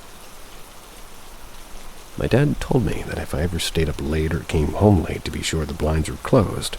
Otherwise, there would be hell to pay if he woke up and had to go downstairs to close them, as he worked early as hell. They almost always sleep with the door open. Anyway, I'd gotten home and I noticed the blinds were open. I walked into the dining room and saw the silhouette of a person standing in front of the blinds. Now, I assumed it was my father. I quickly started apologizing that I forgot to close them. I hear nothing, and I see the silhouette moving across the window toward the opposite end of the window where the light switch is. I call out my dad's name once more and get no answer. I get this horrible, horrible feeling of dread. And immediately beat the shadowy silhouette to the punch and flick the switch, turning the overhead lights on. Nothing. Absolutely nothing. I immediately get sick to my stomach in fear. As I slammed the blinds closed, I ran to my bedroom. I bring this up to my family the next morning at breakfast, and one by one my family all admits to having seen the same thing at some point in the past month or 2. Without going into it too much detail, the gist is that we all had seen the shadow, but didn't really tell anybody, as we just assumed it was us being tired, still waking up from sleep or something else. The following things did happen. My brother had gotten home from a graveyard shift, grabbed some dinner from the fridge, headed upstairs to his bedroom, which was next to my parents'. He didn't want to wake my parents from the staircase light. He was looking down so he didn't trip on the stairs and walked into something. He assumed it was my dad as it was barefoot, but he said the feet were ink black. When he looked up, he saw nothing, ran upstairs, slammed his door, ate his dinner, and went to bed in terror.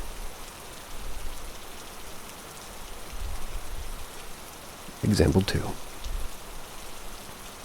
My sister, who was maybe 10 at the time, woke up from a shadow sitting on her bed. She said she thought it was my dad. When she called out Dad, she got no answer. This scared her bad. She grabbed the flashlight on her nightstand, which, oddly enough, was given to her by my dad to fight ghosts. Turned it on, and nothing. After that, she said she had run to my mom, but that was chalked up as a bad dream. Example 3. My mom had woken up in the middle of the night. Saw a shadow in the corner of their bedroom sitting in a large, high back chair that my dad sits in to read sometimes, or do work on his laptop. She walked up to the chair to tell him to go to bed, and when he didn't reply, she turned around and saw my dad sleeping in his bed still. She looked back, and the figure in the chair was gone.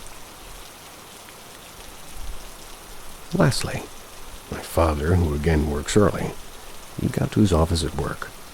He was always the first one there, as he was sort of the big boss man. He starts walking around his office, turning the lights on, and I'd noticed a shadowy figure in one of the halls where his employees worked.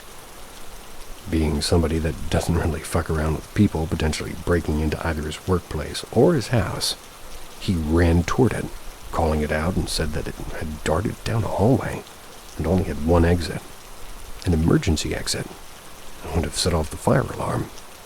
He had never brought this up for reasons I'm not really sure of. I know he's not really a believer of the paranormal, but I do know that's one of the few things he finds in his words as being odd. After this, my mom had called our local Catholic priest, wanted to have him come and bless the house. Never saw that shadow thing again after that. Not sure why. I do know that the one thing that we all felt was the way it looked, and I can still picture it in my head. It was definitely a male. It was tall and thin, broad shoulders. I don't know how my parents felt when they were near it, but I felt sick, terrified, and just overall dread. It wasn't me.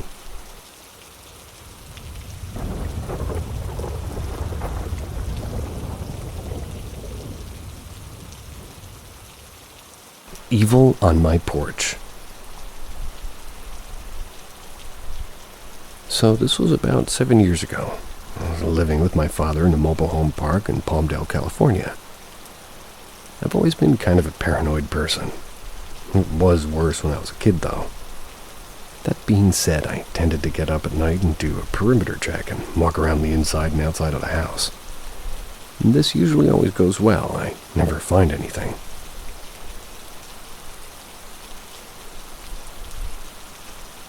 One day, however, I got up to do my check and something was off. Something in the air and how heavy it was. How cold it was. The lack of music from across the street. The pressure. Couldn't tell what, but I knew for a fact that something was wrong, and being myself, I got up to do the check anyway. As I went from my bedroom to the kitchen, the air got colder and the feeling I got was not pleasant. Instead of going out the front door as normal, I continued on to the dining room. I did a check of everyone's bedroom, made my way to the living room. Before the living room there's a tiny hallway, and at the entrance to it I stopped dead. That air started to get hot. The rest of the house was cold. And as I continued down the hallway, the air got hotter and hotter and the pressure in the air got greater. And this happened every inch I'd traveled until I reached the door into the porch. Once I was there, the pressure and the temperature were at their max. I could tell that whatever was there was not normal. It was super normal. Not something that I should be involved with. But something was kind of drawing me to open the door. I reached out my hand and touched the knob. Immediately was filled with the deepest rage and hatred that I've ever felt. Held onto the door handle for a few moments before realizing that I was even doing it. I let go. Felt some kind of shift in the pressure, like it was agitated. It was getting hard to breathe, and I spoke aloud and said, "I don't know who you are, but you are not welcome in this home." I said it with as much confidence as I could find in me. It seemed to be enough. The presence faded away, and it got much cooler. I could hear the crickets and the neighbors' music. Everything was normal. Didn't go back to sleep that night.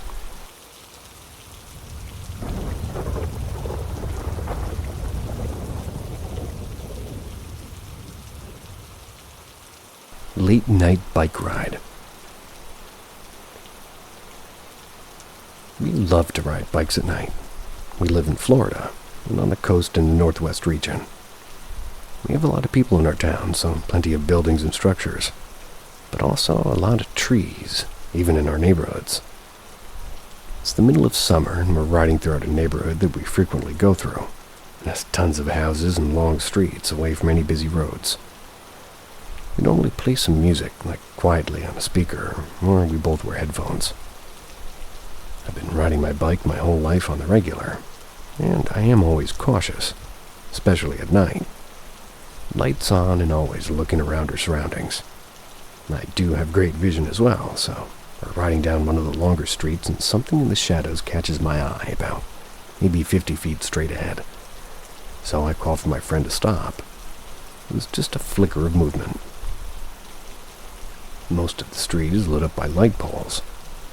But in a certain area where I saw the movement, there's 2 huge trees growing over the street. They're growing together and it casts a huge shadow on the road. My friend and I stop. I tell him to watch ahead and just stare at the shadows, not knowing if I really did see anything or not. An overwhelming fear passed through me, and chills ran up my spine. A huge, and I mean huge, solid white wolf-looking creature slowly emerged from the shadows, sat right at the edge of the shadows, staring right back at us. We were really startled then, and looking back at the creature and to each other, just to make sure we all saw it.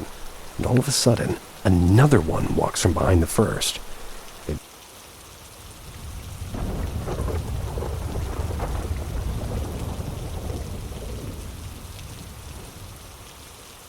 My early experience.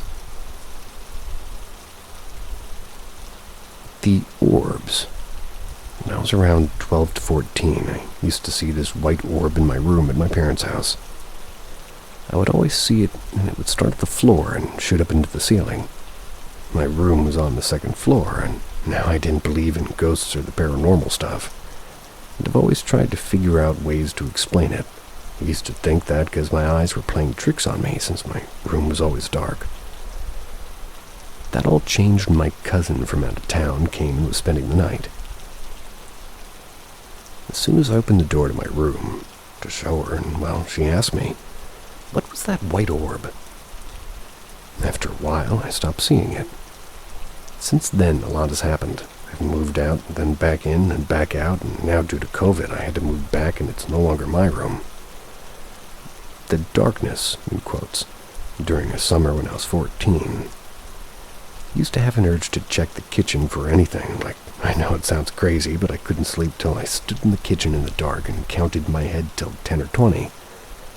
I don't have an explanation for it, it just kind of happened. I remember I would sneak downstairs and just stand at the bottom of the stairs in the dark and just kind of be quiet. Once my aunt even caught me, and that was a hard thing to explain to her. Sometimes I wouldn't even realize I'm doing it, and it just seemed like a normal thing to me. The voice, I remember one time when I was a bit older, about 18, my parents went out of town, and it was just me and my brothers home for the weekend. That night, my brothers went out with friends, so it was just me. I was upstairs playing games, and it was about 2, maybe 3 a.m. That's when I decided to call it quits for the night. I got thirsty. I decided to go downstairs into the kitchen for a cup of water. My basement doorway was inverters and stairs in the kitchen, and as I was walking past it, I heard what sounded like a woman's voice singing. It wasn't in English and wasn't Vietnamese, so I thought maybe my brothers left the TV or their computers on or something. I checked both of their rooms and nothing was on. My game was already off and didn't have the courage to go check the basement. Xin Chao. I probably said that wrong.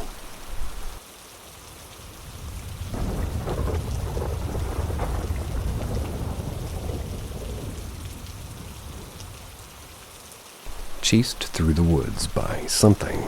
It was when I was a teenager.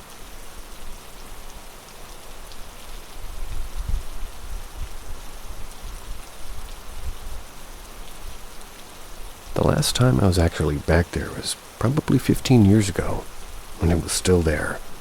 And looking at Google Maps, it looks pretty much the same. I grew up in Fayetteville, moved away in 1999, right by Max Abbott Middle School. There's these apartments called Winding Creek Apartments. And if you follow Winding Creek Road down until it dead ends next to the pool, there is, or at least was, a trail that takes you into some woods. Looking on Google Maps, you can see it's not that big, and the trail cuts through to the neighborhood to the west. I remember it taking about 15 to 20 minutes walking to get from one side to the other between neighborhoods. There's a small creek that, well, winds around back there and goes around the apartments.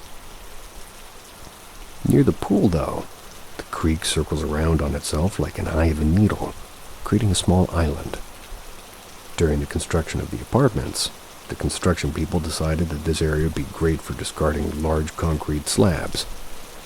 these large discarded slabs around, and on a small island led to the name that has come to be known as Graveyard Island. Now, aside from countless hours of teenage drinking and pot smoking, this most likely happened well before and well after me and my friends frequented there. Nothing remarkably haunting has ever personally happened to me or my friends there. However, there is a creepy, uneasy feeling that permeates that area, like you're being watched. But if you take that before-mentioned trail, that creepy feeling gets much, much, much worse. My friends and I knew those woods very well. I grew up in the apartments from 13 to 17, after all.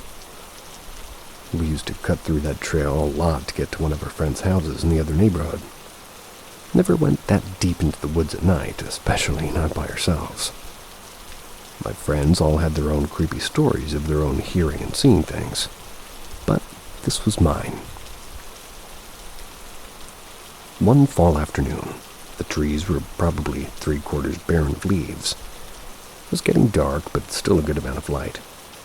I felt fine going home by myself through the trail.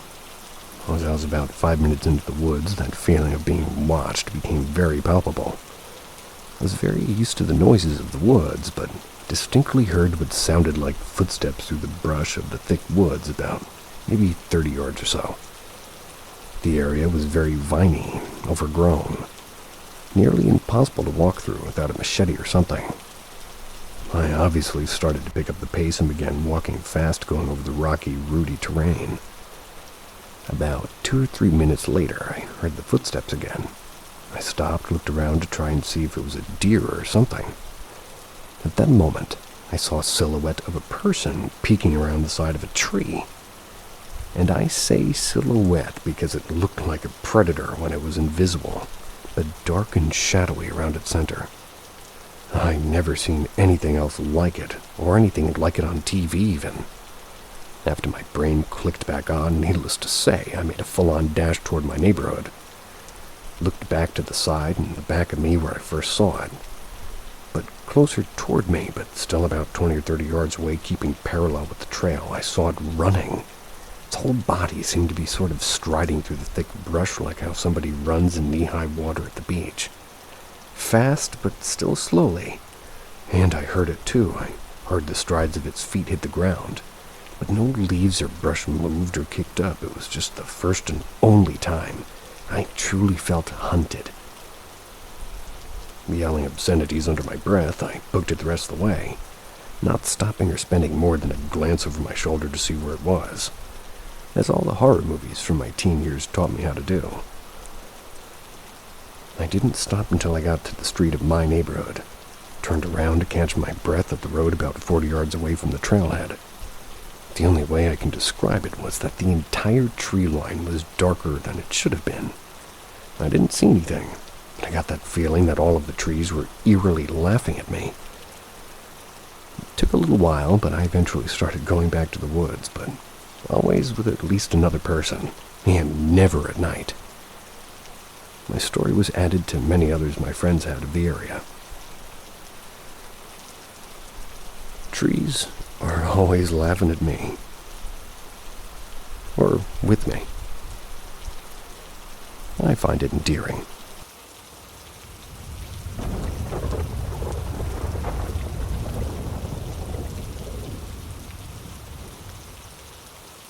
Ghost Boy on the Window. This happened to me a couple of years ago, 2017. Just to add to the background of the story, I've had strange encounters before, but I try to reason them out because I have to live alone most of the time at my house. So yes, I hardly claim something is paranormal. Now, with all this out of the way, let's start with the story. I was back from college after living 2 years away from my family, and my family retired parents and a sister who lived in another city at the time, and to start renovations at her place. I was not permanently back home. My parents are over 60. I was supposed to take care of the renovations. That's because we live in a small apartment, and we decided to rent out my aunt's place, which is in the next building. to store furniture and save my parents from unwanted fumes and dust. Also, for the build-up, she isn't really my aunt, but a really close neighbor who used to take care of me when I was a kid. Both of my parents are usually working. So you can imagine I've spent years at their house. As construction, fairly large project started, we all started living at my aunt's place. As we live in an apartment complex, so the two buildings faced each other, it was easier for me to get up and go directly to the construction site and supervise. During the second week, I got back from an injury due to carrying heavy objects and constantly sitting down and getting up from the floor. To avoid any fuss, we avoided shifting beds to my aunt's place, and hence all of us were sleeping on the floor. The doctor suggested to keep on a higher surface, and got an old cot, like a foldable bed for me. Since then, something weird started happening. I was scared of the dark in my aunt's place. Now, you need to remember, this is my childhood home, and I have lived alone most of my life, and also I can't sleep unless it's completely dark. The sleeping setup was as such that I had my bed vertically set up, facing a small window. To my right there was a wall, and my left faced the room door, and out into the gallery. And in the same room, my mom and dad slept perpendicular to me. I was so scared of the dark in this house that every time my parents got up to use the washroom in the middle of the night, I stood up screaming, "Who's there?" And they had to calm me down before using the washroom. This went on for 2 months. Hardly got to sleep for those 2 months.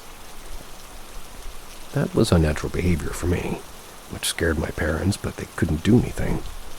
I tried calming my fear by staying in the gallery before bedtime, trying to rationalize my mind, but at night my body reflexes refused to calm down, kind of like him. And I would involuntarily start screaming, "Who's there?" Or just kind of out loud scream. One day, my parents went out in the evening to a social gathering. It was only a kilometer away from the house. And as soon as the labor left for the day, I came back to my aunt's place and started chatting with my friends and watching YouTube videos. I was just sitting on my makeshift bed. I suddenly started feeling as if I have heaviness on my chest, and it accelerated quickly. Started gasping for air, and all I could do is send a kind of crackling voice note to my friend, "Send help." That was the first time when I felt compression on my chest, and words couldn't come out of my mouth. It felt like an hour or two had passed. I was still restricted to breathe properly. I luckily still had the phone in my hand and managed to dial my emergency contact to my father. Couldn't speak anything except, "Come help." Luckily, my father responded to my SOS and came running home. He had the keys as he had locked the house before leaving, and when he saw me, he almost fainted. From his account of the story, I had no color on my face. I was trying to breathe, but all my efforts seemed to be worthless. He clearly said he believed that I was on my deathbed. He dialed for an ambulance when my mother and her friend rushed in, and they immediately came to me for aid. They stated my hands and feet were extremely cold, even if it was almost 40 degrees Celsius outside. They started rubbing my hands and feet and waiting for the ambulance, but suddenly, after 7 or 8 minutes of them rubbing my hands and feet, I got up with no sign of inconvenience. It felt like a miracle to everyone. I was completely fine. After sending back the ambulance and confirming I was fine, my parents decided to get all my tests done. And that night I slept with my mother on the floor, and hence my feet faced toward the door. As usual, I couldn't fall asleep and just faced away from my mother and was staring out the window, which was diagonally right at me. My aunt's house was ground floor, and it was common to hear sounds from outside if people walked by, and the stained glasses made it possible to look outside with clarity, at least when the streetlights were on, and the lights inside the room were off. Although in the same situation, nobody'd be able to look inside unless they pressed their face on the glass window. I was looking out when I thought I heard a boy. It was strange to listen to a boy such late at night, but we live in a gated community. I figured either the parents have taken the kid for a walk, or maybe they're returning from an event. All in all, it was not uncommon in the complex for kids to run without parental supervision, as the guards only allowed residents or confirmed guests to enter the complex. But while I was thinking about this, the boy edged closer to the window and started looking inside with his hands covering the sides of his face. I got scared, given that there was no sound of a parent. I couldn't figure out his features in spite of excess light from the street lamp. I got scared. I turned away. I had goosebumps, and I was trying to calm myself down, thinking it's just a kid, and my imagination was running wild. I squinted my eyes as my anxiety and fear only grew, and tried to sleep. That's when I felt footsteps on the floor. I could feel the tremble of the ground and hear loud and clear footsteps near my ear. My senses were hyperactive as my eyes were tightly shut. I refused to move. And I knew it wasn't my mother or father. I could feel my mother's arm next to me and my father's in the other room. And for him to walk so close to my ear, he had to enter through the gate and cross over her bed, and no. You don't hear footsteps like this when somebody was outside the house.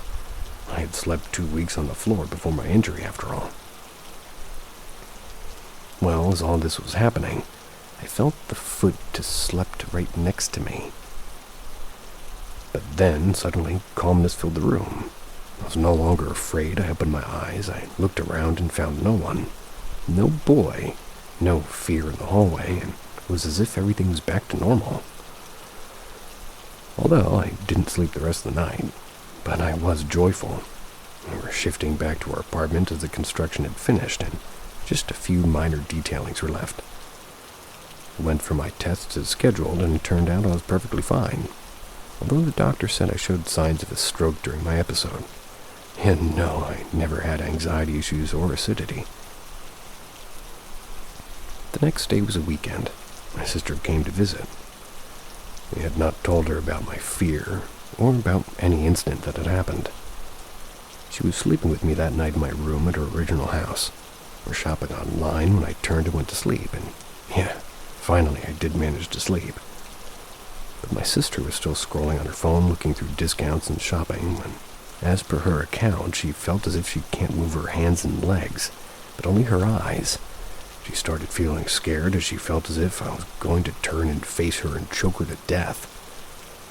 It was almost sleep paralysis for her, but she wasn't asleep and fully aware of her surroundings. She started chanting prayers, and but feeling like hours had passed, she suddenly could move again. She flunked out of the room, straight to my parents' room, and slept with them.